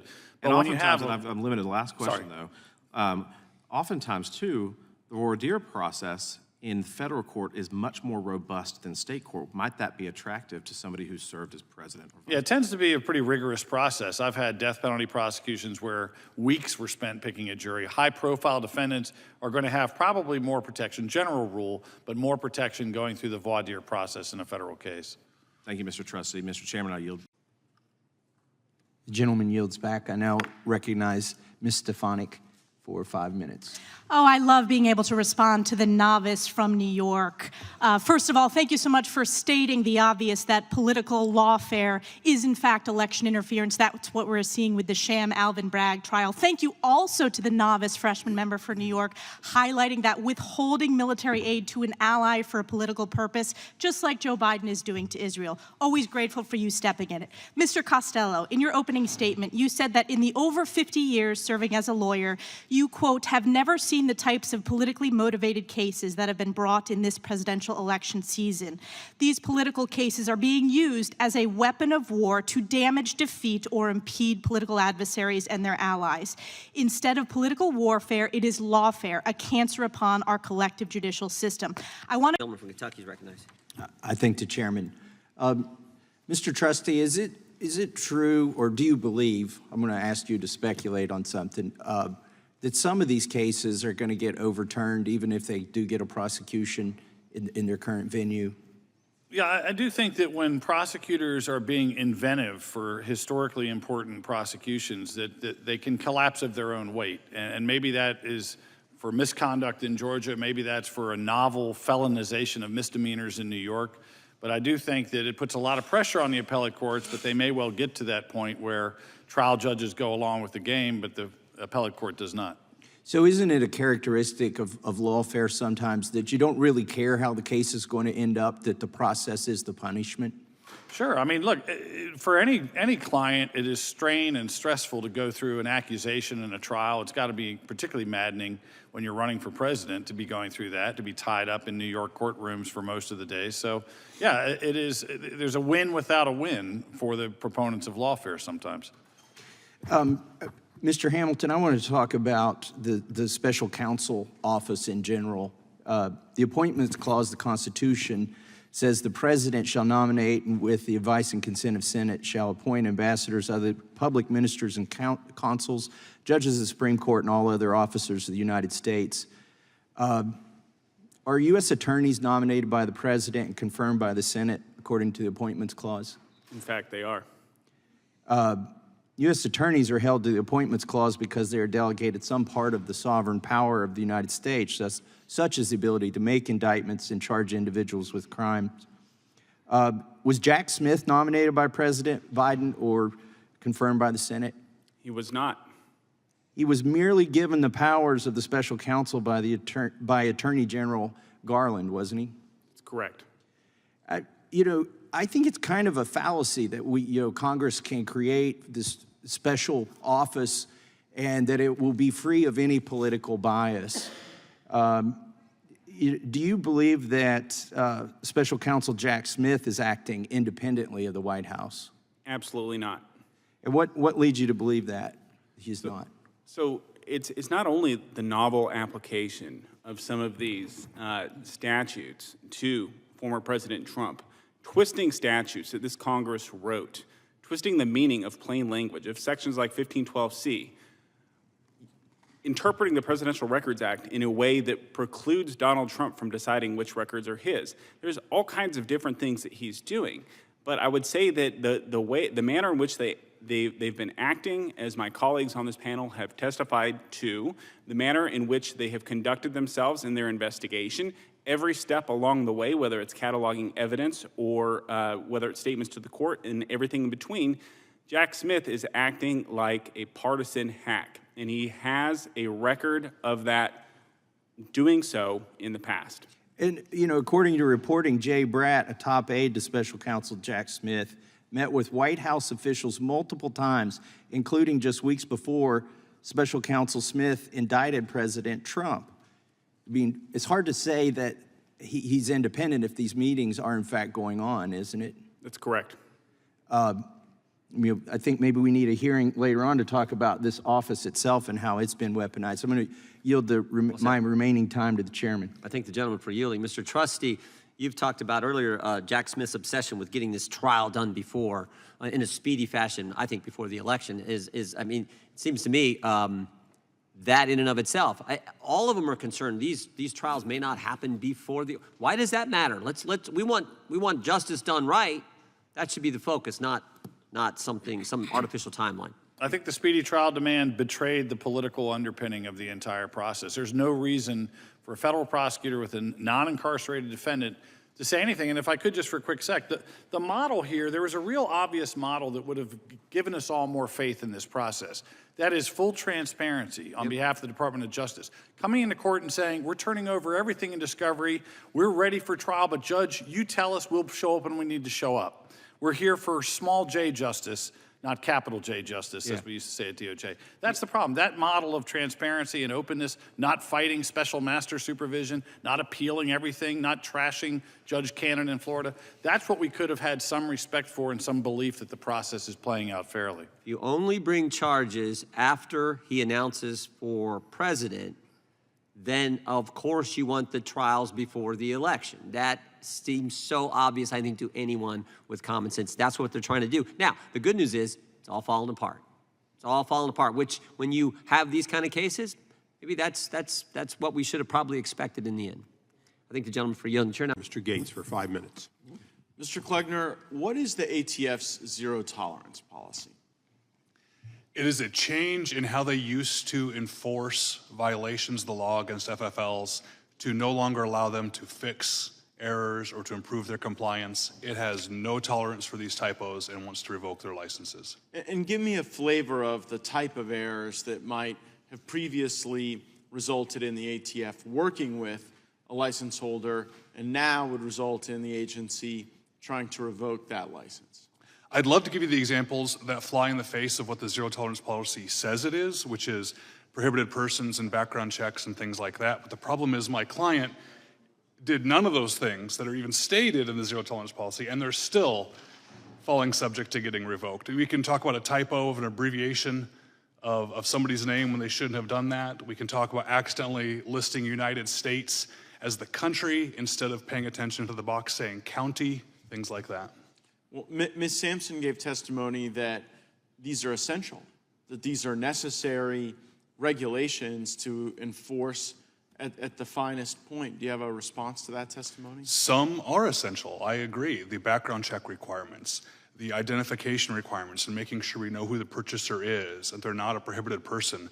But that's not what this exact case I'm dealing with has to do with at all. There are no prohibited persons involved here. There were no missing background checks. There were no missing anything that would actually affect public safety.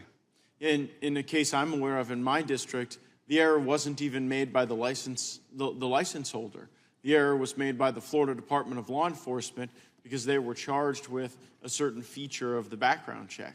And so if a license holder has to rely on a state entity to do some portion of the check and they make an error, that certainly shouldn't result in the license holder experiencing a revocation action, should it? We agree, it should not. And yet, that's the circumstance. And I'm wondering just how you hear that testimony, Mr. Cummins, as you deal with representing a family that's dealt with such loss at the hands of such a grave error. Does the hypocrisy not ring pretty loud? Look, I've been in all sides of this. I've been a United States attorney. I've prosecuted more gun crimes than probably many prosecutors in the country. It was the #1 priority in the Bush administration to prosecute gun crime, not administrative gun crime, real gun crime, people that are out committing crimes with guns, and we prosecuted a whole bunch of them. I've also been a defense attorney, and I've been with families of people that are in prison. I've been to prisons and met with people. Anybody that thinks that the guns that are being sold in private sales are driving the level of crime we're seeing in our community, on the list of things that are driving the level of crime we see in our community, private gun sales is way down at the bottom. And there's a great number of other things that aren't being discussed here at all that have to be driving it more than... I want you to be able to respond specifically to Ms. Sampson's testimony that guns make their way from the legal marketplace to the illegal marketplace. Because it seems to me, hearing that testimony, that then you wouldn't attack the people who are trying to legally engage in the legal transfer of firearms, right? You would go after the people engaging in the illegal conduct. But what's your reaction to that testimony? I agree with that. I think gun crimes are committed by people, not guns, and we need to focus on the people that are committing the crimes, and we need to be asking ourselves, why is this person a criminal? What's their background? I know the answers to a lot of those questions because I've been living it for 35 years, but it doesn't really have much to do with where they acquired the firearm. And everything we know about the law, for someone to be a criminal, they have to have the intent to commit a crime. They have to have the mens rea, right? And correct. Do you worry as you look at some of the ways in which these laws are being weaponized against people, that we're getting away from someone actually wanting to commit a crime, and indeed people are experiencing this really harsh regulatory action when they want to be legally compliant? I would suggest that the tactics that were used in the Malinowski search would be incompetent and reckless if it was a very serious crime. It's even much more offensive because this is not a serious crime that they suspected. It's probably the lowest level crime that would ever be drug into a United States Attorney's office. So why did this happen? Is this just to send a message? Is this someone's incompetence? Do you wonder about that? I wonder about it, and that's probably a question for this committee to answer, not me, but I'm certainly concerned about it, and it makes this tragedy even harder to take, to think that it might be politically motivated or for some other reason. Thank you. I see I'm out of time. I yield back. Gentleman's time's expired. I now recognize Ms. Plaskett for 5 minutes. Thank you very much. First, I want to say it's very interesting that we keep talking about the fact that they were recognized. Thank you, Mr. Chairman. I am, first and foremost, very, very sorry, Ms. Malinowski. As the wife of a SWAT medic, from one wife to another, I am deeply apologetic, and I can't even begin to understand the pain and suffering that you and your family are going through. My husband, as I said, who is a SWAT medic, when we heard about this case, he was so thoroughly disgusted and heartbroken. That is truly, I believe, not a reflection on the good men and women in law enforcement that intend to do their jobs the best they can, and we are so very sorry. Mr. Chairman, I am also deeply disappointed that the discussion today has been centered around ways to restrict constitutional rights to law-abiding citizens instead of the mental health crisis that we face in this country, which is a massive driver of crime in this country. Also, very little has been talked about when we're discussing the overgrown, overly aggressive, and woefully inadequate administrative state. And so with that, I'm going to jump right into Mr. Kleckner. Thank you for returning back to Congress to provide testimony. And in a March 10th, 2023 Judiciary Subcommittee on the administrative state, you addressed the ATF stabilizing rule, brace rule. In your testimony, you said, quote, "This rule effectively gives the ATF the power to determine who is a felon by the stroke of a bureaucrat's pen. This is not an appropriate enforcement of law. It is tyranny," end quote. And I agree with you. What is sad is that in this rule, we are seeing a microcosm of what is happening at other federal agencies. The American people are under assault by the Biden administration's regulatory regime from all corners of the federal government. That is why I introduced the REINS Act. As many of you know, the bill would address regulatory overreach by requiring every new major rule proposed by federal agencies be approved by Congress before going into effect. This is the reassertion of Article 1 authority that is how the Founding Fathers intended, not unelected, nameless, faceless bureaucrats arbitrarily dictating law. After all, we know that Americans pay $2 trillion a year in additional compliance costs, economic loss for this aggressive regulatory regime. The stabilizing brace rule and ATF zero tolerance policy are prime examples of regulations that not only impose compliance costs on firearm retailers, but infringe on Americans' basic Second Amendment rights. So I'm going to go down the line, and I'm going to come right back to you. Mr. Cummins, yes or no, should federal agencies be able to shift criminal statutes and rewrite law? No. Thank you. Ms. Sampson. That's not what happened here. They're enforcing I did not ask that. rule. I asked for a yes or no. Should federal agencies be arbitrarily able to write law? No, and that's not what happened here. Thank you. Mr. Graham. No, Congresswoman. Mr. Kleckner. No. Thank you. Mr. Kleckner, my understanding is that this rule disregards ATF's own approval of stabilizing braces in 2012, correct? This current zero tolerance policy rule? I'm not sure what you're asking. Regarding how they classified the pistol braces as an accessory, therefore not subject to full ATF regulatory standards. Right. So in the time since they approved them in 2012 to today, ATF has done a full 180 on the issue and has chosen to impose erroneous regulations on firearm accessories that were originally intended for disabled veterans, correct? That's true, and upon which people relied upon their opinion when they were acting, and they're now in trouble for. Absolutely. And the owners of these firearms would now be committing a felony if they did not register, surrender, or destroy the accessory. Correct, which means their right to even possess a firearm for the rest of their life is now gone. Exactly. Did Congress ever approve this legislatively? No, ma'am.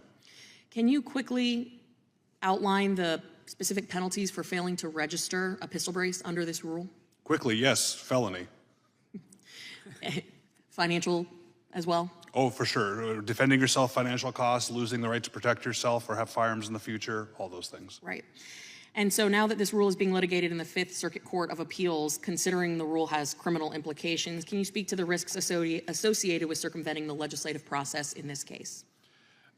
The risks now going forward, or even companies don't know what they're supposed to do because it changes back and forth so many times. I think people are afraid, as someone said earlier, about what they're supposed to do, what they're going to get in trouble with, whose guidance they're supposed to follow. It's all unclear. I appreciate that, and I know my time is expiring. I have a list of questions for you, Mr. Graham, that I will submit for the record, but I think it is clear that what we are seeing today, particularly under the ATF, is a gross overreach, a weaponization of the federal government in its true form. It's something that I think Republicans, Democrats, and all Americans should be equally concerned about. With that, I yield. Gentlelady yields back. The gentlelady from Wyoming is from Texas for 5 minutes. Thank you so much, Mr. Chair, and the vigorous back and forth regarding Breonna Taylor. First of all, I do appreciate you being here and your answering of the questions. You know, I do want to make sure that before we go down this road, I clarify some things that were different in the Breonna Taylor case. Number one, the officers were considered to have botched what took place on that day because they fired blindly into a home, meaning that they initiated some sort of deadly force, and the only information that they had was allegedly that this was the place of some sort of drug activity.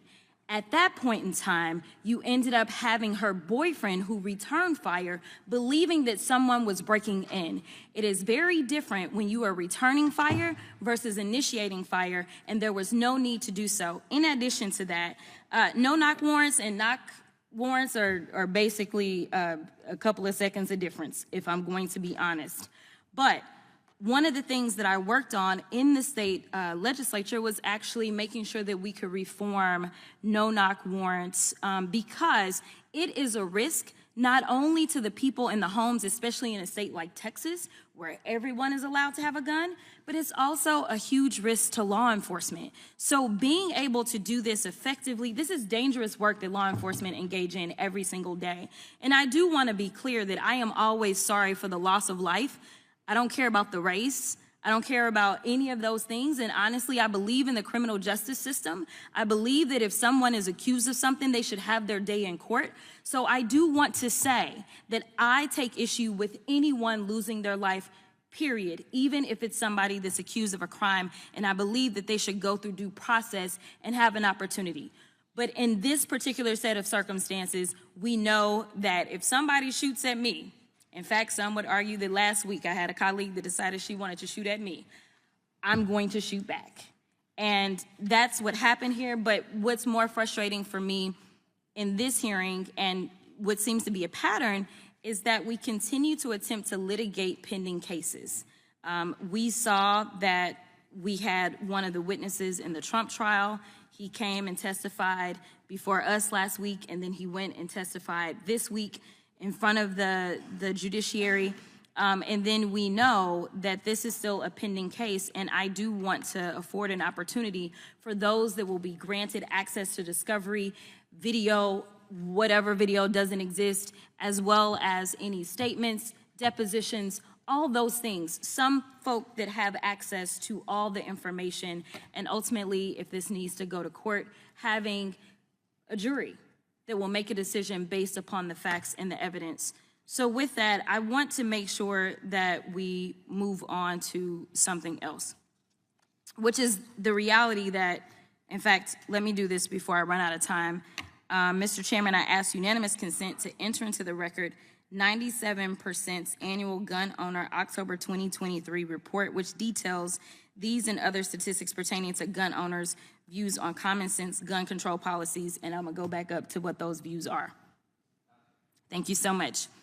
97%, a bipartisan group of gun owners and non-gun owners, which conducts research on gun safety policies, found that with regard to common sense gun policies, 86% of gun owners, well over the simple majority, support keeping guns out of the hands of violent criminals.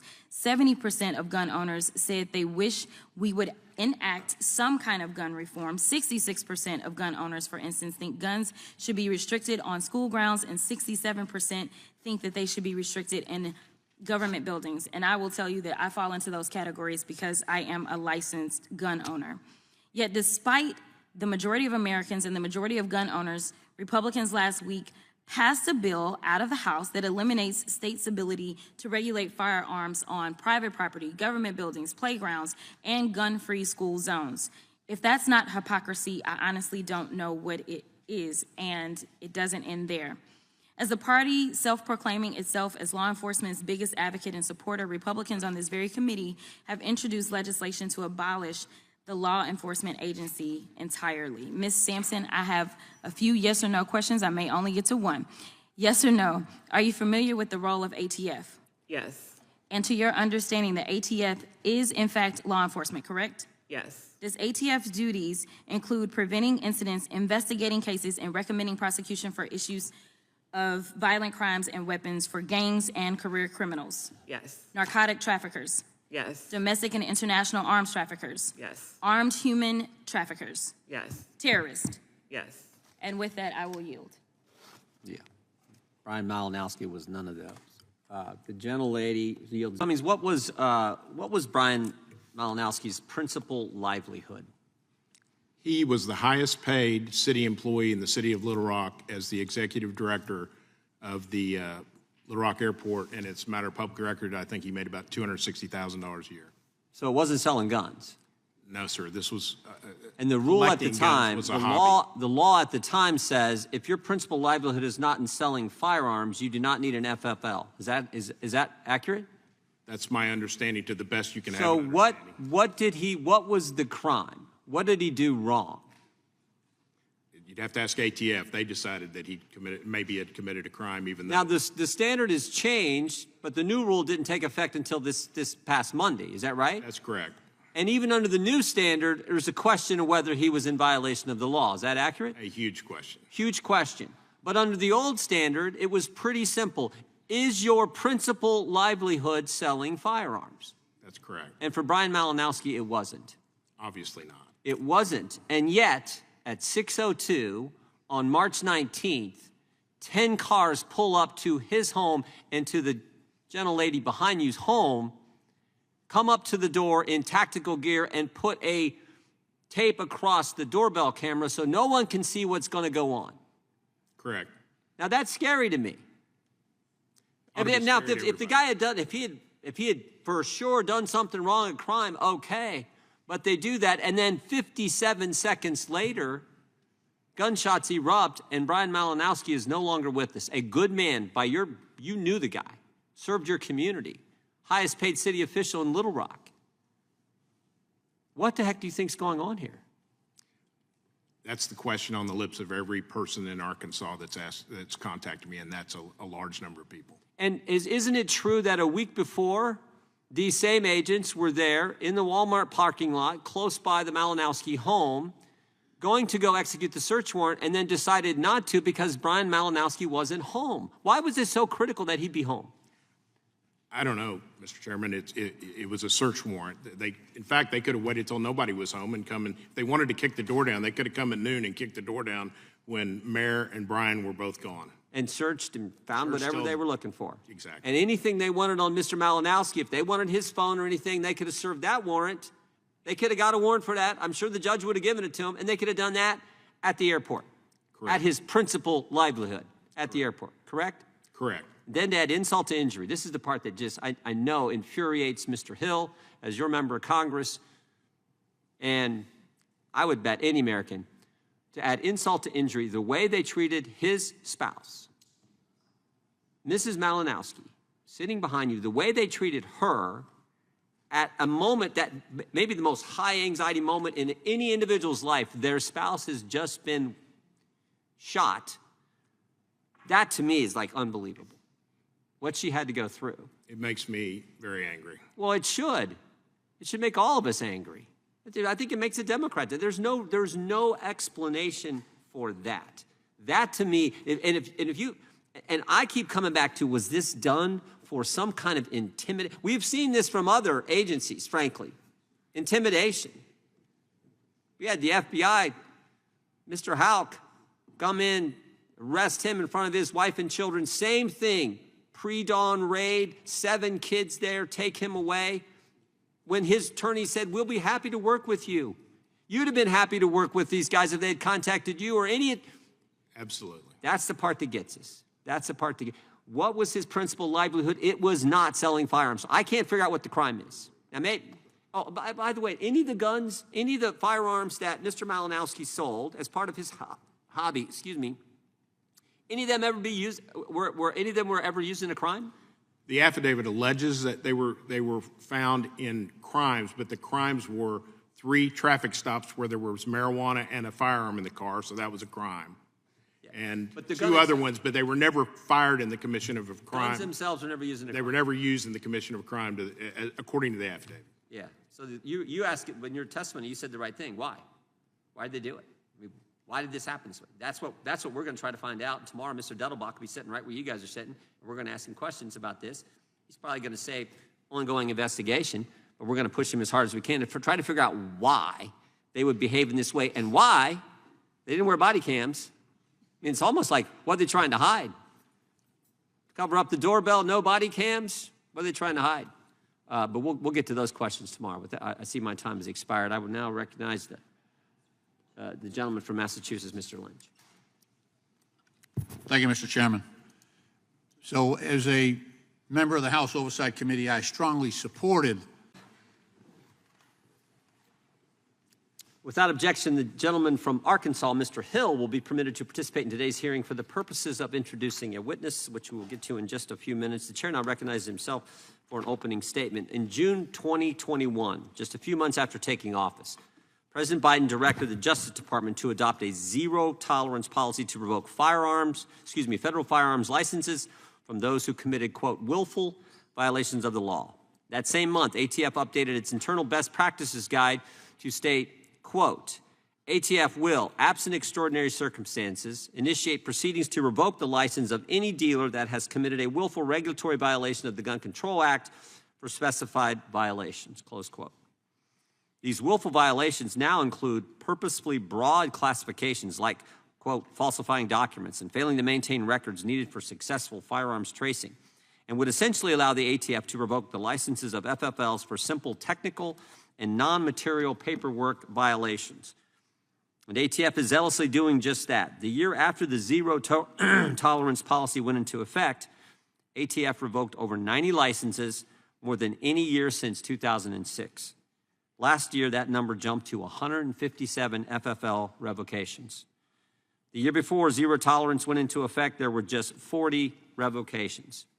To be sure, the Gun Control Act authorizes the ATF to inspect FFLs to ensure they are compliant with record-keeping requirements and all other applicable laws and regulations. But that is so the government can ensure that there are no illegal firearms transfers occurring, not for revoking licenses for simple paperwork violations. We've talked to some of the affected FFLs. We've even talked to some who beat the ATF in court and were able to keep their license. They told us it cost over $150,000 in fees to keep their license. There's no way the average small business can afford that much in legal and consulting fees, and ATF knows this. And the data shows this brazen scheme is working. The number of voluntary business closures post-inspection has risen sharply from 24 in 2021 to 69 in 2022 and to 80 last year. This is exactly what the left wants. Democrats and Joe Biden have been trying to take guns away from Americans for years. If they can't take the FFLs away, they are going to limit the number. If they can't take the guns away, they're going to limit the number of places where law-abiding Americans can go purchase their firearms. Today, we'll examine the actions by ATF that led to the untimely and unnecessary death of Brian Malinowski. At this time, I want to offer my condolences to the members of Mr. Malinowski's family. Some of them are here with us today. We're also joined by Congressman Hill, who I mentioned earlier, who represents Mr. Malinowski's and his family and has sought justice on their behalf. In the early morning hours of March 19, 2024, armed ATF agents arrived at the Malinowski family home in at least 10 vehicles to execute a search warrant. According to the warrant, the ATF alleged that Mr. Malinowski was selling firearms without a license. Footage from the Malinowski's doorbell camera shows ATF agents approaching the house with riot shields and subsequently disabling the camera to prevent their conduct from being recorded. Upon hearing the commotion and fearful of a home intrusion, Mr. Malinowski awoke and prepared to defend his family. Mr. Malinowski encountered what he and his wife believed to be home intruders. An exchange of gunfire ensued. Mr. Malinowski was shot in the head, and he died from his wounds 2 days later. The circumstances of Mr. Malinowski's death raise questions about whether the ATF followed proper protocol during the execution of this search warrant. DOJ policy and President Biden's executive order 14074 requires ATF agents, including those who conducted the search warrant on the Malinowski family home, to wear active body-worn cameras during the execution of that warrant. The department, however, has since confirmed to the Malinowski family that ATF agents were not wearing body cameras during the raid, a clear violation of the department policy. It is also unclear whether ATF agents complied with Justice Department policy on no-knock entries. In explaining the rationale for this policy, Deputy Attorney General Lisa Monaco noted that, quote, because of the risk posed to both law enforcement and civilians during the execution of no-knock warrants, it is important that this authority be exercised in only the most compelling circumstances. Furthermore, Ms. Monaco directed the use of no-knock entries should be restricted to instances in which an agent has reasonable grounds to believe that at the time of the warrant, that the warrant is sought, that knocking and announcing the agent's presence would create an imminent threat of physical violence to the agent or to another person. It's not clear if the raid was a no-knock encounter because, in part, the ATF agents disabled the Malinowski's home camera. ATF is yet to explain why it resorted to a risky pre-dawn entry of Mr. Malinowski's home when it could have peacefully executed the warrant while he was away from his residence. I think that's a huge question. But the ATF wanted Mr. Malinowski to be home when they executed the search warrant. We know ATF abandoned a previous attempt to execute the search warrant when they learned Mr. Malinowski wasn't home. They were actually primed and ready to go the week before, but didn't go because he wasn't there. Why did they need him to be in the home, as this was a search warrant and not an arrest warrant? In fact, there were numerous other less dangerous options available to the ATF. The ATF knew his pattern of life. They could have chosen to wait for Mr. Malinowski to leave for work and safely approached him after he had exited his home. The ATF could have conducted the raid after Mr. Malinowski left for work and had other agents meet him at his work where he was not allowed to carry a firearm. The ATF could have waited until he was gone and asked Mrs. Malinowski to call him back after the house was secure. ATF agents could have given Mr. Malinowski more time to answer the door during the knock and announce, so he knew it was the police. Since the ATF chose to ignore their own policy, not wear body cameras, we will never know if they gave him the 10 seconds or 60 seconds or whatever to answer the door. And tomorrow, in front of the full Judiciary Committee, Director Dettelbach will have a chance to explain the actions of the ATF. But today we look forward to hearing from our witnesses. I want to thank them all for being here. And I now, yes, it's his time. The ranking member made a misstatement that's been repeated in the press, and I'd just like to correct it. That affidavit refers to approximately, I think it's 142, but call it 150 guns that Mr. Malinowski purchased over 4 years, which I can tell you, I could name a lot of people in Arkansas that have bought 150 firearms in 4 years. It only documents 6, I believe, sales of any firearms in that affidavit, not 150.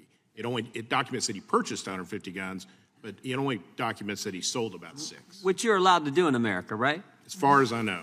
Gentleman's recognized. Yeah, I mean, this whole case is outrageous to me. And Ms. Malinowski, I feel like we owe you an apology on behalf of the American government today, because ATF isn't going to give you that apology. So we'll do it today on behalf of our government, who just, I kind of uniquely situated. I have a military background, but my father's a retired sheriff, did 20 years on the SWAT team, executed countless search warrants. My brother's 10 years on the SWAT team, still on the force, executed countless search warrants. And, you have conversations with them. I have a military background, so I kind of understand clearing a room and that sort of thing. And when they execute a search warrant, they would wait until the individual wasn't at their home where they knew that there was a firearm present to avoid a situation where one of their officers were injured. And your testimony is, and it's in the record, that they followed Mr. Malinowski. They knew where he worked. Mr. Gates made a very good point that he worked at an airport, a secure environment where it would have been very easy to go in and execute a search warrant. And if they were going to arrest him or question him, do that there where there were no weapons involved. It would have been peaceful. Did ATF ever serve him with an administrative cease and desist letter? No, sir. Did he have Not to my knowledge.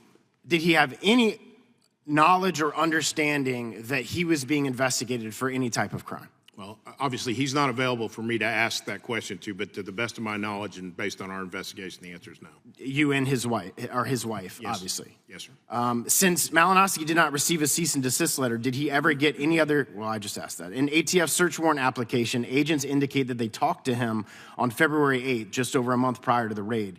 The agents indicate that he attempted to elude them. Is there any indication that Mr. Malinowski was ever aware that the people following him were law enforcement officers? No, that portion of the affidavit is comical. Would you like to expand? Maybe embarrassing. I mean, it's an irrelevant portion of the affidavit where they talk about traffic and him trying to follow him. It sounds like somebody that isn't a very good driver to me, and I'm familiar with the area that they're describing, and everybody is in jeopardy when they make that transition, but it has nothing to do with this case. And again, it was like 6 o'clock in the morning, so he doesn't know he's being investigated. There's no like letter that's sent that you need to cease and desist of what you're doing, or we would like to have a conversation with you. It sits hard with me because I would react the exact same way. If somebody beat my door in at 6 o'clock in the morning, I can guarantee you myself and my wife would be approaching the door with a firearm. So it's not and you would think that the ATF agents would also conclude that that's a reasonable response to your door getting beaten in at 6 o'clock when you don't know you're being investigated. Does ATF typically have body cams? Does Little Rock Police Office Department typically have body cams? Interestingly, according to my understanding, Little Rock Police does wear body cams, but they didn't have them on that morning, and so they were under the supervision of ATF, and you have to ask ATF why Little Rock didn't have theirs on. But Little Rock typically does have body cams. And again, my experience with my family, they have body cams, and if they would have turned them off in the execution of a search warrant, that would be a very big problem for any law enforcement agent that is involved in an execution of a search warrant with no body cameras fulfilled. That's one of the specific times they'd be required to have them on. Did ATF ever have an opportunity to serve this search warrant at a time when it would have been less dangerous? Probably 1,000 opportunities that we could sit here and say. I've only got, I'm just outraged. I mean, Mr. Golden said that it was a no-knock. It was not a no-knock warrant. And you stated that there was like 47 seconds or something. So if they did knock at 6 o'clock in the morning, it's reasonable that the Malinowskis didn't hear that. Because you wouldn't be approaching, if somebody knocked on my door at 6 o'clock in the morning, I wouldn't assume that it's a bad guy because they wouldn't knock. But if you hear a door beaten in at 6 o'clock in the morning, there was such a short period of time between the door getting kicked in and knocked in, and then Mr. Malinowski being shot, that it's reasonable to believe that they didn't hear the knock if there was a knock, which I'm looking forward to the Judiciary Committee asking all these questions. I hope that the chairman's going to ask for, and I know they have asked for every officer that was present that day, because I would love for this committee with the oversight authority that we have over the ATF to depose every single one of those officers that were present that day and get a sworn deposition from every single one of those people. And again, Mrs. Malinowski, I'm sorry for your loss and the loss of your family to a clear abuse of the rule of law, in my opinion. I yield back. Gentleman yields back. Chair now recognizes the gentleman from New York's recognized. Thank you, Mr. Chairman. First, I want to express my condolences to Mrs. Malinowski. I'm terribly sorry for your loss and for what you had. Thank you, Mr. Chairman, Ranking Member Plaskin, and thank you, Representative French Hill, for the introduction. Representative Hill has been very engaged and concerned about the death of Brian Malinowski and his district, and we really appreciate his help bringing attention to this tragedy. My name is Bud Cummins. I'm an attorney for Brian Malinowski's family, and I'm a former United States attorney from the Eastern District of Arkansas. I want to tell you a little bit, Mr. Chairman, about Brian Malinowski. Until 2 months ago, Brian was the executive director of the Bill and Hillary Clinton National Airport in Little Rock. He was 53 years old. He and his wife, who's present with us today, Mayor, celebrated their 25th anniversary last December, and he had many, many good friends. He grew up in Pennsylvania with his brother and his two sisters, and he wanted to be a fighter pilot, but he didn't have the eyesight. So instead, he went and got his became a certified flight instructor, got a college degree, and went into the airport management industry. And he had several stops along the way in Pennsylvania, Florida, but in El Paso, Texas, is where he met his wife, Mare, and as I said, they've been married 25 years. He found his way to Little Rock, and eventually was named the executive director of our airport. By all accounts, he's a very good in his profession. Our airport is one of, I think, 9, I've heard a few different numbers, less than 12 in the country that's debt-free. And that, I think, may be a concept that's strange here in Congress, but I think that represents some good management. Brian was also a lifelong collector. As a child, he started collecting coins. He had various hobbies. He was that guy. I've been to their home and seen books this thick about coin collecting currencies, and about card playing. He studies card playing, and he tried his hand at competitive card tournaments. About 6 years ago, Brian's father gave him his gun collection, and that sparked a new interest, a collection interest in Brian. And since then, he has become also a gun collector. And he found at gun shows, he found other people who shared his enthusiasm and his interest in not only guns, but in coins and other artifacts that you'll find at a gun show. He'd set up a table on weekends occasionally, and he'd display some of his guns, and he'd display his coins, and he would buy and sell and trade with other collectors. It is legal to buy and sell and trade firearms without a federal firearms license if you are a collector or a hobbyist. At some point, ATF suspected that Brian Malinowski may have crossed a very murky line, and he was no longer a hobbyist. Because of that, ATF concluded that he was required to buy a $200 FFL, federal firearms license, before he sold any more guns. One thing is certain. His family and his friends and all his work colleagues would all guarantee you, if they were here today, that he loved his career and he loved being in the airport management business. And if anybody had ever suggested to him that his weekend hobby was in any way threatening that, he would have immediately been hands off. But nobody told him. Instead, ATF launched a criminal investigation into Brian. They researched his background. They put a tracker on his car. They put tails on him and surveilled him. And soon they obtained a search warrant to search his home. By the time they obtained the warrant, they knew a lot about Brian. They knew he worked in a secure environment at the airport. They knew he had lived a law-abiding life with absolutely no criminal history. And they knew he lived at home with his wife and his 2 dogs, and they kept a very regular schedule. Despite all this knowledge, ATF hatched a plan to execute the warrant by force.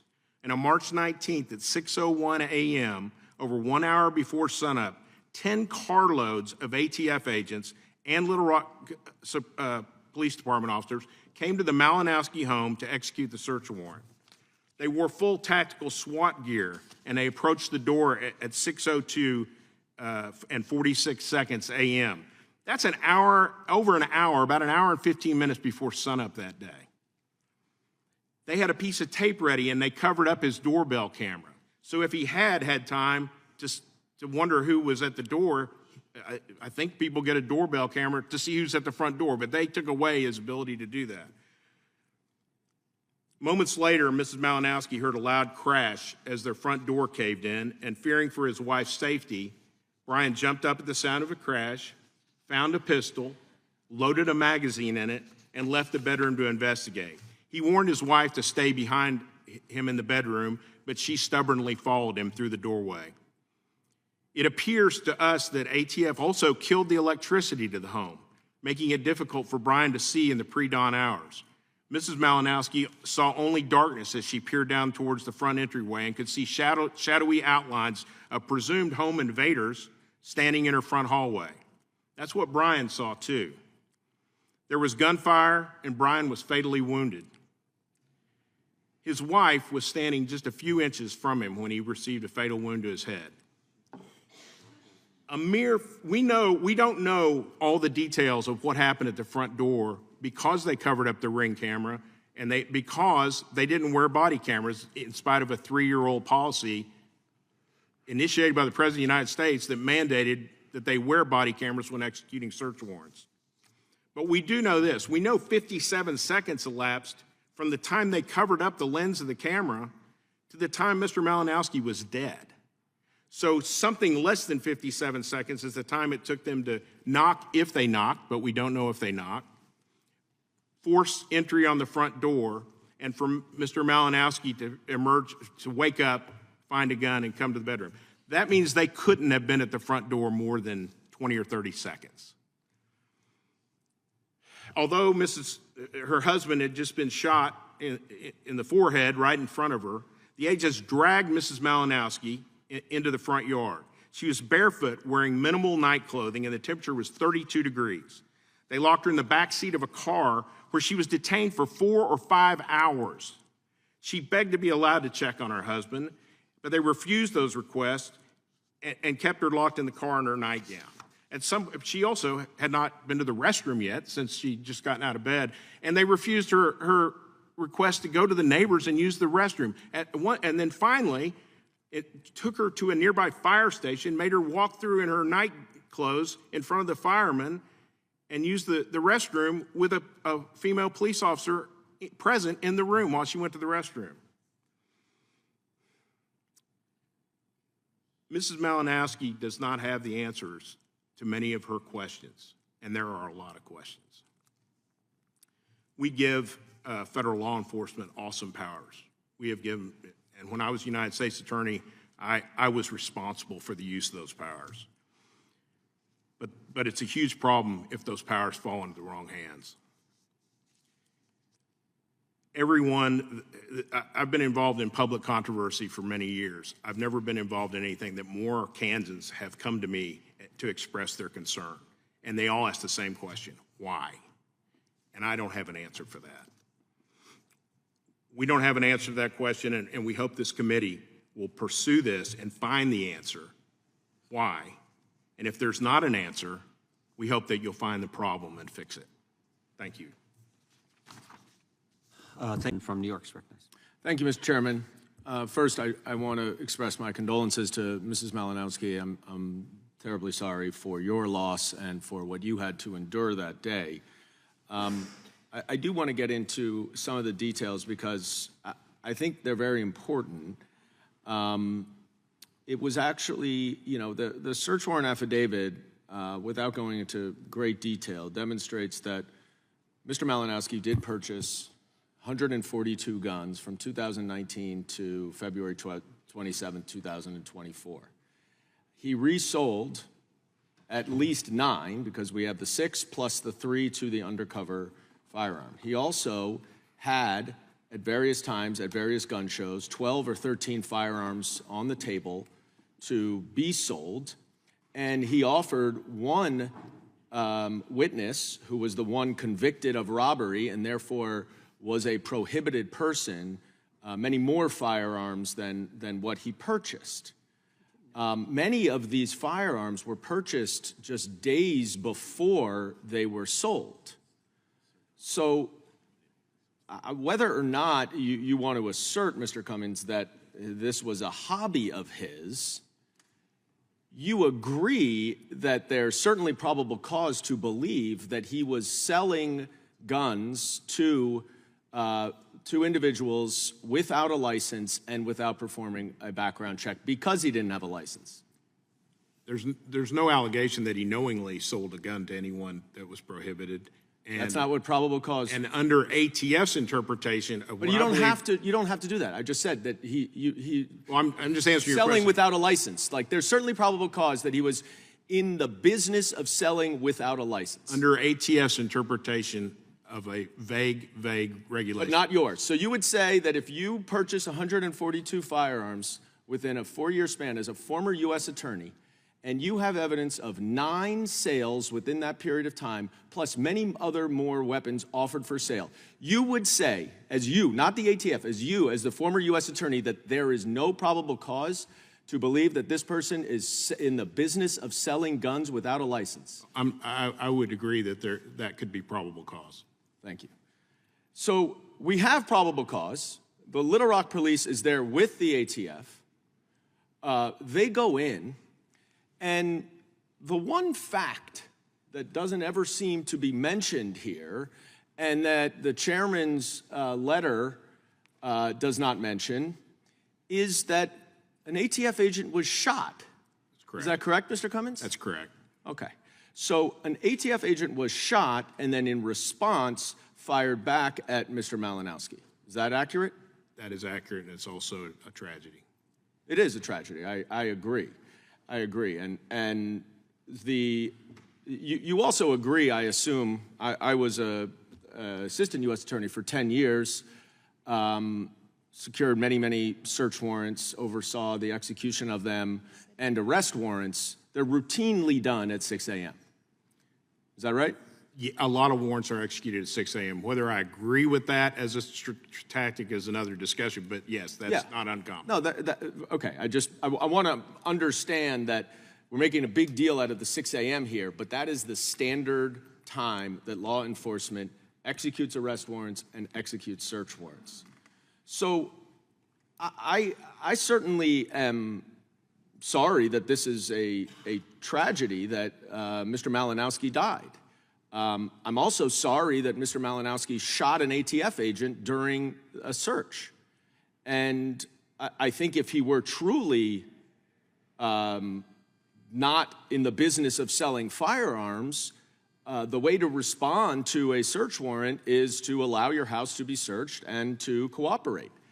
But it is insane to me that we are sitting here criticizing the ATF because they retaliated with deadly force after someone shot an agent. That is what happened here. This was not an out-of-the-ordinary execution of a search warrant. This is standard operating procedure. Mr. Cummins acknowledges that there was probable cause to do it. And now there is an investigation of this incident. Is that right, Mr. Cummins? There has been an investigation that's been handed over to the local prosecutor. So the local prosecutor is investigating it, and you know as a prosecutor that none of the witnesses or the relevant people involved are allowed to discuss this publicly while an investigation is going on, correct? I don't know what the policy of the ATF is on that. Well, was it your policy as a prosecutor? It certainly was mine. Witnesses do not talk to the public while there's an investigation going off. One last question. As a U.S. attorney, did you ever send a notification to a target of yours who's buying 140 guns, selling at least 9 of them, that, hey, you're under investigation, just a heads up? I hope I would have, yes. You would have? You would have reached out and said, hey, by the way, I'm Question investigating. was asking, the question so you can asked go and ahead and destroy and hide all the evidence? You would have done that? You notified the targets that you Time would of the have? gentleman has expired. The gentleman from North yield Carolina back. yields back. The gentleman from North Carolina is recognized for 5 minutes. Mr. Cummins was. The gentlelady from Wyoming is recognized. I'm going to continue with that same line of questioning. Mr. Kleckner, this subcommittee's last hearing, in fact, was on the Biden administration's use of lawfare against political opponents, and we've seen that play out in a variety of ways, including in the case that's been ongoing in New York City, as well as what's been happening in Georgia and Florida, et cetera. But each and every ATF rule subjects more Americans to legal compliance, which, if ignored, even unknowingly imposes criminal and monetary penalties, as well as additional fees and legal costs. Mr. Kleckner, do you think that the rulemaking agenda is an attempt to employ lawfare against Americans who stand for the Second Amendment? I do. Okay, and if so, what does that say about where we stand when the Biden administration considers its citizens who believe in and adhere to the Constitution as its political enemies? That is scary if that's their motivation, and it's very difficult to comply with, for sure. In December 2023, the ATF Little Rock Field Office received a case referral for Mr. Malinowski. In the same month, it opened its investigation and spent the next several months surveilling his activities, including tailing him and placing trackers on his car. I find this absolutely frightening that we have agencies who are willing to go to this extent with a law-abiding citizen. The ATF knew his movements, his schedule, where he was and when he was there, and therefore the ATF knew when he was home and when he wasn't, meaning that the ATF decided to execute the search warrant when he was home, even though they knew that he would have firearms in the home. And in fact, Mr. Cummings, you have uncovered the fact that the ATF team members gathered to execute the search warrant the week before the raid, but then changed their plan when they learned that Mr. Malinowski would not be home. In other words, they wanted him there and they wanted him there bad. Mr. Graham, is this standard operating procedure for the ATF to ensure that the target is there when they would execute this kind of a search warrant, or can they do it without the target being in the home? Madam Congresswoman, unfortunately, I have no firsthand knowledge of the warrant process and or how they are executed.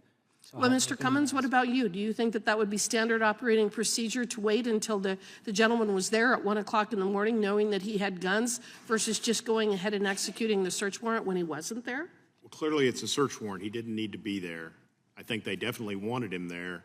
And I think that this does happen in federal law enforcement quite a bit. They want the target there because they want to surprise them. And this is part of the reason they go at 6 in the morning. They want to surprise them. They want them in their night clothes. They want their hair stand up. They want them scared, angry, shocked. And then they want to violate their Fifth Amendment right to not incriminate themselves before they remember they have a Sixth Amendment right to call their lawyer. So it's kind of it's the trifecta. They want to violate 3 constitutional rights, the 4th, 5th, and 6th, all in one scoop. And in this case, it didn't work out for them. Well, and it seems to me that the overarching issue here is that the government should have standards in place to ensure the safety of all citizens in the conduct of its investigations and actions, even when criminal activity is suspected. In the case of execution of a search warrant for Mr. Malinowski, the ATF appears to have deviated from this premise and standards which are in place and in fact ended up executing Mr. Malinowski himself. That's exactly right. The Constitution secures our rights by placing limits on the federal government's power. Even when an American citizen is suspected of being engaged in unlawful behavior, as you just indicated, the 4th Amendment secures citizens against unreasonable search and seizure. The 5th Amendment ensures due process. The 6th Amendment guarantees has certain rights for criminal defendants, and the 8th Amendment is protects us against cruel and unusual punishment. Mr. Cummins, is it fair to say that a responsible execution of a search warrant is one of the primary mechanisms that we have in place to guarantee an American's rights in criminal proceedings? I can't imagine what the British were doing to people that would be worse than what happened to Brian Malinowski on March 19th that would have brought about the 4th Amendment to the Constitution. Mr. Graham, do you have any recommendations of how to address the situation we're describing today to ensure that this does not happen again? What kind of reforms should Congress take up to make sure that we can protect Mr. Malinowski and other people like him? Madam Congresswoman, once again, having limited exposure to the warrant process and or the execution, I would defer to Congress creating whatever laws, regulations they deem appropriate to be delegated to the appropriate enforcement agency. Mr. Kleckner, what about you? What recommendations would you have? I agree with Mr. Graham. I think Congress's oversight here is really important. I think what you asked me earlier about the administrative overreach is these administrative agencies specifically going against what Congress has put into place, like the Gun Control Act or like the willfulness requirement. Between the bump stocks and the pistol braces and those things, what we have are agencies who are intentionally adopting vague rules and regulations in order to criminalize lawful and constitutional conduct. It needs to end. I appreciate you all being here. I am sorry for your loss as well, Ms. Malinowski. We have to expose these types of activities so that we can prevent them from happening in the future. With that, I yield back. Generally yields back. I'll just let the witnesses know we have just a few more minutes. Mr. Davidson, I don't know if Mr. Fry will be able to. Is that the weaponization of government? When you have these agencies unilaterally change the law without a vote of the legislative body, is that would you call that a weaponization of government? Seems that way to me. Mr. Kleckner, would you agree? I do. Mr. Graham? Chairman, that's a department doing what they're directed to do, sir. Okay. Let me say this. When the ATF unilaterally changed the definition of what a pistol brace and how that worked, and overnight made law-abiding citizens then felons, either turn the gun in or you're a felon, is that the weaponization of government, Mr. Kleckner? It sure is, especially when we don't know that every American that had one of those got the message. Exactly. And the same thing seems to have happened in the case of Mr. Malinowski. The ATF decided to change the definition of what an FFL, what a licensee was from principal livelihood to someone who's earning a profit. But it's even worse because They didn't have the definition changed and enacted when this terrible incident happened with Mr. Malinowski. That to me is that is the weaponization of government. Unilaterally making changes without it going through the legislative branch of government, the way our system is supposed to work, the checks and balances, how they're supposed to work. And in the case we're talking about so much today, they hadn't even fully made that change. They didn't even follow their own rule, for goodness sake. And we have an American who's no longer with us because of that. Mr. Cummings, response? I agree with everything you said. Let me ask you one other question. So Little Rock police were involved in the raid on the Malinowski home? We know they were present. We don't know exactly what their role was. There were 10 carloads of agents. No, we've seen the video of all the carloads coming from the Walmart parking lot to the Malinowski neighborhood. We've seen that video. Were the Little Rock police officers wearing body cams on the morning of this raid on the Malinowski home? According to what we've been told, nobody had body cams on, even though Little Rock police are equipped with body cams. That was my next question. They're supposed to wear them. Little Rock That's police. my understanding. I'm not 100% sure about that. Do you believe that the ATF told Little Rock police officers not to have their body cams on or not to have them engaged? When local PD is supporting a federal agency, typically they're taking orders from the federal agency. So I would presume, I don't know, that ATF instructed them to not wear it. But that would be a logical presumption as a guy who's a former U.S. attorney, the way it works, federal law enforcement working. That's consistent with my understanding of how those relationships work. And again, we're back to the question you asked in your opening statement a couple hours ago. Why? Why would ATF tell Little Rock, don't follow your own rules? We're not going to follow our rules. We don't want you following your rules. We don't want any video footage of what we're about to do at the Malinowski home. An upstanding citizen, by all accounts, your whole testimony, highest paid official in Little Rock municipal government. Why would they do that? We have no idea. Yeah, but we got to find the answer to that, because this is this is the weaponization of government if I've ever seen it. We thank you all for being here today, for your testimony. And I got to say something official here before we close out our hearing. That concludes today's hearing. We thank our witnesses for appearing before the subcommittee today. Without objection, all members will have 5 legislative days to submit additional written questions for the witnesses or additional materials for the record. Without objection, the hearing is adjourned.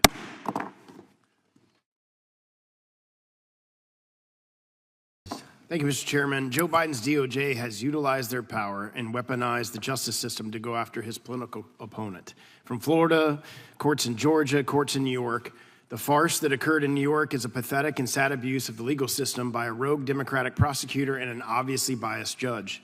As Judge Wilson aptly noted in his testimony, President Trump was railroaded and Judge Merchant drove the train. Not only did Judge Merchant seek to silence President Trump from informing the world about the judge's own conflicts of interest in the case, but he made sure to effectively muzzle President Trump's key expert witness, Professor Bradley Smith, on a central element of the case. Professor Smith, you correctly pointed out in your testimony that the district attorney's theory of the case revolved around a state law that prohibits promoting a political candidacy by unlawful means. In this case, the prosecutor alleged that the unlawful means resulted from a violation of the Federal Election Campaign Act. Is that correct? That's correct. And you were once the chairman of the Federal Election Commission, is that correct? That is correct. Given your obvious status as an expert in campaign finance law, can you explain why the definition of an expenditure is so important to the case? Yes. The definition of this expenditure, if you just read the statute, says anything for the purpose of influencing an election. So a normal person might hear that and say, well, why did they make that expenditure?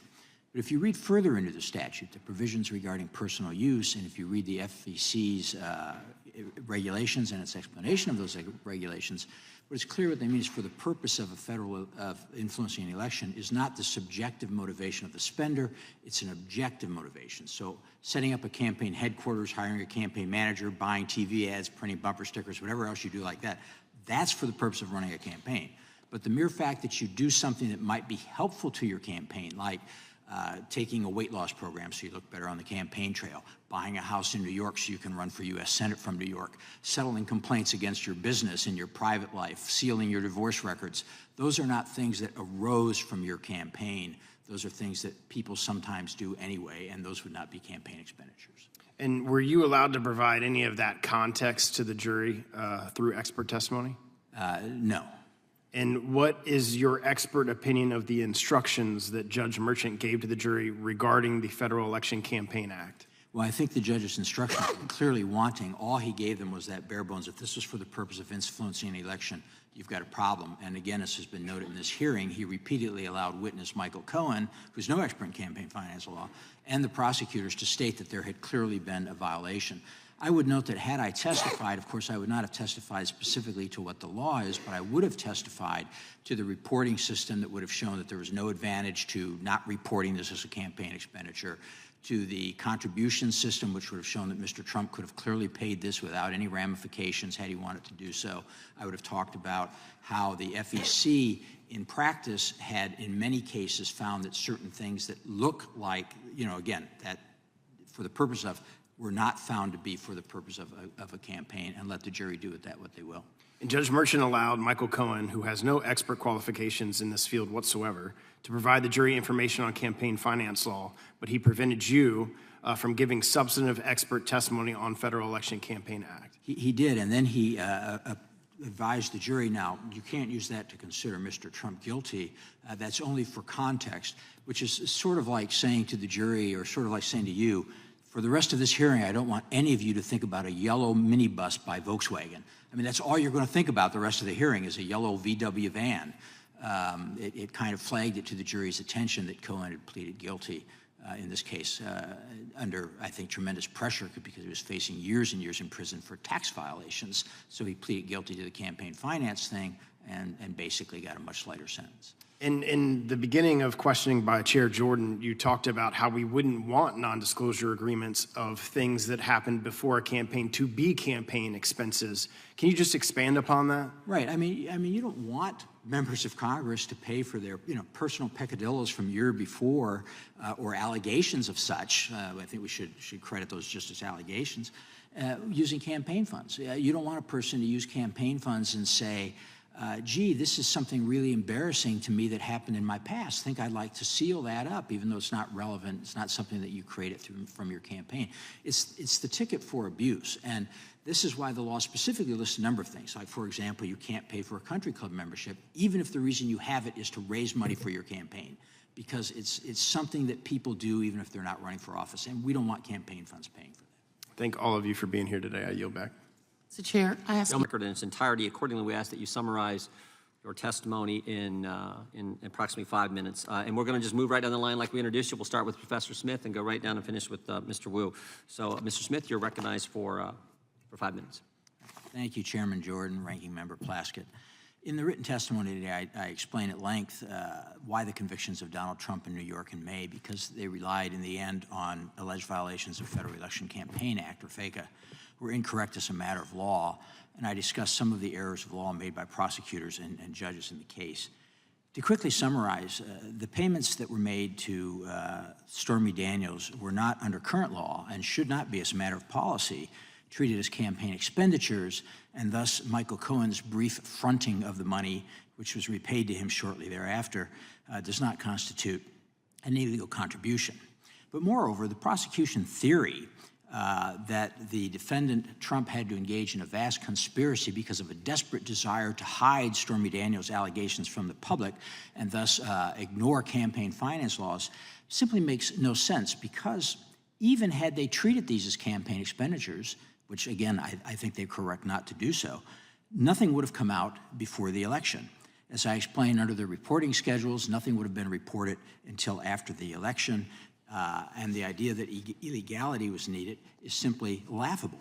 In fact, Donald Trump and the Trump for President campaign had plenty of cash to pay for the Daniels non-disclosure agreement as of October 27th, 2016. They did not need Michael Cohen to front them money for that purpose. Further, even assuming the expense was a campaign expenditure, no public disclosure of the expense would have been required until 20 days after the election. And repeatedly, the prosecution emphasized that the main desire of Trump was to hide this information until after the election. As a practical matter, then, having Michael Cohen front the money for the non-disclosure agreement between Mr. Trump and Stormy Daniels could have no influence on the 2016 election, despite the repeated claims by the prosecution that that was the core of the case. And this undercuts the entire theory of the case offered by the prosecution. This is explained in my written testimony. I'm happy to answer questions on that as we go forward. But right now, I just want to emphasize that this New York prosecution is something that is a very bad precedent. Let's just put it that way. Not only because it threatens the rule of law, and generally we have not in our defense of democracy, we have not been willing to shortchange procedures of law, but because it also threatens the bipartisan campaign enforcement system established by Congress. If allowed to stand, any state could do what New York has done, that is, pass a law making it a felony to try to influence an election by unlawful means. Then the state court could effectively try defendants for those alleged violations of FICA. Remember, in the Trump case, there was no finding by the Department of Justice that Trump had violated the law. Indeed, they decided not to pursue it. There was no finding by the Federal Election Commission that Trump had violated the law. They also decided not to pursue it. No federal body had found violations here. Effectively, the state was simply making up the law and enforcing federal law in a partisan, with elected judges, elected prosecutors, unlike the nonpartisan, bipartisan system set up by the Federal Election Campaign Act. And the members of this committee, and there are several who live in states that are dominated by the opposing party at a state level, might want to take heed of that possibility that this game can be played in many different ways. And one can run the risk of being prosecuted for violating FICA even though the FEC found no wrongdoing. It should be pointed out here that Judge Mershon, during the case, took great pains to make sure that the jury was not informed that neither the Department of Justice nor the Federal Election Commission had decided not to pursue allegations against Mr. Trump, but at the same time allowed in repeatedly statements by the prosecutors and by witness Michael Cohen stating that he had clearly violated the law, and there was no doubt about that, and thus implying that Mr. Trump had done so as well. It's worth noting in the end that it's right for this committee, I guess I would say this, it's right for this committee to take up this issue because it is a federal issue, not only of due process, but of that enforcement of the statute. And we could have a tremendous amount of chaos, and every federal campaign will be governed essentially by whatever one can get a state judge and a state jury to do. That's not how the Federal Election Campaign Act was set up, and that's not how this should be pursued. So I hope that this body will recognize that this is clearly a federal issue, and not only are there major constitutional questions about due process, but again, it may even be something where some legislation is necessary to make sure that state prosecutors cannot try this again. Thank you. Thank you, Professor. Mr. Fahey, you're recognized for 5 minutes. Proceed under the 5-minute rule. The chair recognizes the gentleman from Ohio for 5 minutes. I thank all of our witnesses. I thank the chairman for holding this meeting. Look, in my 8 years in Congress, I came in June of 2016, we've seen an unprecedented amount of weaponized government. We've seen it abused in every way imaginable. This isn't a new phenomenon, as Bastiat recognized when law and morality contradict each other. The citizen has the cruel alternative of either losing his moral sense or losing his respect for the law. Frankly, the radicals are counting on it. We've seen the IRS go after religious and conservative nonprofits, the ATF go after law-abiding gun collectors, pro-life grandmothers sent to prison for years for peaceful protests here in Washington, D.C., parents targeted for speaking up at school board meetings, fintech companies targeted and debanked because they pose a threat to the status quo. The list goes on. The American Bar Association estimates that there are some 400,000 potential crimes that agencies can prosecute that exist between the federal code and mountains of politicized rulemakings and regulations, hopefully thinned out by the recent Chevron deference decision and the administrative law judge decision, and some other good ones over the past 2 weeks. The average American likely commits something that can be construed by a corrupt prosecutor as a federal crime. What happened to President Trump can happen to any American who has the audacity to upset someone in a powerful position. That's not supposed to happen in the United States of America. Western civilization is based on the rule of law, and that this law must be both impartially administered and fairly adjudicated. Kangaroo court spectacles, such as what we witnessed in New York, are fundamentally an attack on and perversion of the rule of law and its foundation in our society. The list of abuses to railroad President Trump is obscene and outrageous, but calling it that is an understatement. Let's be clear. Alvin Bragg campaigned openly on his persecution of President Trump. His was clearly a political act, and that is the only reason this case was designed and executed against the current administration's political enemy. Professor Smith, has there ever been a citizen not named Donald Trump that has been prosecuted with these same crimes anywhere in America? Well, it depends on what one considers the crime. For example, they'll say, well, lots of people are prosecuted for false records under New York law. But what they're not prosecuted for is for false records covering up a crime under New York law that makes it illegal to violate some unnamed law to influence an election. And no, I've never seen anything like that. Has anyone ever successfully paid a hush money settlement to anyone and counted it as a campaign expense? Well, not that I know of. And I think common sense would tell us that paying for a non-disclosure agreement or any kind of legal settlement is not, based on things done outside of office, like 10 years before you were a candidate, is not a campaign expense. And we wouldn't want it to be, because if you think about it, that would mean that candidates could use their campaign funds for exactly that kind of thing. It would be a horrible precedent. Right, yeah. Every day we see headlines coming out of New York City, illegal immigrants, all kinds of cases, and some of you in your opening statements highlighted how, Mr. Fahey highlighted in particular how Alvin Bragg ran on this progressive platform as a prosecutor. You know, as a former prosecutor in your career, if you were never bound by the Sixth Amendment, if you could turn any action retroactively into a crime, if you could bias a jury by whatever means you wanted to, is there a single citizen in America who would be safe from a politicized prosecution? I don't really think so. If you really targeted someone and looked for a way to charge them, I don't want to say that, I mean, I'm sure there's some people that could not be, and theoretically, but there are so many people that would be vulnerable to being prosecuted if somebody is targeting them for political reasons or whatever reasons.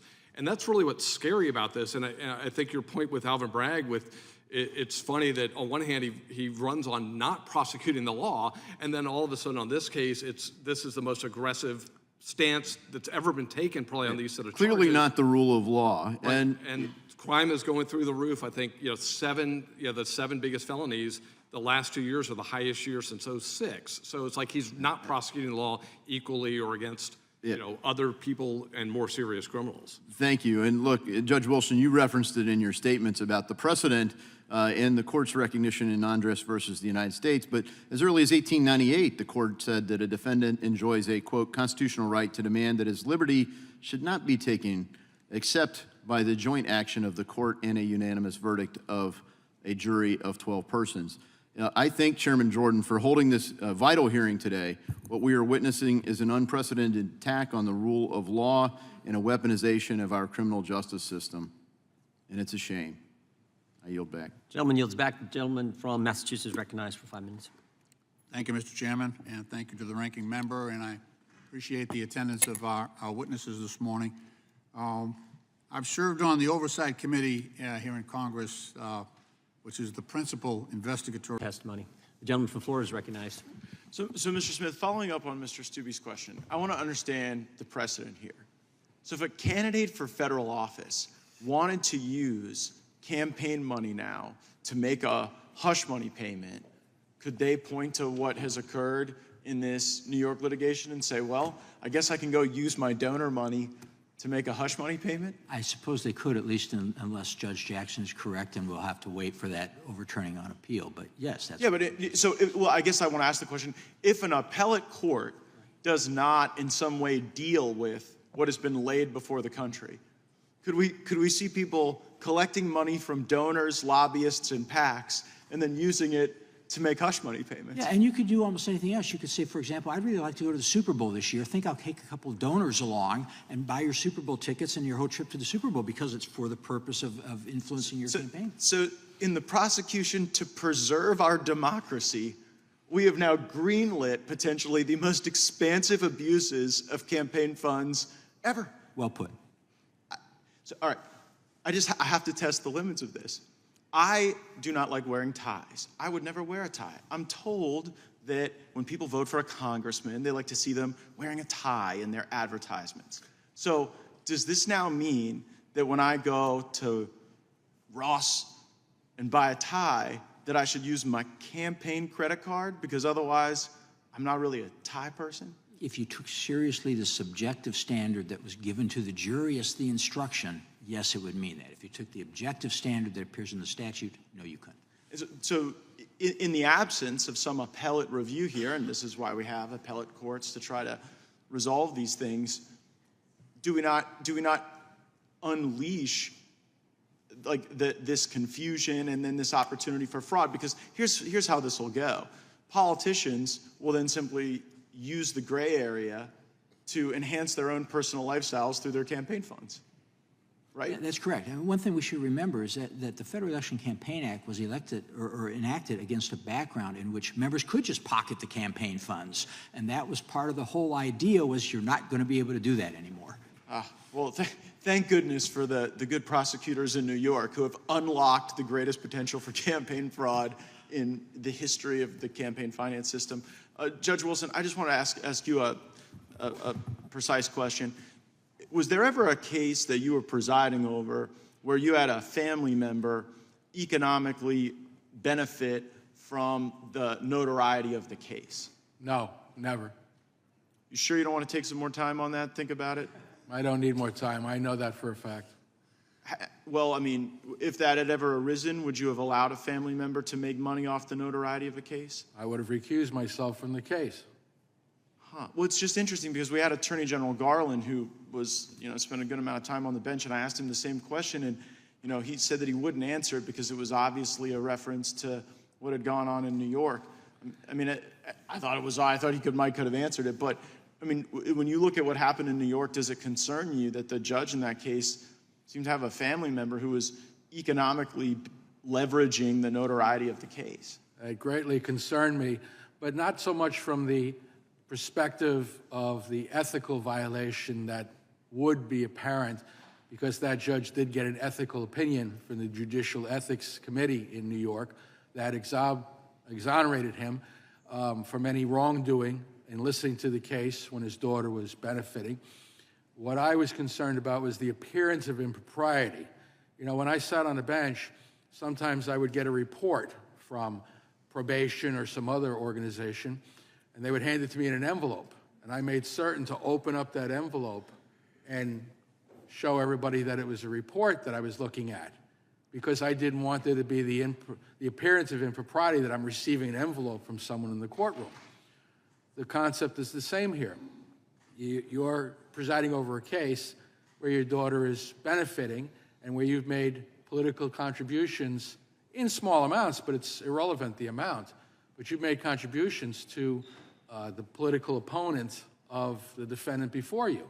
These are the very essence of the appearance of impropriety. And I feel strongly that Judge Merchan should have recused himself on that basis. Just simple as can be, Mr. Chairman. Straightforward answer to a straightforward question. I wish we could have gotten that from the Attorney General. I yield back. Gentleman yields back. I yield back. Gentlelady yields back. Judge, the burden's supposed to be on the judge, right? The burden if he's going to recuse. Yes, the judge is the one that makes that final determination as to whether or not they should recuse themselves. You cite in your written testimony Rule 103E1 of the Chief Administrative Judge for the State of New York. Is that right? And it's pretty clear. It is. A judge shall disqualify himself or herself in a proceeding in which the judge's impartiality might be reasonably questioned. It can't get any clearer. Anyone with a reasonable mind says, if your daughter's in the business of making millions of dollars for Democrat candidates whose whole career, most of their career has been attacking President Trump, that might be something that a reasonable person would question your impartiality. That clear? That is why I have emphasized the appearance of impropriety here. It is something that can't be ignored in the analysis of whether or not a judge should recuse themselves from final question is, why do you think the judge, the court, allowed an indictment that wasn't specific about the charge, the crime that that President Trump was being charged with? Why would he do that? Well, that gets more into my political opinion than my legal opinion. And if you want my political opinion, Of course I do. sounds to me like Judge Merchan had his marching orders and he moved forward with what was expected of him. So if you're a judge who won't recuse yourself when your daughter's in the business of making millions of dollars from people who've attacked President Trump, you might understand why he's willing to allow an indictment that you're not supposed to allow move forward. And President Trump, as a defendant, not know what he's being charged with until the end of the trial. That is all correct. Yeah, back to where we started. Lawfare at its finest, or at its worst. I would say at its worst. I want to thank all of you for being here today, for your expert testimony. We appreciate that. And with that, I got to read something special here. This concludes today's hearing. We thank our witnesses for appearing before the subcommittee. Without objection, all members will have 5 legislative. Wasn't a contribution, wouldn't have been reported even if it was, if they paid it out of the campaign. No one suffered loss, yet there was some kind of conspiracy to impact an election. But that's not the worst of it.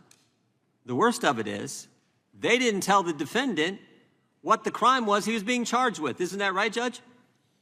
That's correct. Right from the indictment, Donald Trump was charged with falsifying business records. To elevate that crime to a felony, he had to be concealing or committing other crimes. When did the defendant in this trial, in this case, learn what he was being charged with? At the end of the trial. At the end of the trial. That's not supposed to happen in America, is it, Judge? No, that is illegal. So not only did he not know what he's being charged with, at the end of the trial, when he learned what it was, the judge also told the jury, oh, you don't have to be unanimous in finding what we just discovered the charge actually was. Yeah, it's an extraordinarily egregious error to tell a jury they don't have to be unanimous. And I might add, by the way, those charges, the 3 additional ones, were never specified. They're described generally, so we don't know what exactly the jury thought was the illegality that was committed by Donald Trump. We have a very inspecific verdict. Judge, you're recognized for 5 minutes. Members of the House Judiciary Committee, thank you for the opportunity to appear before you to discuss the criminal trial of former President Donald Trump, held before Judge Juan Merchan in New York County Supreme Court criminal term earlier this year. As you may be aware, I served as a criminal court judge in and for both Kings County and Bronx County, New York City, from 2005 to 2014. For 5 years of my term, I served as a night court arraignment judge in Kings County, where I was designated an acting Supreme Court justice. Before my election to the bench in 2004, I served as an assistant district attorney in Bronx County and as a criminal defense attorney. Although I never tried a felony case as a judge, I tried a number of felony cases as defense counsel, including homicides, child molestation, drug sales, etc. I was involved in all phases of criminal litigation for approximately 30 years. I have sat in all 3 seats, prosecutor, defense counsel, and judge. I do not personally know Judge Juan Merchan, but I am intimately familiar with New York County Supreme and Criminal Court, having spent most of my career in those courtrooms. Based on my experience, I can tell you in no uncertain terms that former President Trump did not receive a fair trial from Judge Juan Merchan. In fact, if the Court of Appeals is fair, and I believe the court will be fair based upon the reversal of Harvey Weinstein's illegal conviction, Donald Trump's conviction is assured reversal, a reversal that would be premised upon the fundamental errors committed by Judge Juan Merchan.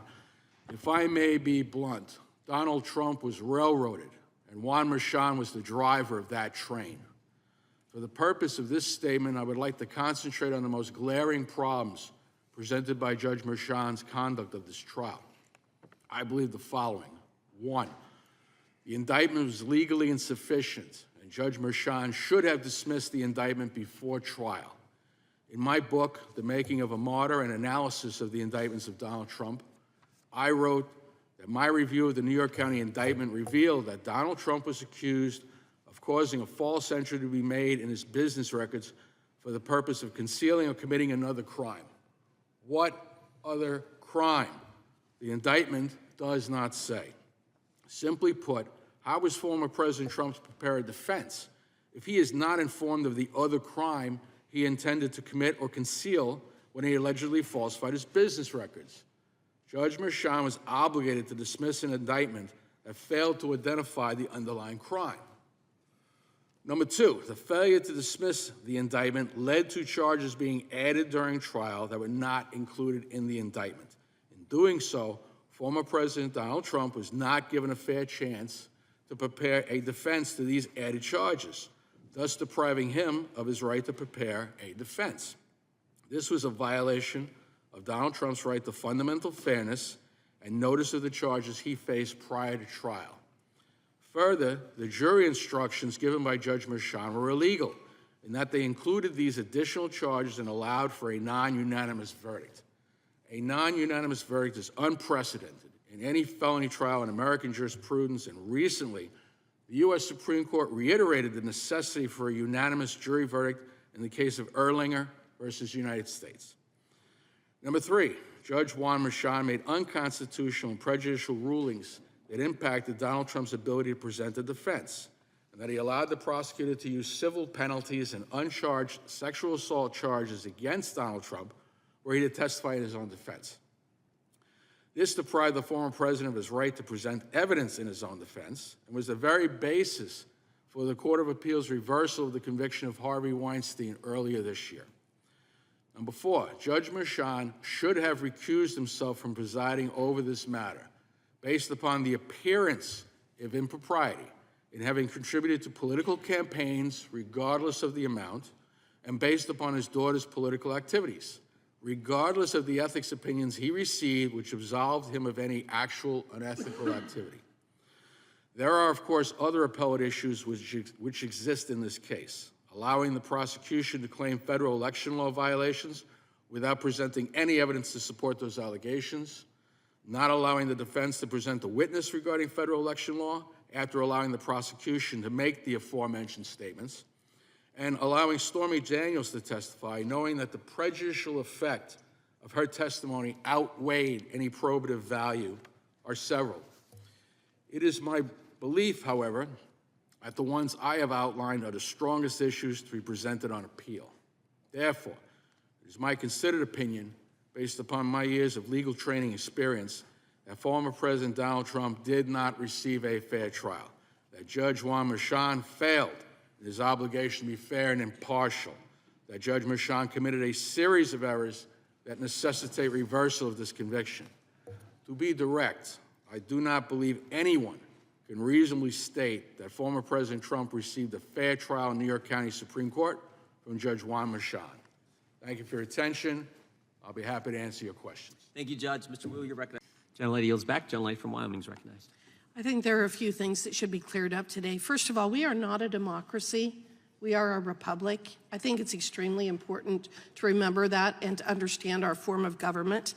I also think that this is one of the reasons why people dislike politicians. We all know what's happening here. We know that Alan Bragg's prosecution of President Trump is Exhibit A of the left's by any means necessary lawfare campaign against President Trump. Alvin Bragg's prosecution of President Trump opened a dangerous Pandora's box of politically motivated prosecutions of political opponents, and Manhattan District Judge Juan Merchan's decisions, guided by political bias, unfairly prejudiced the outcome of the trial and violated President Trump's due process rights. Anyone with a lick of sense knows that those statements are actually cannot be refuted. We all watched what happened during the course of the trial. Professor Smith, have you ever been retained as an expert to testify on campaign finance matters prior to the case against President Trump? Yes. Okay, and briefly, what were the nature of those cases? What issues or federal laws did you testify with regard to? All of those were other cases in which I was asked to testify about past experience with federal campaign finance laws, customs in campaigns, how they pay for things. There were maybe as many as 4. I don't like to do expert witness work, and I don't normally do it. And in none of those that you mentioned testifying, in none of those did I end up testifying, either because the case is settled, because one is still pending, or because in one other case the judge decided that this would be testimony that would go to the law. Can you briefly describe your qualifications to provide such expert testimony? Well, as has been mentioned, I served as a commissioner on the Federal Election Commission, including a term as chairman. I've written one book specifically on campaign finance and served as co-author on 2 others on campaign finance and election law. I have been, at one point, cited as one of the most cited scholars in the field of election law. A recent book from the University of Chicago Press suggested that I've had more influence on campaign finance than any other scholar in the last 40 or 50 years or something like that. So You're I've kind of qualified devoted to- my life to this. This is what I do. You're qualified to testify about federal campaign finance law, aren't This is you, what Mr. I do, Smith? yeah. Would you also agree that campaign finance law is a complex area and one where a lot of Americans who may have to sit on a jury would benefit from expert witness testimony to understand the alleged crimes that they are being asked to decide? Extremely so. At one point, Justice Scalia, when he was serving on the Supreme Court, actually said during the middle of oral argument, he says, "This law is so complex, I can't figure it out." So, Professor Smith, to the best of your knowledge, is Michael Cohen a campaign finance law expert? Not to my knowledge, and not what I've seen. Well, yet Judge Merchan allowed him to testify as such during the course of the Trump trial, didn't he? Yes, in theory for other purposes, but nonetheless, you had him repeatedly saying, this violated the law, that violated. So Judge Merchan commented when ruling to limit the scope of any testimony that you would provide that, quote, "There is no question that this would result in a battle of the experts, which will only serve to confuse and not assist the jury," end quote. From the standpoint of someone who practiced as a trial attorney for 34 years, I find that to be an extremely bizarre statement, because that, in fact, is the situation anytime you have a case where expert testimony is needed. In fact, I worked on a case called Nebraska versus Wyoming at one point, and Wyoming had over 25 expert witnesses in everything from hydrology to ag engineering to economics to fluvial geomorphology to all of these things, and Nebraska had something similar. Yet the judge, including the United States Supreme Court, was not excluding expert witnesses simply because there was going to be a battle of the experts. Is that your experience as well? That is, and I would point out one thing I mentioned earlier, that there are a number of things I would have testified to that would not have gone to legal conclusions, but rather testifying about customs practices, about simply reporting dates under the law. And it appeared from the judge's rulings that even that kind of testimony would not have been allowed. He wasn't going to allow you to testify to those things, but he allowed Mr. Cohen to sit up there and say President Trump violated federal election laws, didn't he? Yes. Professor Smith, going on, do you believe that the court committed reversible error by allowing Mr. Cohen to testify about alleged election violations? I think it was erroneous, and I'm not even sure what the standard, not being a criminal law guy, what the standard of review is for that kind of error. And sometimes if it's abuse of discretion, courts give trial judges a lot of leeway. But it doesn't mean the decision wasn't right, wasn't wrong. Judge Wilson, do you believe that Judge Merchan committed reversible error in excluding Mr. Smith but allowing Mr. Cohen to testify on these issues? In and of itself, that may not be enough to secure a reversal of the conviction, but there is a concept in appellate law, a cumulative error. And what I believe we've seen in the Trump trial is a series of errors, one piled upon the other, cumulative errors that when you put them all together show that Donald Trump did not have a fair trial and that his conviction should be reversed. I'm absolutely convinced that his conviction will be reversed. And I also believe that Judge Merchan was well aware of that when he made the decisions during the course of trial that he did. I found his decisions to be egregious reversible error on so many different levels. Thank you all for being here today, and with that, I yield back. Gentlelady yields back. Gentleman from South Mr. Carolina. Chair, before that- Gentlelady, the ranking members recognize. I just, Mic on and pull it close. Thank you. You bet. Good morning, Chairman Jordan, Ranking Member Plaskett, members of the committee. I thank you for the opportunity to testify here today. My name is Jonathan Fahey, and I'm an attorney with the law firm of Holtzman Vogel. I'm in private practice now, but I spent most of my 25 years as an attorney, as a prosecutor, both as a state and federal prosecutor. The reason I went to law school was because I wanted to be a prosecutor. Didn't want to be a law firm lawyer or anything else. I wanted to be a prosecutor. And the reason for that is my mom, when I was growing up, my mom was an assistant Commonwealth's attorney in Arlington County, Virginia. And then she was eventually elected to be the Commonwealth's attorney as a Democrat in Arlington, and later appointed by President Clinton to be the United States Attorney for the Eastern District of Virginia. And I learned from my mom, I would go to court, I would sometimes watch trials and things like that, but I learned from her about the importance of being a prosecutor in terms of what it means to the public, in terms of public safety, but I also learned what it meant to administer justice, to be fair, when you're entrusted with so much power, how you administer that reflects not only on the person that is the subject of that, but as the whole community, how we treat the accused, how we treat the most vulnerable victims. And, you know, I learned from her that being a prosecutor really wasn't a partisan job. It was a public safety job. It was a speaking for victims job. And that's the way it had really been in Virginia, where I live, and most of the country up until about 10 years ago. And, you know, I say that because you could go through the country and you could see prosecutors that are Democrats, prosecutors that are Republicans, but they really approached the job the same way until recently.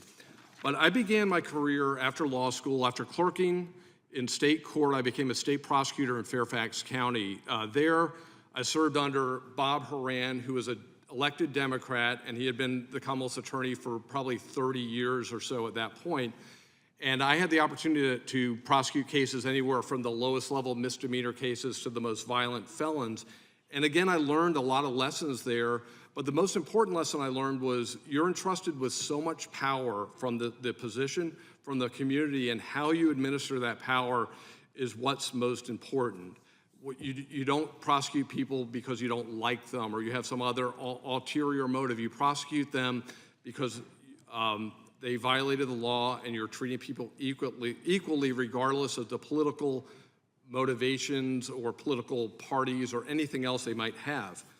I went over from the Commonwealth's Attorney's Office to the U.S. Attorney's Office in the Eastern District of Virginia, where I served for 17 years.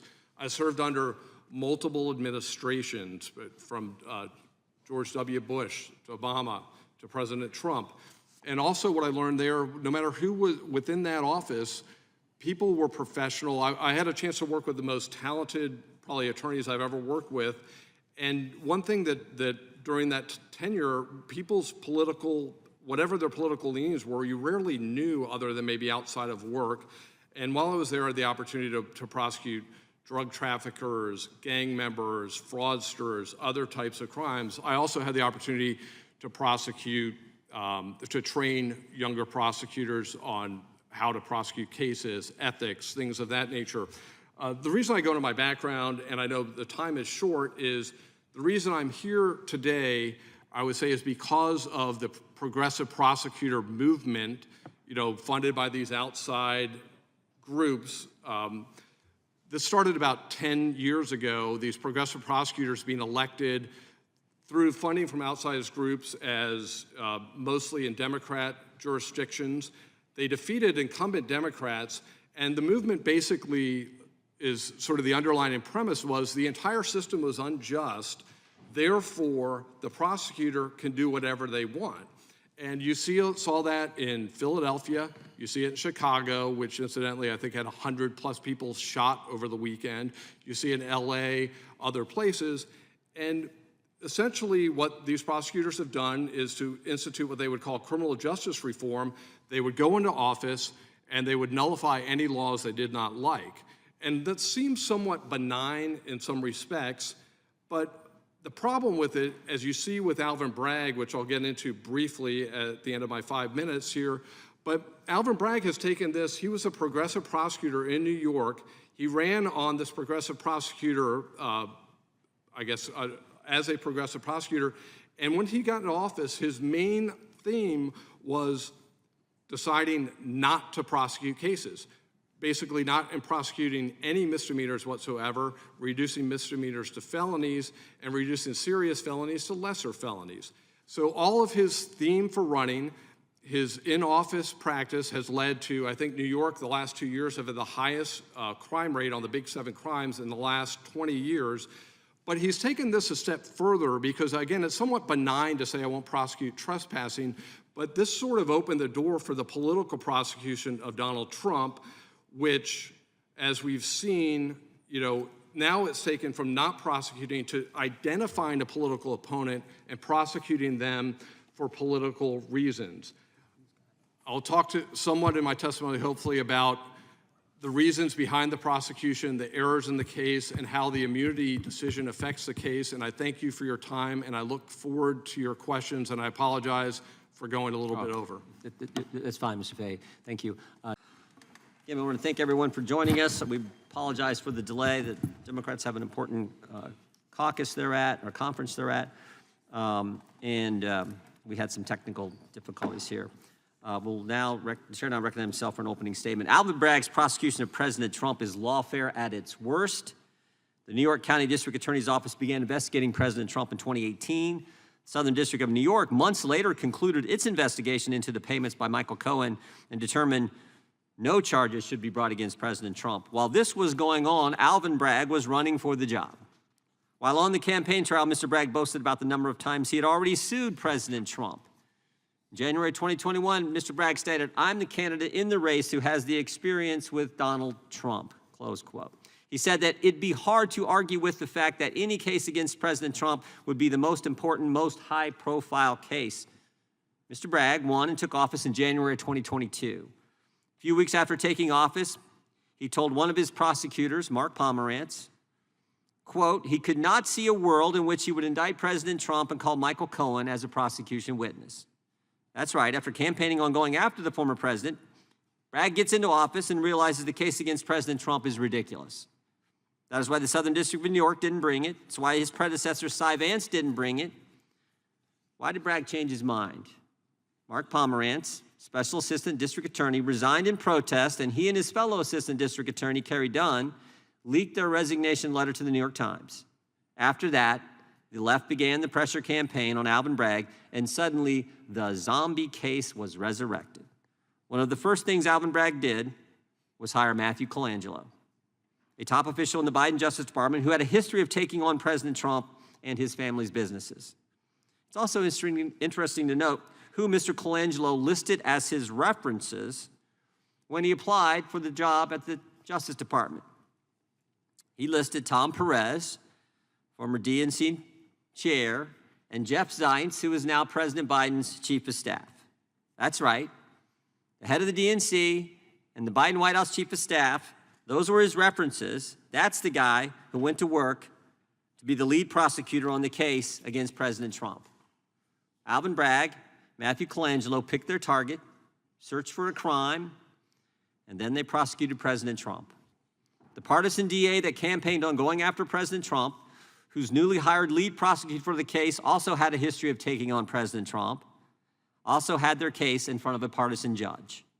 A judge who donated to President Biden, who imposed a gag order on President Trump, who told the jury they didn't need to reach a unanimous decision, and prevented one of our witnesses today, Mr. Smith, an expert on campaign finance, from giving real testimony to the court. Today, Mr. Smith will be given an opportunity to tell Congress and tell the country what he wasn't permitted to tell the court, what he wasn't permitted to tell the jury. Remember, Bragg and Colangelo bootstrapped charges that are normally misdemeanors to some underlying crime to make the charges a felony. But what was the underlying crime? Prosecutors didn't reveal that until after the trial began. Mr. Colangelo, in his opening statement, accused President Trump of violating the Federal Elections Campaign Act. But the problem is, in the plain reading of that act, doesn't support the indictment or the verdict. As Commissioner Smith stated, allowing this prosecution to go forward and the ultimate jury decision threaten the enforcement procedures established by Congress under the act and stretch the meaning of the statute in such a way as to threaten due process of law. Although Judge Merchan wouldn't permit the leading expert on campaign finance to provide this testimony, he did let someone else speak in the court on this issue and others, Michael Cohen. Michael Cohen, a convicted perjurer, someone even his former lawyer said you couldn't trust. Michael Cohen, who lied to Congress, lied to the FBI, and lied to the court.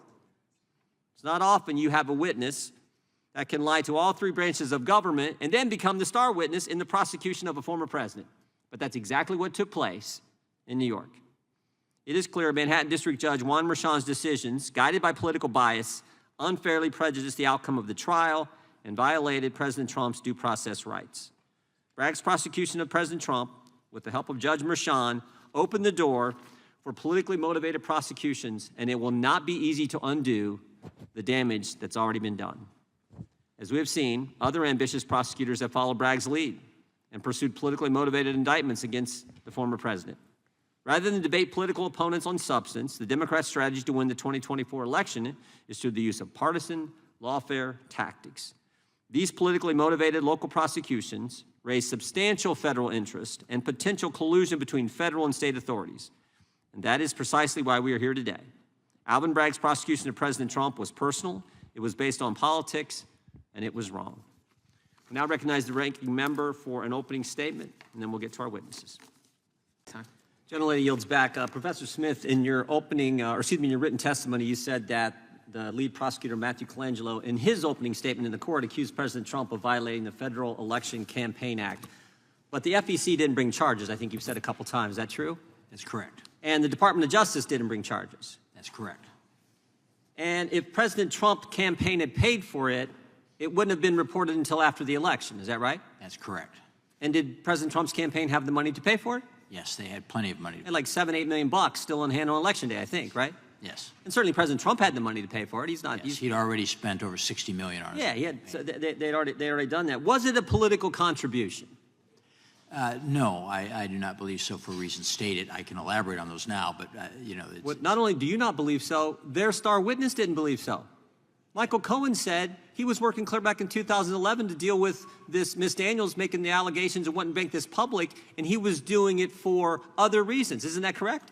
Yes, they had been concerned about Daniels for a long time and keeping her quiet. So the obligation wasn't caused by President Trump's candidacy for President of the United States. Is that right? No, it was not.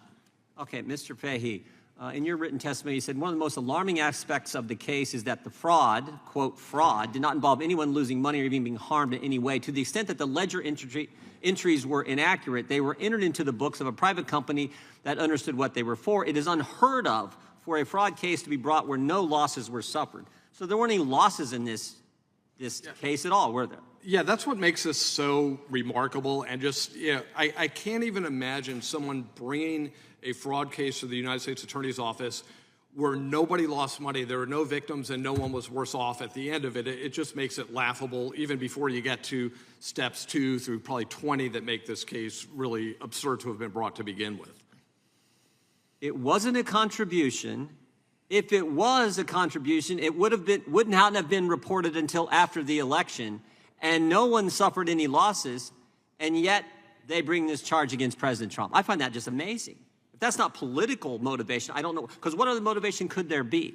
Yeah, it's really almost inarguable at this point that the motivation for this case was political. It's really, I've never heard a serious argument that it should have been prosecuted otherwise. I know Mr. Wu might have one, but I just haven't heard that, because it seems political from the inception all the way to the end. Yeah. Wasn't a contribution, wouldn't have been reported even if it was, if they paid it out of the campaign. No one suffered loss, and yet there was some kind of conspiracy to impact an election. But that's not the worst of it. The worst of it is they didn't tell the defendant what the crime was he was being charged with. Isn't that right, Judge? That's correct. Right from the indictment, Donald Trump was charged with falsifying business records. To elevate that crime to a felony, he had to be concealing or committing other crimes. When did the defendant in this trial, in this case, learn what he was being charged with? At the end of the trial. At the end of the trial. That's not supposed to happen in America, is it, Judge? No, that is illegal. So not only did he not know what he's being charged with, at the end of the trial, when he learned what it was, the judge also told the jury, oh, you don't have to be unanimous in finding what we just discovered the charge actually was. That's an extraordinarily egregious error to tell a jury they don't have to be unanimous. And I might add, by the way, those charges, the 3 additional ones, were never specified. They're described generally.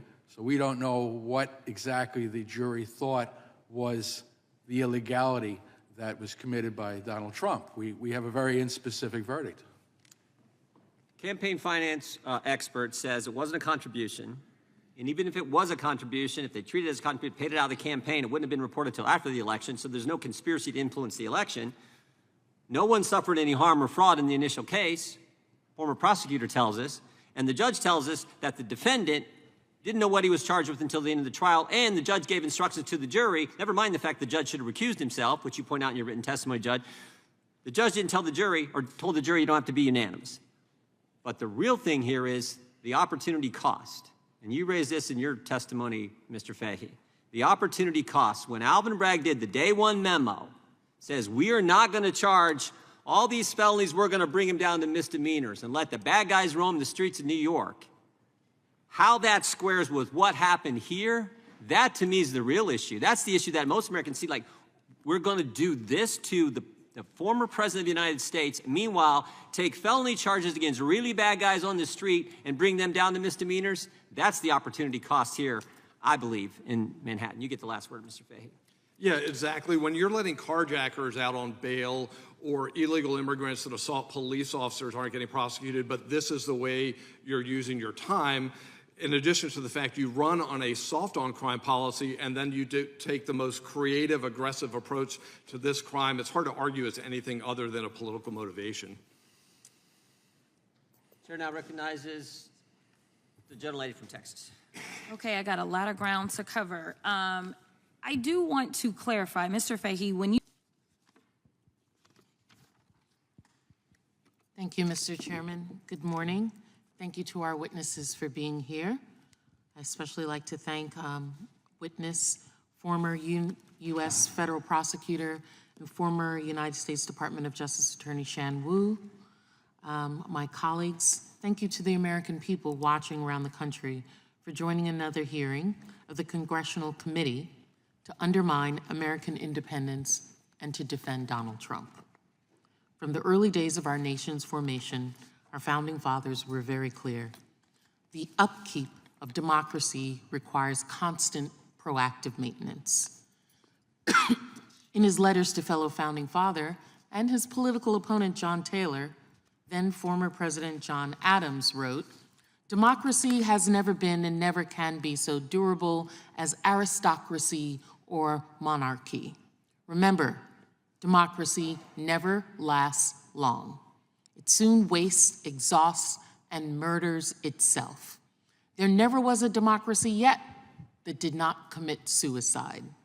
Those passions are the same in all men under all forms of government, when unchecked, produce the same effects of fraud, violence, and cruelty.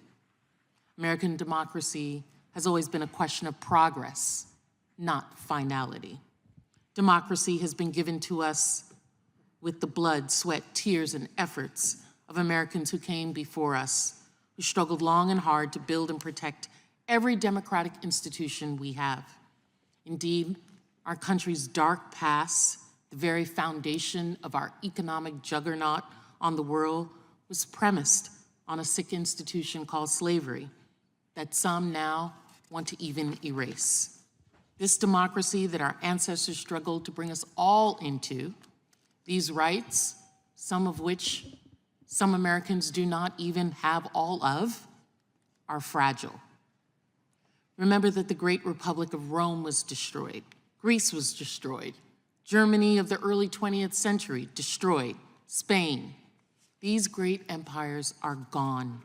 Human history is laden with examples of great nations, republics, and democracies that were once beacons of human progress and eventually destroyed by hubris, autocrats, and the rabid ambitions of an empowered few. Falls do not happen overnight, but the signs are there if you want to see them. In those republics, those democracies, slowly but surely, rights are stripped away. My fellow Americans, that's happening here in this country. The right for a woman to choose what to do with her body, stripped away in 15 states. Immigrant children being stripped away from their families. The gains of blacks for fair representation, voting rights. Recognition of the historic lack of creating an even playing field, stripped away. Slowly but surely, the structures, the laws, and the institutions intended to make the nation great have been and continue to be eroded.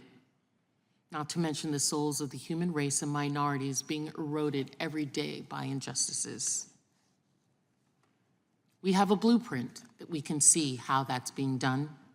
Project 2025 plans to upend structures, institutions, and the basic rights that have supposedly been afforded to Americans to make it great. It's a playbook for Donald Trump's second term and a plan for the destruction of America as we know it. Despite flashy headlines printed over American flags and the likes of obnoxious men who give loud speeches about their love for making America great again, Project 2025 delivers no such thing. Project 2025 will slowly but surely strip away our rights.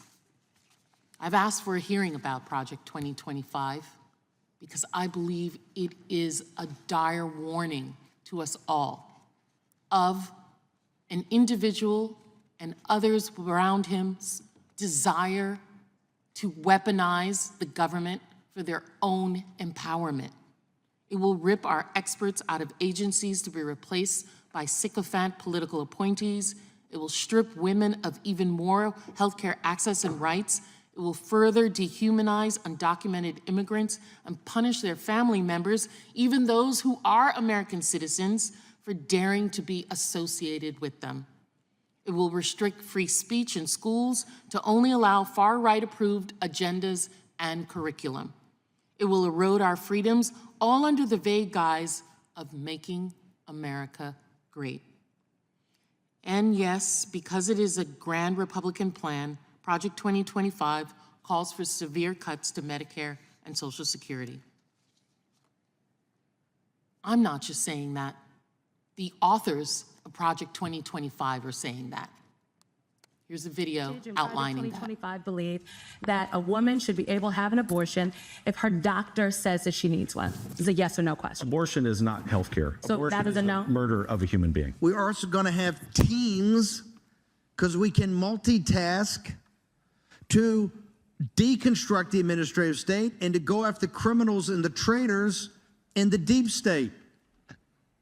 So suck on that. We need to have the biggest mass deportation system ever in the history of America, because it is unjust and illegal and evil that more than 10 million illegal aliens have come to this country. There are great plans using the Department of Homeland Security to return these people back to south of the border. The best thing that people can do right now, if you're a young person, is get involved in one of these things like American Moment or Project 2025 or the Trump campaign. We got to fill up the White House with Reuters. Project 2025 is something that's going to transcend the next 4 years, the next 10 years. It really is, for the first time in the history of the conservative movement, the apparatus for policy and personnel. We are in the process of the Second American Revolution, which will remain bloodless if the left allows it to be. Playing patriotic music, claiming to love freedom, demonizing every group in the nation that is not like you, will not protect you and your civil rights. The Project 2025 playbook is a plan to give Donald Trump the powers of a dictator, just as he wants. That's the plan. This is the man who threatened to send the Department of Justice after political opponents. Trump even sent his lawyers to the Supreme Court to argue that he should have criminal immunity even if he uses the military to assassinate someone who simply disagrees with him. We heard his Secretary of Defense say that he asked the military to shoot people because they were protesting. Yes, that's what his defense secretary said on TV, and there's recordings of it. This is the man who jokes about being a dictator just for a day and teases the idea of a third term for a US president. This is a man who wants to implement sycophant loyalty tests. He's a man who will fire every employee in every agency who upholds their pledge to serve their country over the president. Donald Trump is a clear and present danger to the continuation of American democracy as we know it. We are using this congressional committee for the third time to attack a state-level felony conviction of a former president by a jury of his peers. Republicans on this committee have used $20 million of federal taxpayer dollars to deliver Trump more power and attack his rivals. They are threatening public servants far outside their legal jurisdiction and even threatening private citizens who dare not to give Trump what he wants. The reign of Lord Trump has already begun, and he isn't even in a second term. It's vital we remember our founding fathers' principles and that we see Project 2025 for what it is, a Republican plan to slowly but surely strip away rights. This is about freedom versus fascism. I beg every American watching, don't be fooled by plastic patriotism. Don't be fooled by those rhetorically referring to freedom without the substance to back it up, without any care for all people's rights. A true understanding of freedom comes from respecting the sacrifices of our ancestors, our democratic institutions, and a robust rule of law. Our country is not and has never been perfect, but our country is great, and it's our duty to keep it that way. Our country has never shied away from improving our flaws, but what is being promoted is a distraction. It's counterproductive and threatens years, decades, centuries of progress. Let's keep moving forward. Let's not go back to the dark times. I yield back. The gentlelady yields back without objection. All of their opening statements will be included in the record. Thank you, Mr. Chairman. I actually want to follow up on my colleague from Florida and his line of questioning. As Representative Gates pointed out, the judge's daughter significantly profited from this case, to the tune, actually, of $93 million raised for her Democrat clients that include a member of this committee, Representative Goldman, I should point out and put on the record. But also authentic campaigns, of which Lauren Mershon, the daughter of the judge, she runs this firm, Authentic Campaigns, and was paid nearly $12 million for her work this cycle for her Democrat clients, and including $9.7 million by the Biden-Harris campaign. Now, I know that there's been a tremendous amount of discussion today about the severe irregularities of the case, some of the things surrounding jury instructions, but I want to talk about the financial motivations for the DA and the judge. So, Judge Wilson, you just said that he got a waiver from Judicial Ethics Committee, and you were pointing out how just the appearance of any impropriety, it's to be taken very seriously. Can you talk about the Judicial Ethics Committee, who makes up that committee, and what are some of the processes that they would use? Would they consider the $93 million or her clients or a direct immediate relative that is benefiting financially from this case? If you're asking me who makes up the committee, it's a combination of lawyers and judges who are selected by the Appellate Division of New York to hear issues that judges bring to them, asking whether or not they can act ethically in particular circumstances. I myself availed myself of that committee on several instances. When it comes to whether or not they should consider the amount of the contributions, I actually think the amount of the contributions are irrelevant because, as you recall, I said Judge Mershon shouldn't have made any contribution in any small amount to political campaigns. That's based upon a prohibition of judges being involved in political activities, except if they're in a window period during their own campaign. At that time, then, a judge's campaign may make a contribution to another campaign or to another political organization. But that's a strict requirement that it only be during an election when such a campaign is made. No, it doesn't matter so much what the amount of the money that was being made. It matters that this is someone of first degree of relationship to the judge who is profiting from activities that oppose the defendant before that judge.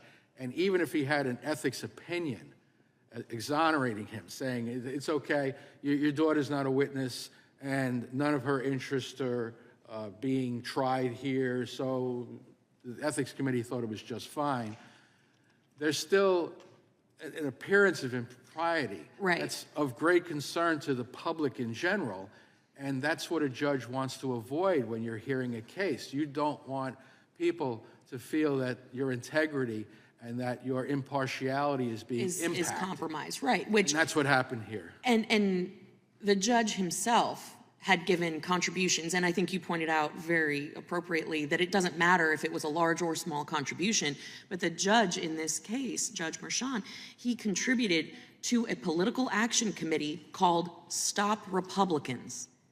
that is inappropriate, correct? he I mean, should- especially overseeing the case of the Republican nominee on the ticket, correct? He should have known better than to make those contributions while a sitting judge. Right, and I mean, and I see our Democrat witness, Mr. Wu, you're shaking your head. I'm glad that you agree with us that this is a tremendous question mark on the integrity of this trial. But, you know, I also want to talk a little bit about DA Bragg. Now, I pointed out in our previous hearing that DA Bragg raised $850,000 in campaign contributions immediately upon the announcement of the 34 counts. Mr. Fahey, have you seen any other prosecutors run this similar arc of campaigning on getting a particular person and then using it subsequently to raise campaign cash? Not that I can think of. There might be somebody that's done it before. I think the DA or state's attorney in Atlanta, I think, is doing something similar with that case, using that as a campaign case, her case against Trump. But other than those, I don't know of any. It's certainly possible, but you know, $800,000 for a DA's race is enormous. I know in your circles it's not, but those type of races are usually very low dollar amounts. So it's safe to say that there's financial motivation in the campaigns by multiple different DAs and politicians to quote unquote get Trump, correct? At least a political financial motivation, not necessarily personal. Correct. Thank you. My time has expired. I yield. Gentlelady yields back. Gentlelady from Wyoming is recognized. I think there are a few things that should be cleared up today. First of all, we are not a democracy. We are a republic. I think it's extremely important to remember that and to understand our form of government. Members of this committee. Thank you for bringing that up. Thank you. Gentleman from North Dakota is recognized for 5 minutes. Thank you, Mr. Chairman. And I very much appreciate the questioning from my friend from Texas. She's one of the few other people that has actually practiced criminal defense and public defense. And as somebody who's done that for a very long time, I appreciate that very much. I never did practice in New York. I also have practiced in federal court, and I've practiced in state court and passed several bar exams as well. Judge Wilson, what's the statute of limitations on a misdemeanor in New York? 1 year. When was this, what is the business records case is a misdemeanor, correct? The underlying crime, the falsifying business records, yes, that's a misdemeanor charge. So the only way to get to a felony is by committing it, or is by in concealment of another crime? Correct. And each one of those crimes has specific elements.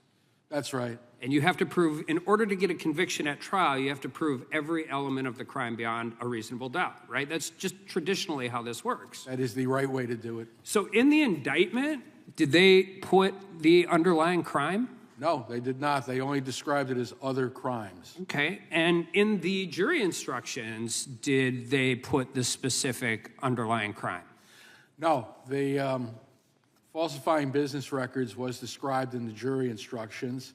There was some brief description of the New York State election law violation, but there was no description given of the choice of three crimes. There was a description given of falsifying business records, which was pretty ironic because it was falsifying business records to falsify business records. So, and that's also a misdemeanor, right? That should be, yeah. So you have 2 + 2 = 6. Like if you commit 2 misdemeanors, you get to the felony statute of limitations, which they had to get or they could have never brought the case. That's correct, but there's some more question marks regarding the statute of limitations. It's not cut and dry because the time that Donald Trump spent out of New York could be used to toll the statute of limitations. That was the ruling in the Court of Appeals Harvey Weinstein case. He argued that the time that he spent out of California should not have tolled it, out of New York, that is, in California, should not have tolled the time limitations, but the Court of Appeals ruled against him on that issue. So that's, I think, how they get around the statute of limitations problem in this case. So was the election law case a federal election law or state election law underlying crime? It seemed like it was charged as both. When we got to the jury instructions, there's a violation of New York election law charged, but then there's one among the 3 charges underlying is an unspecified violation of federal election law. And then the third one was tax violation, right? Also unspecified. So all 3 of those underlying crimes have significantly different elements of the crime. That is correct.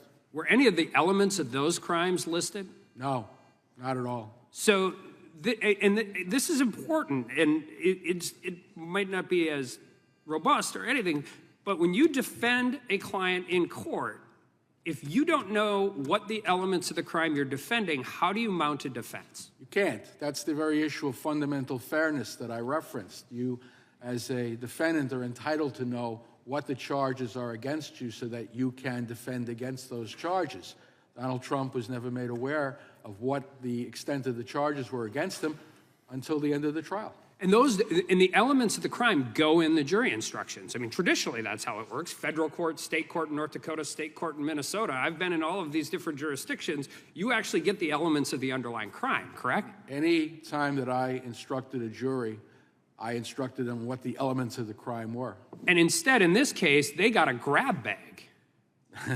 They got a choice of 3 when it came to the underlying crimes, and we don't even know which ones they chose. So we don't know whether or not they could have been unanimous on those 3 or not.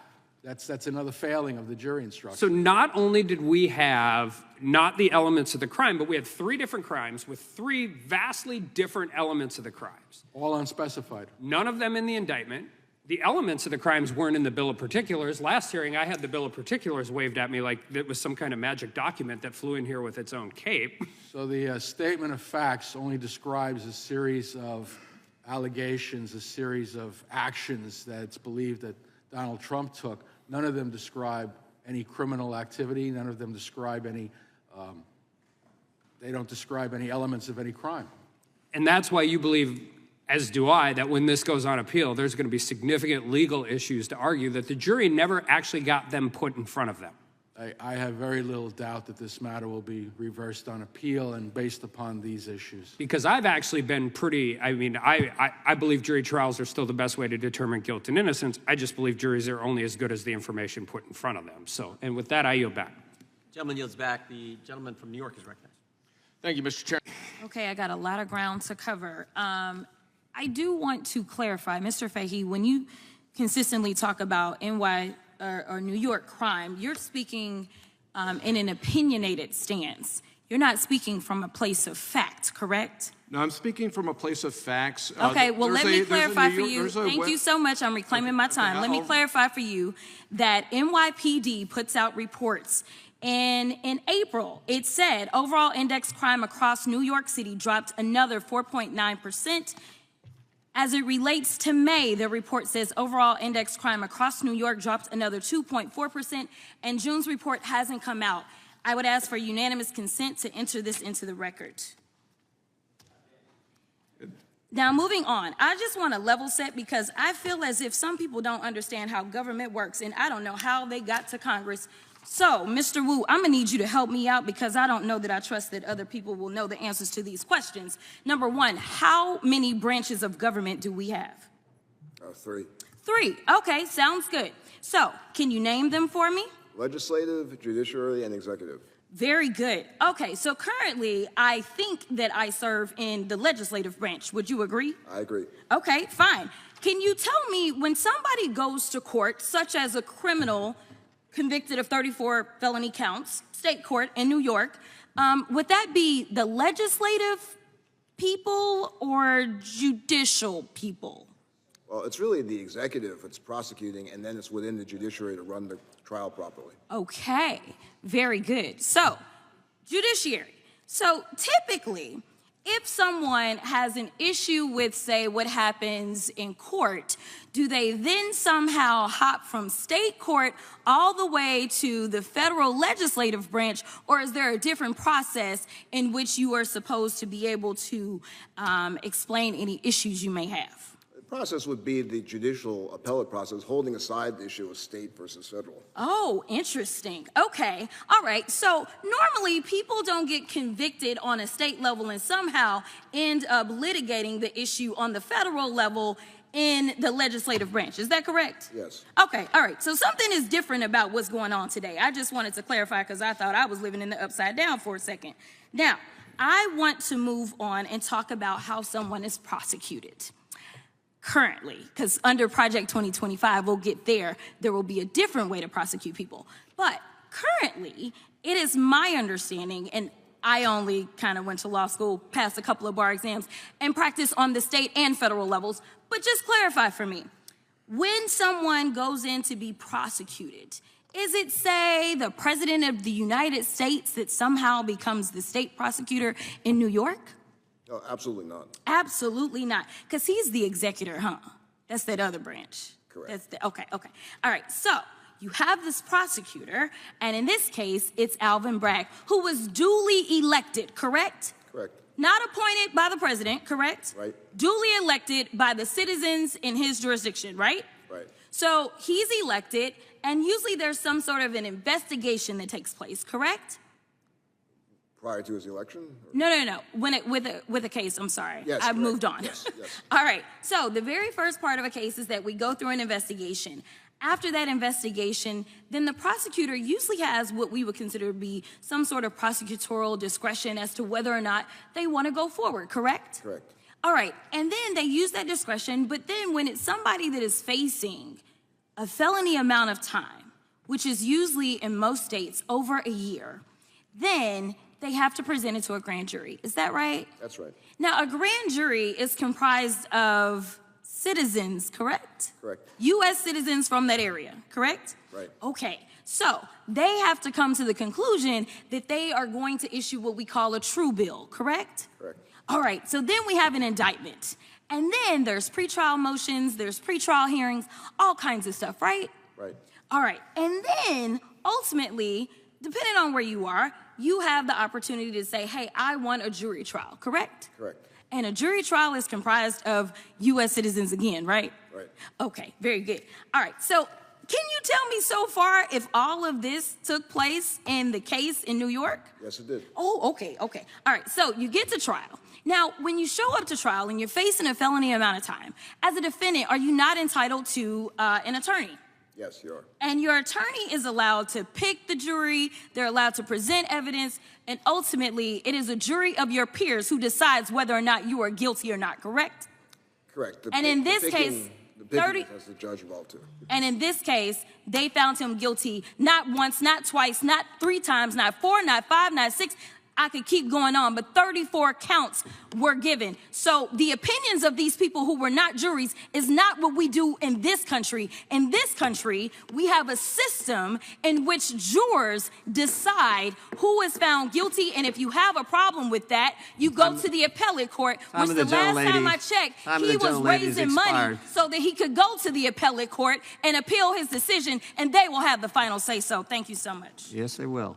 The gentlelady yields back, and the gentleman from North Dakota is recognized. Thank you. Mr. Chair, if I may, just a quick, I just wanted to say, as just as a point of personal privilege, Linda Sanchez is not with us today, and she is at the funeral for her legislative director, Chandler Mason, who served this body and served this country for a number of years. And I just want to say on behalf of, I believe, all of us here, that we extend condolences to her family, to the office of Congresswoman Sanchez, and pray for God to give them comfort during this time for the untimely death of Ms. Mason.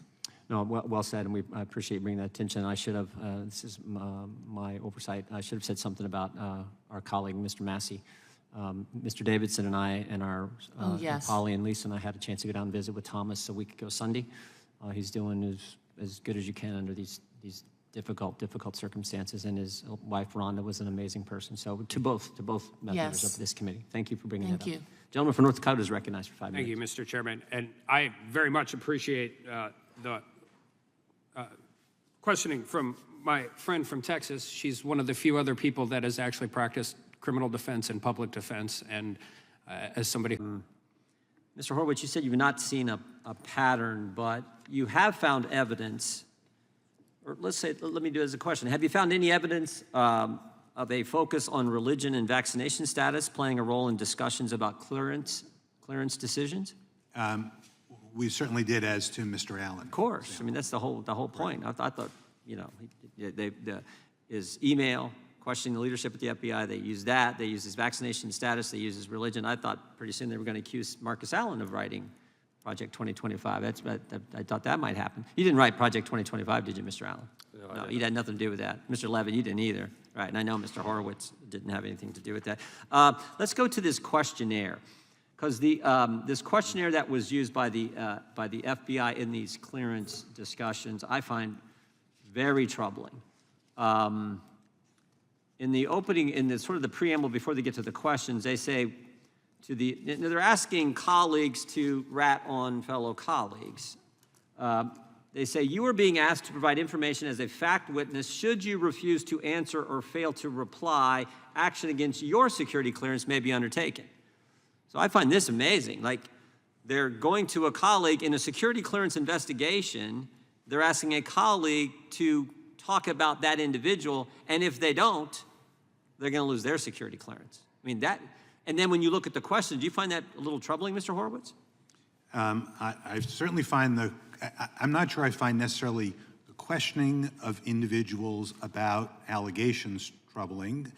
How you tell them about it and talk to them about it is concerning, as you indicated, and certainly the questions were highly appropriate. Certainly coupled together.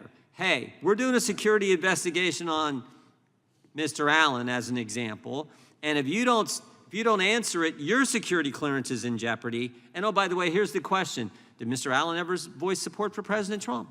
Did Mr. Allen ever express concerns about the COVID-19 vaccination? Did Mr. Allen ever attend a gun rally?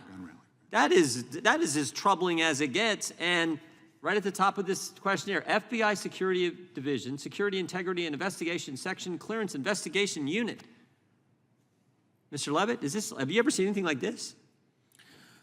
Not before this last round of whistleblowers, but I do think the point I tried to make earlier is even if this questionnaire was only typed up by a couple of individuals, and to be clear, those are the same ones that were worried about the Kelly cart. So they're the same ones that were worried that they're right. Supervisors. But even where, in cases where this questionnaire wasn't used, we've heard from a number of whistleblowers that these types of things were asked about, and of course we know they factored into the decisions. And so I think it's not just about the questionnaire, right? I hope that the Inspector General's office will look at how all of these issues were focused on by leadership. That's the element of fear Mr. Allen just talked about in his last response to Mr. Bishop. The fear, that environment of fear. And this is it in practice, right here. That is what is scary. So if that's not weaponization of government, earlier Ms. Crockett asked about, would the weaponization of government include certain things? It would certainly include this in the environment described by Mr. Allen, and it would certainly include the 27 months that he had to live through and the 24 months now Garrett O'Boyle has had to live through. Again, I want to thank you all for being here. Oh, Mr. Kirshner, would the weaponization of government include lying to the FISA court to spy on a presidential campaign? You got asked a series of questions. Would it include? I'm just curious if you thought that would be the weaponization of government. You know, lying to a court, any court, FISA court or otherwise, is deeply troubling. That wasn't the question. Would the weaponization of government include lying to a FISA court to spy on a presidential campaign? I would suppose it could. Could? Yeah.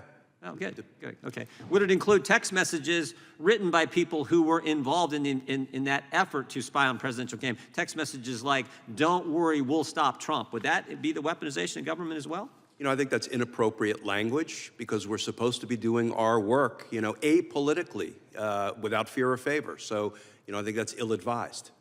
Sure was. It's so ill-advised. Mr. Mueller kicked those individuals off his team.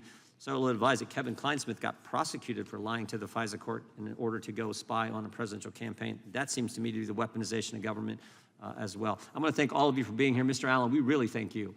You're the one who's had to endure this,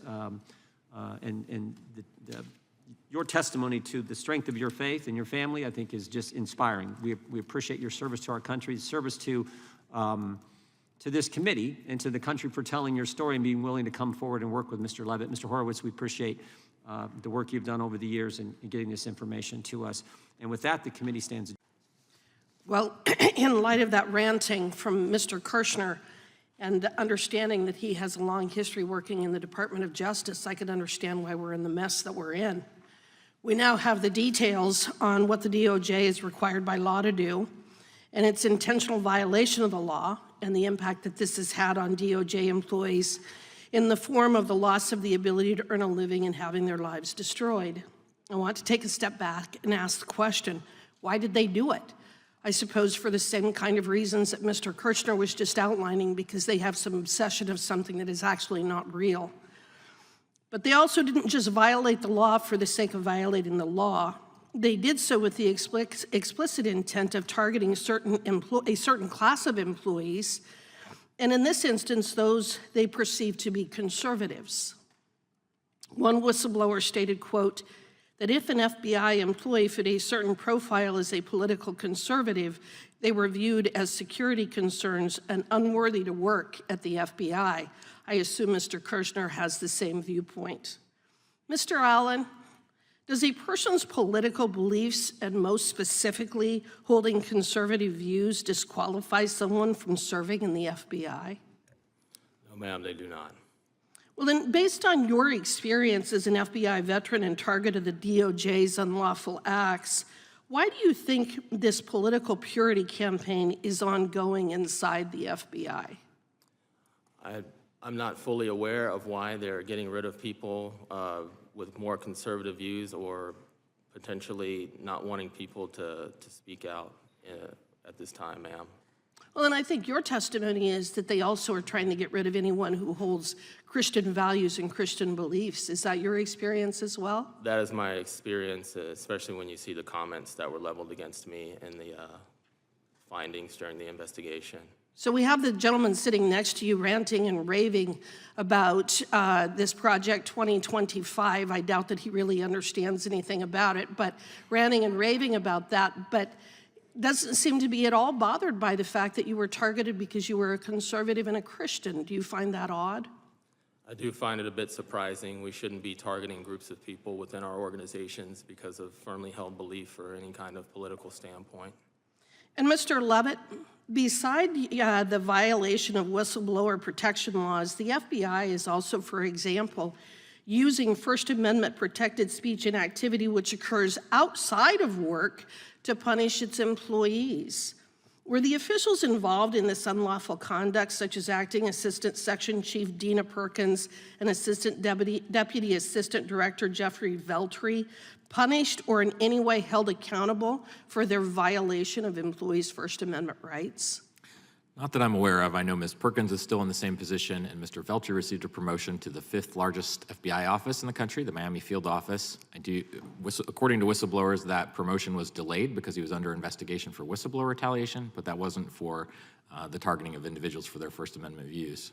Okay, so in this administration, and again, while ranting about Project 2025, in this administration, you can actually violate employees' First Amendment rights and get promoted. Is that what your testimony is? I don't know why the FBI didn't look at this closer, because again, it's clear that there was a widespread understanding that these were issues being looked at, that these were the considerations. And I know Mr. Horowitz has talked about them not exclusively only targeting conservatives, but all of the individuals that have come to us from these various whistleblowers. There's one counterexample of somebody who wasn't conservative. All the others that we've seen, there was a clear focus on these individuals' vaccination status, their First Amendment views, their political stances, and that seems to have gone, been accepted by leadership of the FBI. Boy, the FBI has really been weaponized against not only the American public, but its own employees, hasn't it? It's sad. The term weaponization obviously can mean a lot of things to a lot of people, but when you see the direct impact on someone's life, like Marcus and his family, to go 27 months without pay, as of today, he still has not received the 27 months of back pay that the FBI committed to give him. Similarly for Garrett O'Boyle, the amount of time they've gone, I think 23 months at this point, it truly has ruined their lives. Well, what does this actually say about the Department of Justice and FBI and their interest in actually righting the wrongdoing and the unlawful acts that they've engaged in? It's hard to make those kinds of sweeping conclusions, but I definitely would say that the way that you help keep people, you help them abide by good things by having good laws in place. And I firmly believe there need to be stronger laws to help prevent this kind of thing in the future. There have to be changes to protect FBI whistleblowers, no matter what administration or what political party is in power. Well, and I would agree with that. And Mr. Allen, I'm sorry for what the federal government did to you. I think it's an absolute crime against humanity the way that you were treated. I respect your faith, respect your loyalty to this country, and we all recognize that what the FBI did was wrong. We thank you for being here, and with that, I yield back. Mr. Chairman. President Trump has never read Project 2025, much less adopted it. Unlike the viewpoint adopted by the sitting vice president, which is that we should have taxpayer-funded sex change operations for illegal aliens in prison. And I try to be a little open-minded when I hear a provocative argument, and I just sort of wonder, when would I be in favor of taxpayer-funded sex change operations for the illegal aliens? And maybe if it was mandatory. You know, maybe if it wasn't optional, but mandatory, it would be a pretty substantial deterrent at the border. But to the matter at hand, Mr. Allen, it's good to see you again. You came last year and you told us about these terrible things the Department of Justice was doing to you. And you've testified today, you still don't think the Department of Justice has treated whistleblowers like yourself and others fairly. Is that your testimony? That's correct. The treatment is unfair. Do you agree with that assessment, Mr. Horowitz? You know, as I said in my testimony, Congressman, I think putting someone like Mr. Allen on unpaid leave for 2+ years is unfair while you're trying to adjudicate. Yeah, no, I get that. There needs to be a process here that well, happens promptly. The process was to punish these people and to make an example of them. That's obvious to everyone. They saw improper actions at the FBI and DOJ. They blew the whistle on it, and then the process was the punishment, and it was the point. I think that's how Mr. Allen feels, is it? Correct. The process in this instance definitely felt like the punishment. Yeah, so they've done it to you. They've done it to others. Mr. Horowitz says it shouldn't have been done. And so now I want to be a little reflective about this with Congress. Mr. Allen, you've seen since you have given us this testimony, us continue to pass continuing resolutions that put no consequence on the DOJ or the FBI for what they've done to you and your colleagues. Do you think Congress has appropriately protected whistleblowers? I do not, Congressman, and I think the policy recommendations can be put forward that there can be bipartisan support for to protect whistleblowers going forward in the future. Absolutely. I mean this in no way as a partisan critique. Matter of fact, it's a bipartisan critique that we all own. Because we see the evidence that you get mistreated. We hear from the experts like Mr. Horowitz that this is totally off book. It's obvious to anyone with a brain they're doing it to hurt you and to make an example out of you. And what do? We just sign the check and we just send it over. You know what we should put in any continuing resolution? That until you get paid and until the rest of the whistleblowers get their back pay, maybe the FBI director doesn't get his paycheck. Maybe the Attorney General shouldn't get his paycheck. Maybe the FBI director shouldn't get the use of the private jet that he likes to fly around the country on so much. You know, they enjoy all of the accoutrements of their position, and you end up screwed. And we're okay with it, apparently. If any member who votes for these continuing resolutions is voting to perpetuate the punishment that has been instituted on the whistleblowers. And while we want to talk about the weaponization of the Justice Department, rightfully so, we write the check for it, and we underwrite the debt for it. And it is sickening to me. Mr. Horowitz, I got a few questions for you since we got you here. Now, the CIGI is the Council of Inspectors General on Integrity and Efficiency, right? That's right. And you're the past chair? I was the chair from 2015 through 2020. Does it have any binding legal authority? In terms of, I mean, it was created by Congress as an agency. Yeah, but does it have like legal authority to issue subpoenas that it can compel? It has not been given subpoena authority. Okay, so what I wonder is where this group CIGI, I'll just call it the Integrity Committee, like what happens when they start interfering in the work of IGs to expose corruption? Who adjudicates that? So Congress actually created the Integrity Committee again back in 2008, gave it its authorities. The Integrity Committee puts forth a set of policies and procedures. It's required to provide them to Congress. That's the mechanism. Yeah, but in a state of conflict, right, where you got an IG working to expose corruption, and then you've got the CIGI hassling the IG, who resolves that? Well, because I mean, nobody in the CIGI is not, the head of it's not like confirmed by the Senate, but IGs are confirmed by the Senate. Yeah, and it probably in part depends on, there are two types of IGs. There's presidentially nominated Senate-confirmed IGs, there's then agency IGs. For presidentially nominated Senate-confirmed IGs, ultimately it's up to the president to decide what he wants, because the report goes to the president. And the presidential power, not to get into a constitutional, regression here, but the presidential power is vested in the IG, not in this administrative committee, right? That's correct. Okay, great. Thank you very much. I yield back. Thank you. We now go to Mr. Gentleman yields back. Mr. Allen, September 29, 2021, you sent an email questioning Director Wray's testimony in front of Congress. You said in that email, there is good possibility the D.C. elements of our organization are not being forthright about the events of January 6th. You remember that email? Yes, sir. And you didn't send that to anyone. You sent that to the people you're supposed to send it to, members of the Joint Terrorism Task Force. Is that right? That's correct. Now, the very next day I find to be interesting, on September 30th, 2021, the next day, just so happened your 5-year reauthorization for your security clearance came due, and they said, no problem. Mr. Allen should keep his security clearance. After all, he's had it for 20 years, right? Yep. That happened the next day. Correct, sir. Decorated Marine veteran, employee of the year at the Charlotte Field office, had a security clearance for 20 years. They reauthorized your security clearance. Something else happened that next day. Your email got forwarded to the security division and to Mr. Veltri. Is that right? That's correct. And then 19 days later, Mr. Veltri opened an investigation into your security clearance status. I get all those facts right, Mr. Levitt? Is that what happened with Marcus in those 2 days? And then 19 days later? Yes, except for from what we can tell, Veltri directed that day that it be opened. It's just that the underlings under him didn't carry that out until 19 days later. Yeah. And he directed, they look into a guy, decorated Marine veteran, held a security clearance for 20. They look into him because Mr. Allen said there's a chance the FBI leadership hasn't been square with us, right? That's correct. And he cited a New York Times article. They thought the same thing. And oh, by the way, there's the history that we all know about.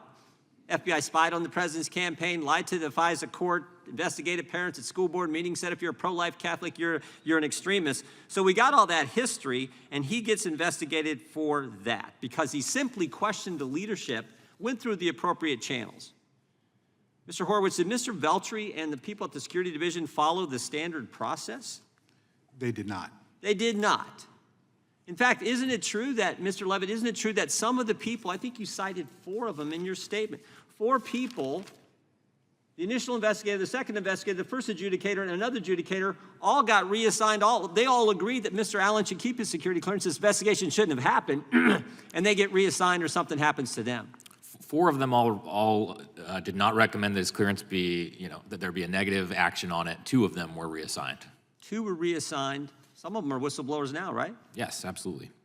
Man, if that's not political, I don't know what is. Oh, and they didn't stop there. They piled on. They also said, if Mr. Allen, he questioned whether he should get the vaccine or not. They came after him for that. Is that right, Mr. Levitt? Yes. And then they went after his faith. Direct attack on the First Amendment. Because he's a Christian, because he's a Catholic, because he takes his faith seriously, oh my goodness, we got to take his security clearance away from him, even though he served our country, decorated Marine, and held a security clearance for 20 years. That sure looks political to me, Inspector General Horowitz. Does it look political to you? Well, Congressman, as I said earlier, we've seen issues with the FBI and how it's treated whistleblowers, frankly, across the spectrum. And I agree with you, it's very concerning that would be done here. We know they're political because while all this is going on, they used the questionnaire. Isn't that right, Mr. Levitt? Isn't that right? They used this questionnaire to people they wanted to snitch on folks like Marcus Allen. They gave him a questionnaire.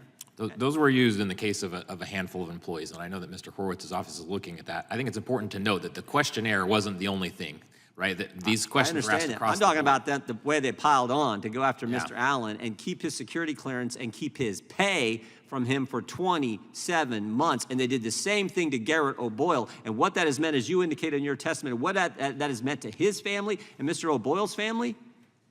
And this questionnaire said, did anyone ever vocalize support for President Trump? All right, you're allowed to say things about the President of the United States when you work in the FBI, aren't you, Mr. Horowitz? I'm sorry? You're allowed to say you support a president. You're allowed to say that in the FBI. Absolutely, those questions are highly inappropriate. And you're allowed to decide what kind of health decisions you're going to make with your own body, right? Correct. Those shouldn't be grounds for saying you're somehow disloyal to the country, but that's what they did. Highly inappropriate questions being asked of witnesses during security clearance investigations. That's your testimony, right, Mr. Horowitz? That's correct. And he got reinstated just recently. Marcus Allen you got reinstated, right, Marcus? Yes, sir. Why haven't they given you your money? I am not aware why it's taking them 4 months to cut a check for all the back pay. I have no idea why it's taking that long. They put you through pure heck, pure hell for 27 months, falsely accused you. They go through the process. 4 people get reassigned because they agree with you, but the politics of Mr. Veltri, who, oh, by the way, as Mr. Levitt pointed out, is now running the second assassination investigation on President Trump in Miami. I find that just astonishing. And they won't pay you. Right, and we're still waiting for the payout. When was the final agreement? When was the final settlement with the FBI? What was the date, Mr. Levitt? June 1st. Well, they've had time. Doesn't take that long to write a check, for goodness sake. So he's still in waiting. That's how our FBI treats a good man who has served our country for 20-plus years. It's ridiculous. And yet the Democrats say there's no weaponization. You got to be kidding me. My time has expired. I now recognize the gentlelady from California. I thank the chairman. It's disappointing that we need this hearing. Mr. Allen, I want to apologize for what's happened to you. Our country should treat you better. Thank you for the apology.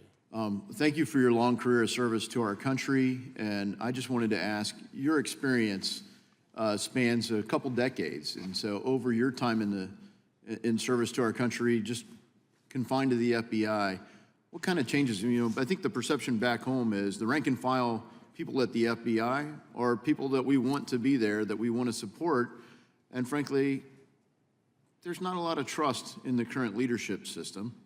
And when you ask questions, a lot of my constituents had the exact same questions, and others did. So thank you for taking the courage to just ask an honest question.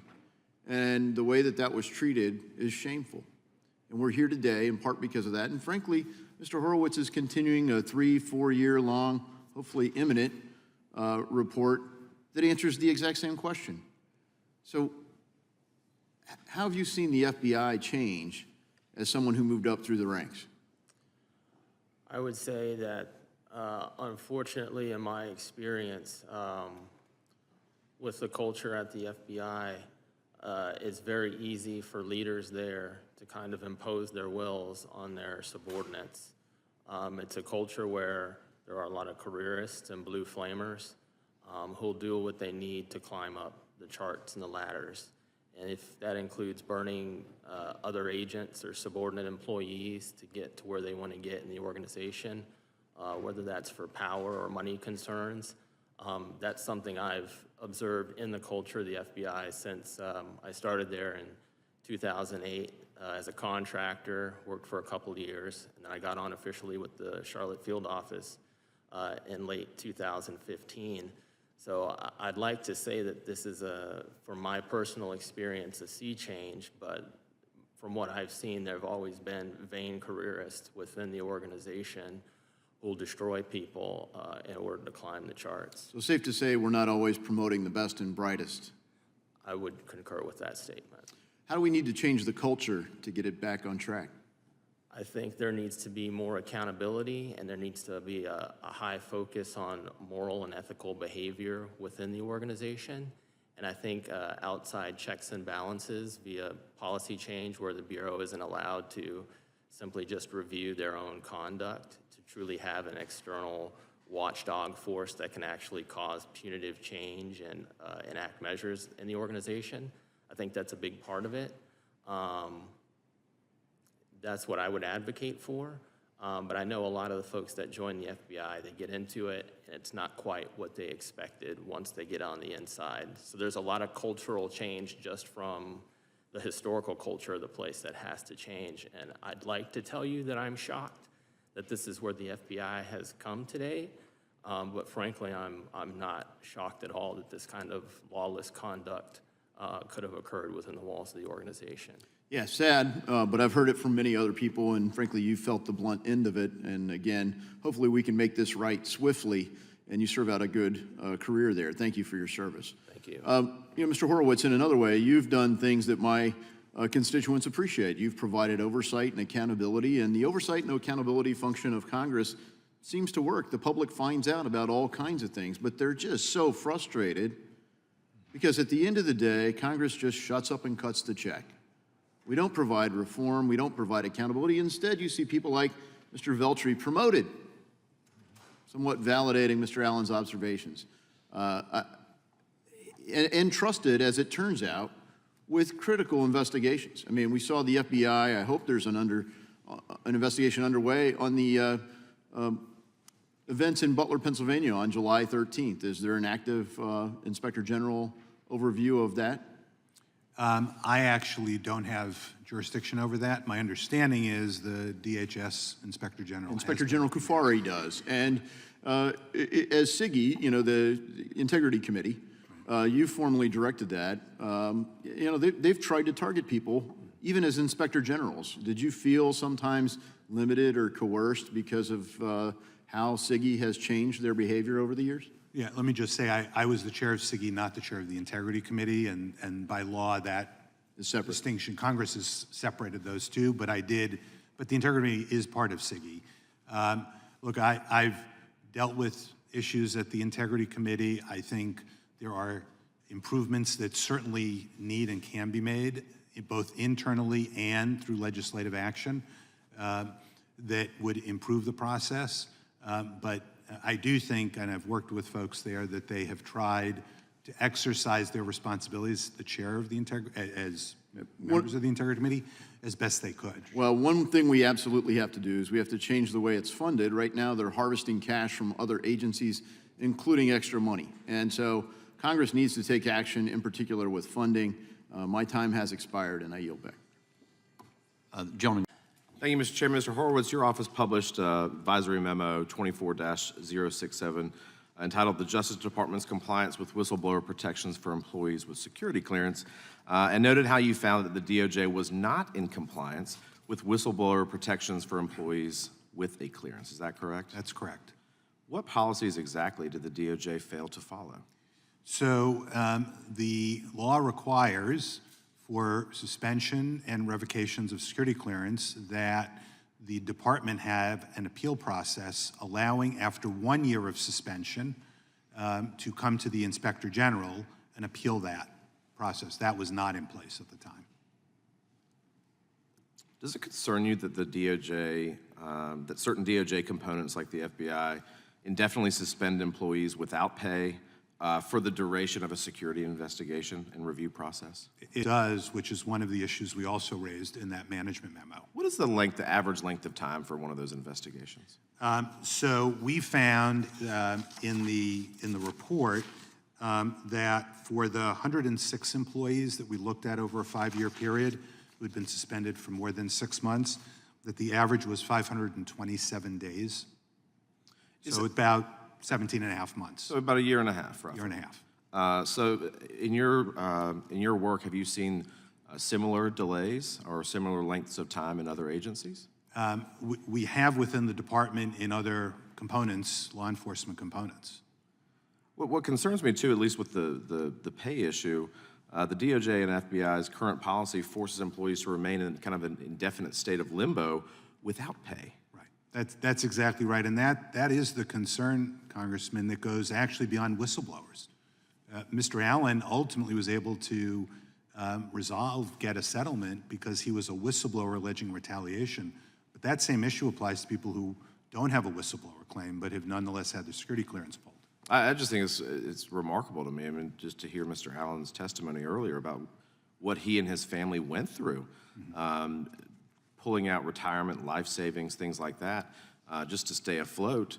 And fortunately for him, he was able to settle, but he might be the exception and not the rule. Is that fair to say? That's correct. Most people or many people we've seen have resigned or retired rather than wait 2+ years. Can I add one clarification on the settlement? It was not because of his whistleblower claim, or the settlement's related to that, but the restoration of his security clearance was because of just an appeal of the revocation. So that was not tied to the whistleblower claim or to the settlement for the back pay. The FBI explicitly said, we're not giving you back this clearance just because there's some settlement. They make an independent security determination. They determined he was entitled to it. Correct. Thank you. Furthermore, the memo found that DOJ policy doesn't hold the legal requirement to the extent practical that permits an individual to retain their employment status while their security clearance is in review. Is that correct? That's correct. Does the DOJ's failure to follow this policy concern you? It does, which is what led us to issue the management alert. The department did respond and has since changed its policies so that there is that 1-year appeal. The other thing that they've done, which is not required currently, but is certainly something that I think Congress should consider, is requiring components, Department of Law Enforcement components in particular, to consider whether there are paid jobs people can be in without the clearances, even if a clearance suspension is warranted, so that you don't have this situation where someone gets put out unpaid leave or paid leave not working either, which has been another problem, by the way, at the department over the years, is putting people on paid leave for extended periods of time, so they're getting a paycheck without having to work. Based on your office's findings, do you think that the senior leadership within the DOJ or the FBI were aware that their policies did not follow federal legal standards?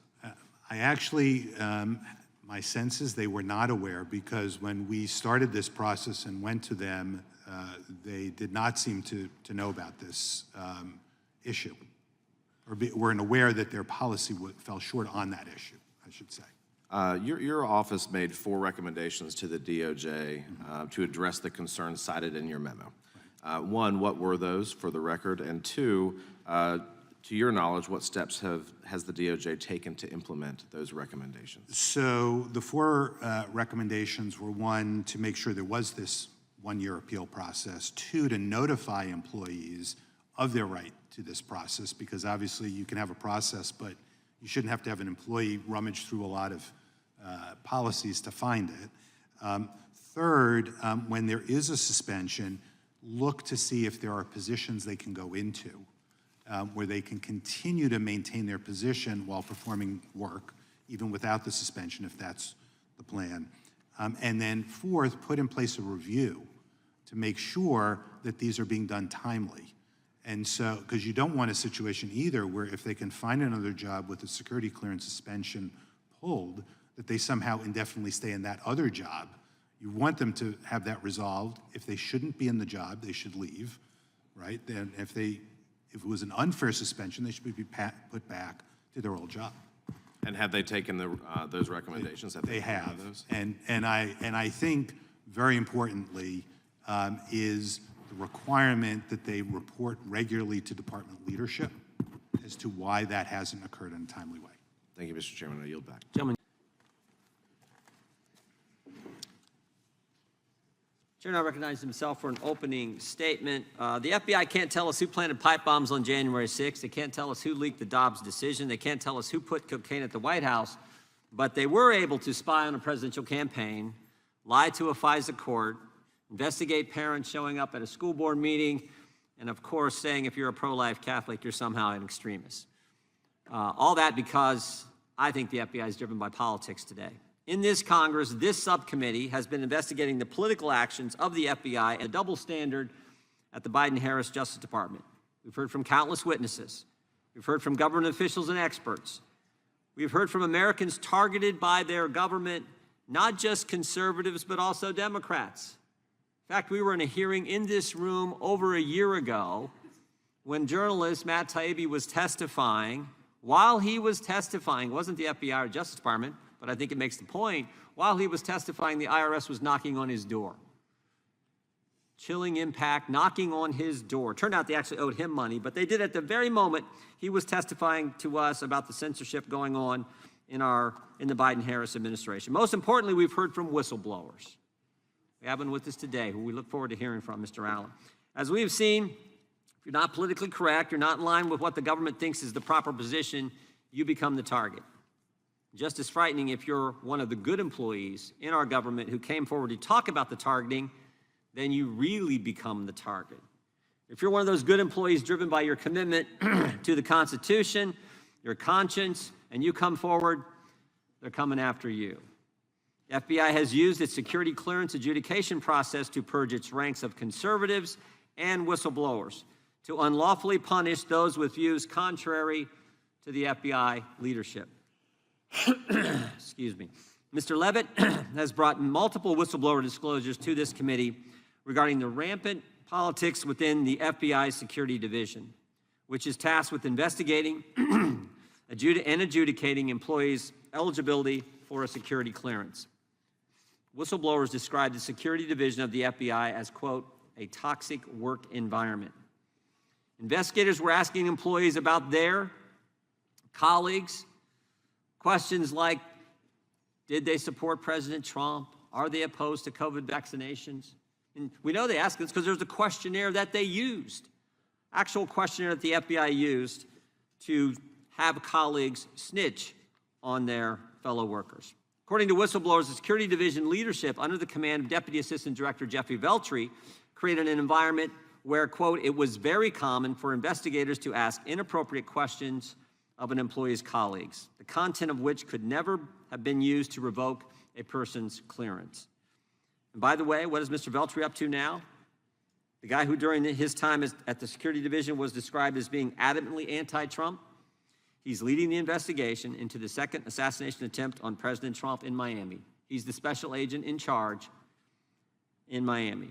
Whistleblowers reference specific cases where the FBI circumvented due process and ignored key facts during clearance investigations, including investigations of Marcus Allen, who we'll hear from, and Garrett O'Boyle, both whistleblowers who came to this committee. Both of these men stood up and said, this isn't right. What the FBI is doing isn't right, and they both had their clearances suspended and then revoked. But the FBI isn't going to get away with it. On May 13th, 2024, Inspector General Horowitz released a memo finding that the Justice Department and the FBI failed to comply with clear statutory and regulatory whistleblower clearance protections. On May 31st, 2024, the FBI reinstated Mr. Allen's clearance, stating that the original security concerns had been investigated and they were mitigated. All this after 27 months where they harassed Mr. Allen. Remember, Mr. Allen came before this committee on May 18th of last year. The night before the hearing, the FBI sent this committee a letter filled with lies about the whistleblowers that were going to testify that next day.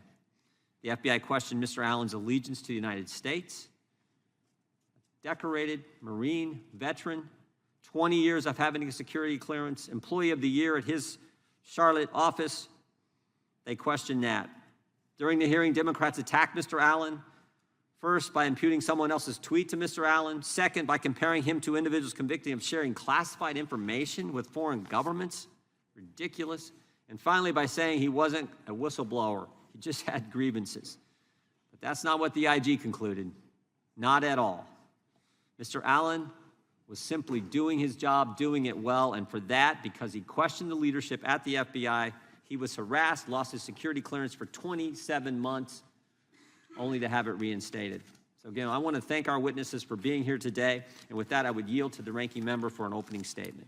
Inspector General Horowitz, over the past 3 years, I've questioned FBI Director Wray and Attorney General Merrick Garland about the federal assets, such as confidential human sources that were present on January 6th at the Capitol, and they have continuously stonewalled me. We've got no answers whatsoever about this from them.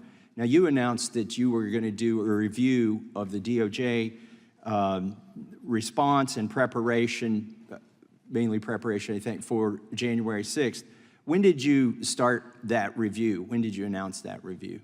We announced it in 2021, but we ended up pausing it because of the ongoing criminal cases consistent with how we perform our work. We reinitiated it last year, and I'm in the process of reviewing a draft of the report.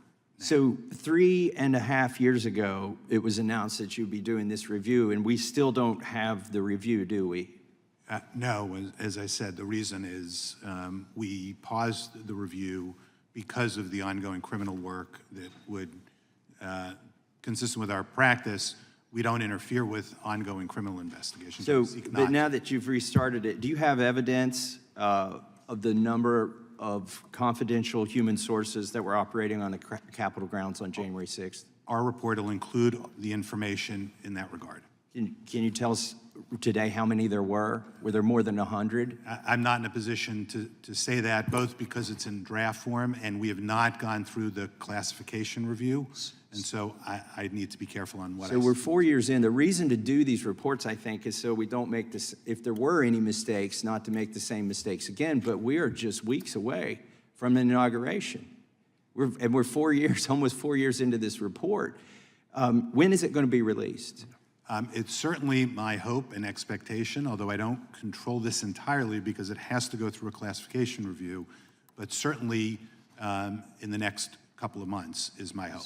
do you think, is there any consideration for the election about the release of this report? Would you delay it in order to not release it right before the election? At this point, given the process that has to play out in terms of classification review and all of that, I'm not making any, I don't have to make any judgment about that. We're still, that still has to go on. Just to give you a sense of it, when I did the Pfizer review, You're saying it's not even going to be done in time for before the election? it doesn't, I doubt it would be done in time for the election. Is it going to be done before the inauguration? That is certainly my hope. And my It's your hope. plan. We're 4 years into it, and we know what we do know is you're going to expose that there were confidential human sources at the Capitol. Can you tell us today how many went into the Capitol? I'll have that information in the report. I'm not able to speak to information in there, both because it's in draft and we get a response from the department and the FBI, Okay. but also because I don't know yet what's classified and not classified. So if they broke the law, if they went into the Capitol, which we pretty much know there were confidential human sources who went into the Capitol and right there alongside of everybody else, wouldn't they need to follow DOJ CHS protocols? And do you know if those were followed? They should follow CHS protocols, and again, we'll include that information in the report. Do you know how many were reimbursed for travel? As I sit here, I don't recall the number. But I don't wouldn't recall, or you won't tell us? Well, and if I did know it, I wouldn't be in a position to tell you because we still have to go through. We're 4 years actual into this. accuracy You're supposed to be the organization that goes and gets these answers when the FBI and the DOJ stonewall Congress. But I feel like, we're 4 years into this. We're not even going to get this information you're telling us now before the election, and maybe not even before the next inauguration. How would we make any corrections or without that information? I want to move on to something else. We've got FBI's failed investigation of the January 6th pipe bomb. Are you looking into that at all? We've had discussion, I know, Congressman, about it, and we have followed up, and I can speak to you about that. I mean, they keep saying it's an ongoing investigation, but they've got no leads, no suspects. They've lost information. They've lost evidence. They can't find evidence. Secret Service deleted all of its texts on January 6th. Steve D'Antuono, the guy in charge of Washington, D.C. field office, says that the cell phone data that could have been used to find the bomber was corrupted. And now we just I found out from another inspector general, and I want to submit this for the record. Without objection. Yeah. I asked him, do you have the footage, the video footage, does the FBI have the video footage of the DNC on January 6th? And he tells me when he asked the FBI for the video footage, they don't even have video footage of the DNC that we know was created on January 6th. It's almost as if they don't want to know. Can you rule out that there were any confidential human sources involved in the whole pipe bomb thing on January 6th? I'd have to go back, Congressman, and refresh myself on what information we've gathered to date on that. I don't know as I sit here. Okay, that would be a huge revelation. But I'm happy to come. I think we should get that and get it public before the election. I yield back. Gentleman is back. I'm just struck by the irony, the fact that the very email that they went after Mr. Allen about was on this subject, and we're not going to get an answer to it until after the election, potentially after the inauguration. I find the irony astounding. And it's not Mr. Horowitz's fault. It's the folks of the Justice Department who are taking their time with this report. I appreciate the gentleman's question. Now yield to the gentleman. And I recognize myself for 5 minutes. And Mr. Allen, I'm going to give you a little notice. You've written some notes. As far as I'm concerned, you're the person I'm most interested in hearing from. I'm from Charlotte. I've been to the Charlotte field office. I know some people there. I was extraordinarily impressed by you and the other whistleblowers when you previously appeared before the subcommittee. I'm impressed by you again. I haven't been able to be here the whole time. I'm going to yield you some time, just if you have things that you wish to say in just a moment. But the first thing I'm going to say before I do that, and then I'm going to give Mr. Jordan the rest of my time, is I'm just overwhelmingly troubled by the fact that no one seems to be able to do much about what has happened to you. You got the Inspector General, very respectable person. You've done a lot of things that have been historic, but you know, you issue a management alert. And to me, it sounds ridiculous to say you don't think these guys at the FBI, the senior managers, understand that they shouldn't retaliate against somebody by putting them under extreme personal hardship while they engage in a completely baseless persecution over their security clearance, and they leave them in limbo for 27 months, and to this moment haven't paid what I understand to be the consideration under the settlement that's been reached. That is astonishing. And if that's not astonishing enough, that all you can do is issue an alert, Congress does absolutely nothing. In the majority party, not one thing to impose on the Department of Justice or the FBI an appropriate sanction for what they've done. And we have a hearing about it, and everybody in the minority party, they're fearing what Donald Trump would do in the next administration while they sit here and they look at the guy who's been persecuted by the FBI. And everybody in the room understands it. Mr. Allen, do you have comments you wish to make? I'll give you about a minute, minute and a half, and then I want to turn the rest of my time to Mr. Jordan. Yes, sir. I would just say that I consider the hearing today my last act of service as a public servant for the United States of America. And I'll give you my professional opinion. I was an intel professional for our country for many years, and I would give recommendations, and I'd also look at indications and warnings. So I would offer this to the American people as my warning to them. Since this is a warning to the American people, I say, I personally have no confidence that the FBI will rein in its own conduct. I've been persecuted along with Garrett, Steve and Kyle, and countless other whistleblowers. It is my opinion that the Bureau used reprisal and fear to control the workforce. It has been a seemingly effective tactic. I personally believe that there are no current effective checks and balances against them conducting lawless action with any type of correction in a legitimate time frame. I welcome the work of the IG, but I think any type of lawless action, there's no legitimate time frame to rein them back in. Their ability to overclassify information can allow them to stonewall forever. To the American people, you have a duty as a citizen to vote, and I strongly urge you to do so. It's how you participate in the American experience. I know people have doubts about election integrity, but you must vote. It is your claim. Stake your claim and don't forfeit it willingly. Have your voice heard. My other recommendations are in the natural order. First, vote. The second is the Second Amendment. Arm yourself and know how to defend yourself. Make 3 to 4 friends in your neighborhood and promise to come to each other's mutual aid in times of hardship. And during the Great Depression, people stocked up a pantry.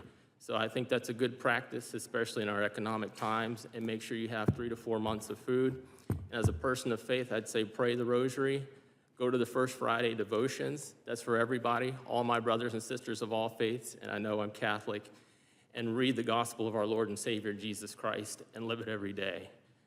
And that's all I have to say. Thank you for the time. You know, Mr. Allen, the fact that there are servants like you who have borne up under persecution that a lot of political leaders in this country do not care about is the thing that heartens the American people, and I'm confident the American people will resolve the situation no matter how weak Washington is in response. Mr. Jordan, I'm sorry I didn't reserve much time for you, but I yield to you.